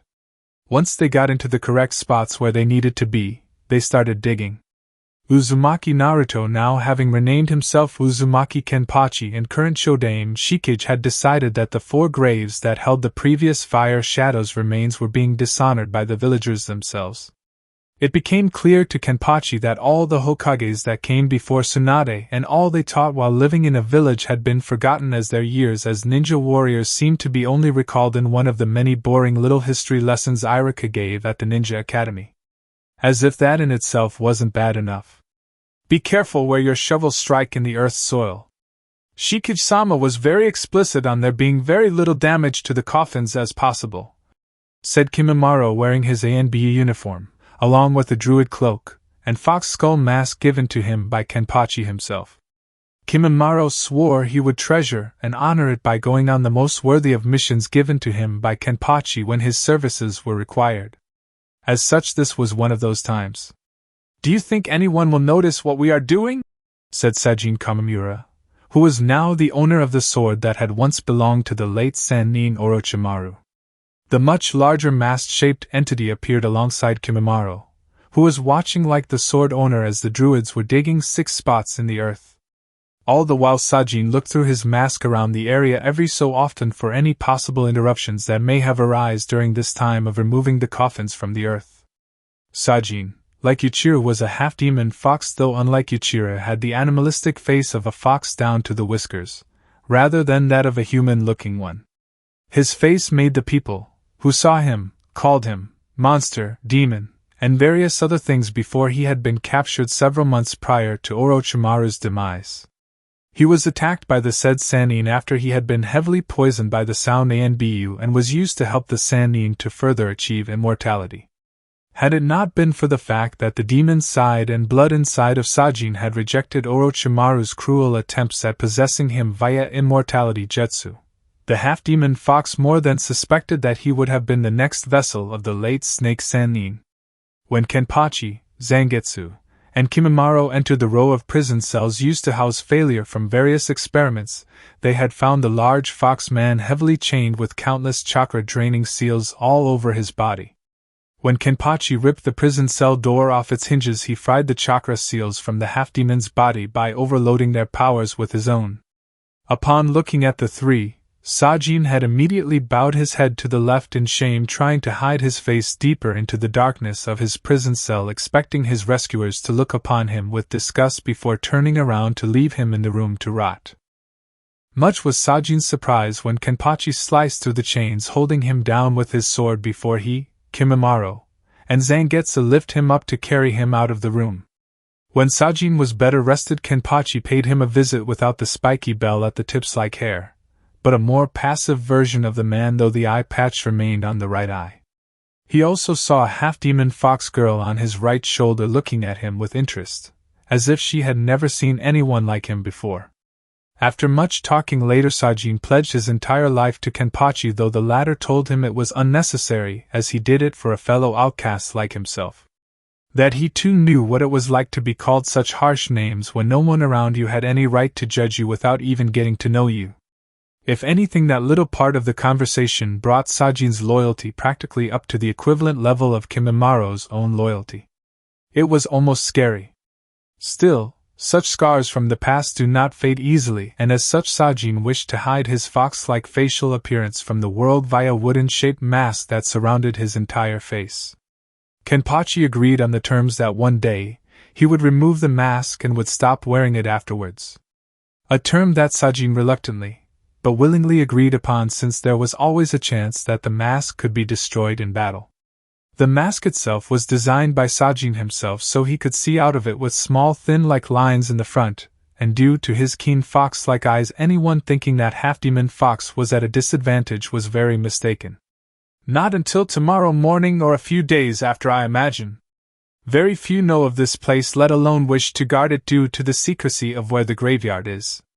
However, should I be wrong, I know I can count on you to help me vanquish any and all obstacles that stand in our way, said Kimimaro, who knew the Sajin was like him and loyal to the Shikage and followed the eye patch wearing Death's shadow without question. Moments later, one of the smaller groups of the druids digging stopped, having reached his target. He then moved his shovel away before brushing away the dirt, picked up the wooden box containing the desired item inside, and then with black-gloved hands gently picked the box that they had been digging for that was under the Yondame's tombstone. Carefully the druid walked over to Kimimaro, kneeling on one knee, opened the box lid, and presented the large golden object to the right-hand man of Kenpachi, who took it just as carefully as the druid had the protective wooden casing. It was the urn of Uzumaki Kushina. "Can you hear her sorrow? She crying?" said Sajin, who received a single nod from Kimimaro, who tucked the urn away for safekeeping. "What did you expect? She is crying over what this village has done to her son since her death and bringing him into this world. However, that will stop once she is carefully in her new resting place especially made for her by Shikage-sama," said Kimimaro, hearing the cries of the woman's soul and how they could hurt her precious little boy like that. "Yes. Her along with the others," said Sajin, looking at the druids digging deeper for the coffins that contained the 4 late Hokage's remains. 1 of 5 down with 4 holes to dig left. "You do know it is against the law of any place, city, or ninja village to rob a grave, much less that of a late Kage, right?" said Hitaki Kakashi, a nearby tree above them, reading his perverted book casually as if the people below him were nothing to him. He wasn't alone either, as 20 ANBU ninja were all around the group below with weapons drawn ready to slay the intruders for their trespassing. "It seems we have been discovered," said Kimimaro, looking up at Kakashi, recognizing him from the bingo book, seeing the man had not worn an ANBU mask like the others. "Yes. How do you wish to proceed?" said Sajin, glaring at Kakashi and letting out his killer intent at the man, who felt the tremendous killer intent making him put his book away, getting serious. "I can tell by your killing intent you're not normal," said Kakashi, raising his headband to reveal his Sharingan eye that he was infamous for to help him see the truth. "That I won't reveal anything to you, Hitaki, nor will be telling you anything or what knowledge we may possess. If captured, we are prepared to end our lives taking whatever secret we hold with us to protect the one we serve," said Sajin with such conviction that Kakashi believed the taller figure would indeed end his life.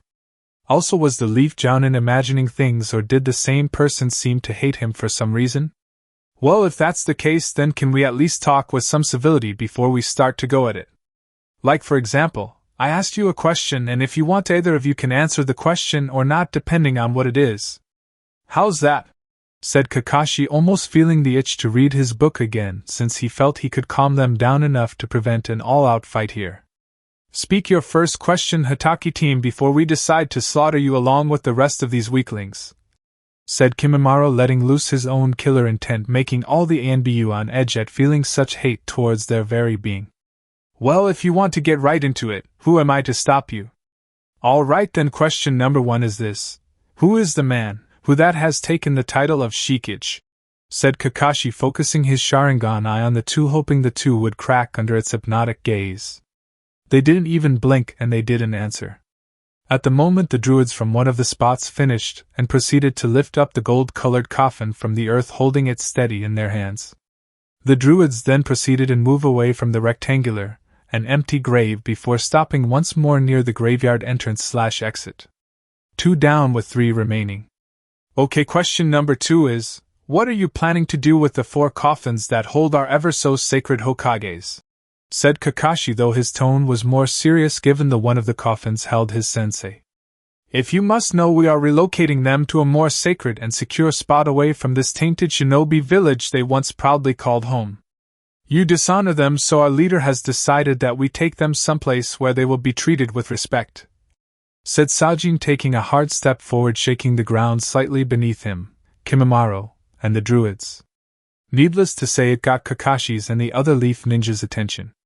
That was a lot of force placed under that single step, and from the looks of it, the tall guy wasn't even trying very hard, thought Kakashi, narrowing his eyes at the masked giant, who retaliated by letting loose an even larger amount of killing intent to snuff out the Leaf Jounin's piercing look.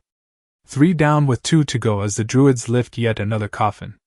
"Question number 3, are you a threat to Konoha?" said Kakashi, noticing that the ANBU behind were becoming tenser, and wondering why the Sharingan user didn't order them to stop the druids. "I'll answer your question with one of my own. Do you mean the village in general, or the overall populace?" said Kimimaro, channeling some chakra into his mask, making the eye holes flash red to intimidate the Jounin and his team. "Both, actually," said Kakashi, hearing the shoveling in the background being the only real noise in the night, along with the barely heard fire from the torches that some of the other druids held. 4 down with 1 left to dig up.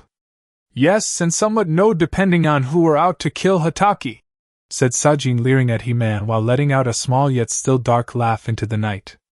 Kakashi didn't need either of the two in order to get the hint due to the bloodlust from the tall helmet one was more than enough for him. Take them alive, but don't hesitate to kill if restraining them proves a fruitless endeavor to achieve, said Kakashi drawing his kunai from his pouch ready to fight. Final coffin removed from grave, mission objective completed. It would appear that the time has come to show these fools what it means to fight against the forces of Shikage-sama, said Sajin drawing out his sword while Kimimaro just walked over to the gates near the other druids before drawing out his bone tonfas that he had been secretly making during the conversation. You know what to do, Sajin-sen, just don't create too much noise, said Kimimaro, as he knew that Sajin would rather kill himself than willingly fail Kenpachi in any mission. Such arrogance in thinking one person could take on the son of the White Fang and his small army of Leaf Anbu beside him, said Kakashi smirking at them, thinking this was going to be easier than he thought, and may not even need his Sharingan. The arrogance is yours, Hataki Kakashi, for thinking that name alone gives you the power to best me, knowing that is all you are to your late father. His worthless runt and poor excuse of a son that he didn't kill before taking his own life to remove his shame, not of failing a mission, but knowing he helped conceived you, said as Sajin drew his sword, revealing to them it was the Kusanagi sword that was responsible for the late Sandame's death. How dare you wield such a tainted sword against us, you freak of nature, said one of the Anbu, only back away several steps, feeling the killer intent from Sajin increased threefold. Shut up and fight, you fool leaf ninja! Roar Tenken! Said Sajin, as chakra came out of his sword, creating a giant version of his arm, holding his sword in his hand above him before brining it down upon the shocked ninjas. Kakashi was glad he could move as fast as he did, otherwise he may have been crushed by the sheer brute force of the usual power that the giant man had displayed. Another thing that bothered Kakashi was that the man he had come to identify from his partner as Sajin did not call the Kusanagi its original name, but rather he called it Tenken? For Kakashi it made no sense, since that was the sword that had slain the third and nearly killed the Tsunade when Jiraiya was sent to find her to become the 5th Hokage of Konoha. Lethal force authorized. Kill him, said Kakashi before making the hand signs for Rikiri and charged Sajin, who used his power to take out a quarter of the forces opposing him. Kakashi's attack would have succeeded had a spiked wall of bones shot up in front of him several feet in between him and Sajin, while a few shorter ones were able to stab Kakashi in the feet or ankles, making him lose his Chidori in the process.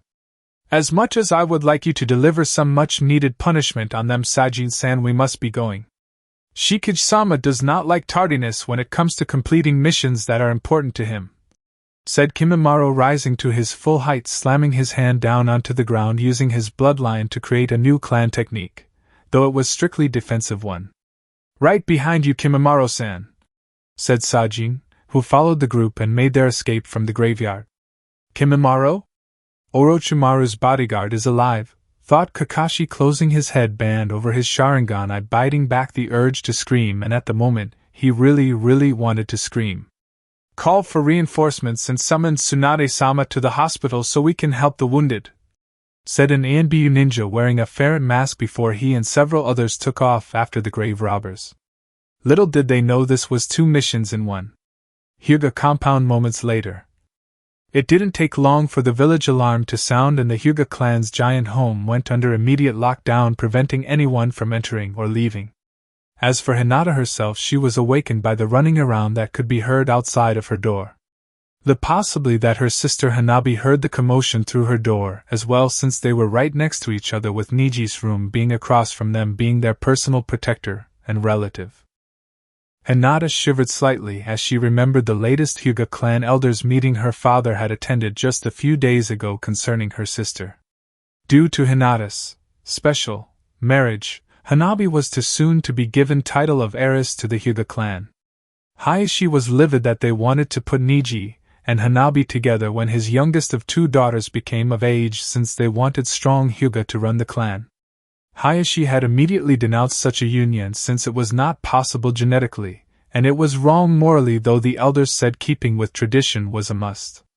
Hayashi though had further explained that while Niji was indeed his nephew, which caused any form of union to not be possible due to the genetic similarities between Hayashi and Hisashi. Being the clan head's twin made it to be as if Niji was Hayashi's own illegitimate son along with Hinata and Hanabi's half-brother. The Hyuga clan elders were less than pleased and planned to go another route when the right time presented itself. After all, it was to ensure that Hanabi would one day be married to a strong individual of their choice they could trust to produce a strong Hyuga offspring.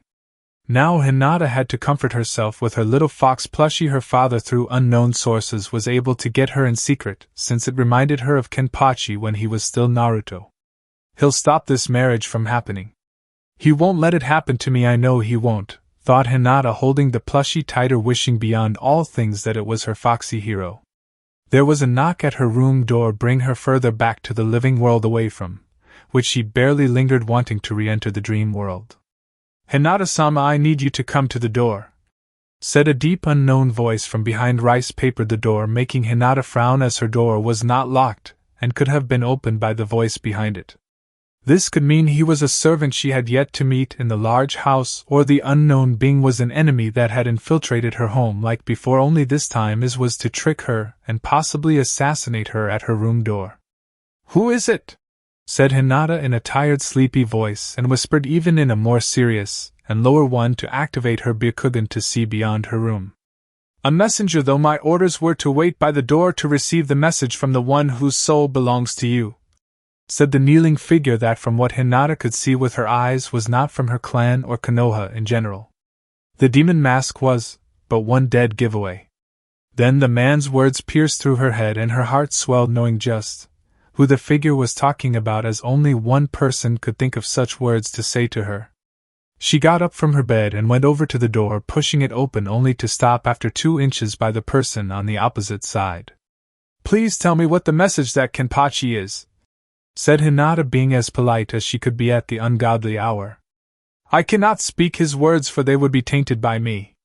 However, I am to deliver this letter from him to you that say his words," said the demon-masked-wearing ninja, handing her envelope with a black ink-colored seal in the shape of the Shinigami's head. "Thank you, Oni-sama," said Hinata, taking the envelope, feeling the smoothness and the weight of the parchment inside of it. "Please, you honor me enough as it is by speaking to me. If anything, call me Hanaya and when we meet again at a later date. For now, I must go before your cousin or sister spot me here near your room," said Hanaya before seemingly teleported from her sight as she shut her door and locked it to prevent anyone else from entering. Carefully, Hinata opened the envelope and unfolded the letter, reading its contents slowly to savoir in every word written on it. "Dearest Haim of all Haims, if you are reading this, then Hanaya had delivered the letter successfully to you, and for that I am grateful to no end. Now I know that you can once more know how much I love you with every ounce of my soul, which I give to you without hesitation. Know that I am with you always and will protect you from the shadows, as I cannot be there in person. I am fully aware that you are put into unusual arranged marriage with Kiba team and Sasuke team, which, as you can imagine, pisses me off to no end. Make no mistake, my Haim, I am not mad at you since you had no say in the matter. I'm more pissed off at the bastards who set the whole thing up while I was away and unable to do something. Ever since when Team 7's first mission in Wave Country, when we were all ambushed by the Demon Brothers, I have never been as powerless since then as I am now. However, I am not without ways of making sure you are safe from harm or from those 2 teams' pervert, mainly Kiba's, like ways. Even now I have special agents assigned specifically to monitor and protect you from harm. You already met one of them, so you can focus on the Chunin exams. I'm having my teams participate in that as well, though between you, me, and this letter they are more than qualified for having the rank.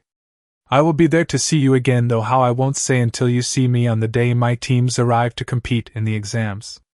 Make sure you and your team, as long as Sasuke team and Kiba team aren't with you, makes it to the 3rd part of the Chunin exams. I know you can do it because I believe in you without hesitation and know you are strong no matter what anyone else says. Love. Uzumaki Kenpachi, the Shodaime Shikage of Shiniga Megakure no Sato. P.S. Here's a picture of what I look like. With that last word read, Hinata looked down at the photograph attached to the letter of her love before her eyes went wide as dinner plates. Hinata then used the last ounce of mental strength to carefully refold the letter, walk over to her bed, tuck the letter with photograph away in her diary, sit on her bed, then proceeded to faint with steam coming out of her ears due to the letter, and a nosebleed caused from the photograph. Kenpachi-kun is such a sexy fox, thought Hinata before re-entering her dreams that were with her and Kenpachi doing all sorts of things that would have made Jiraiya envious and want to make a super-sized novel of Ika Ika Paradise. On a hill outside the gates of Konoha 10 minutes later. "Do you think they will get to the safe zone in time?" said Hitsugaya to Shiro, watching with interest with his ever-beautiful, possibly too beautiful, and taller wife Hitsugaya Matsumoto Ranjaku, or Ran, as she liked to be called, standing beside him. The young man had come from Water Country several years before the bloodline civil war started with his mother and father, who despite the growing tensions back home at the time loved each other dearly. His aunt from his mother's side of the family stayed in Mist, and chose to keep her bloodline limit hidden in case things became worse for those like her with special abilities. And things did get worse, but not before Toshiro's aunt met this wonderful, at least she thought, man, who helped give her a child. A child that, like her, had the power to change the way water could be manipulated into ice via her bloodline limit passed down as all genetic traits do from parent to child. That child's name was Haku. When Kenpachi heard of Toshiro's abilities, he instantly knew just who the man had been related to, sending Kimimaro and Zangetsu to search high and low for the man. After all, it was only right to inform the man of his cousin, how they encountered each other, and to regretfully inform the man Haku's untimely demise at the hands of Hatake Kakashi. When Toshiro found out, he was devastated by the news, but when he learned that Haku died nobly in battle to protect his precious person, the ice user knew it was a good death worthy of his family heritage.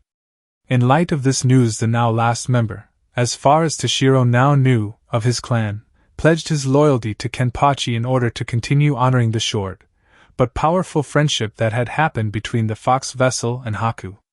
For Ranjaku, it was simply follow her husband's lead, knowing that once the man made up his mind in such a matter, not even she could change his mind unless he did it voluntarily.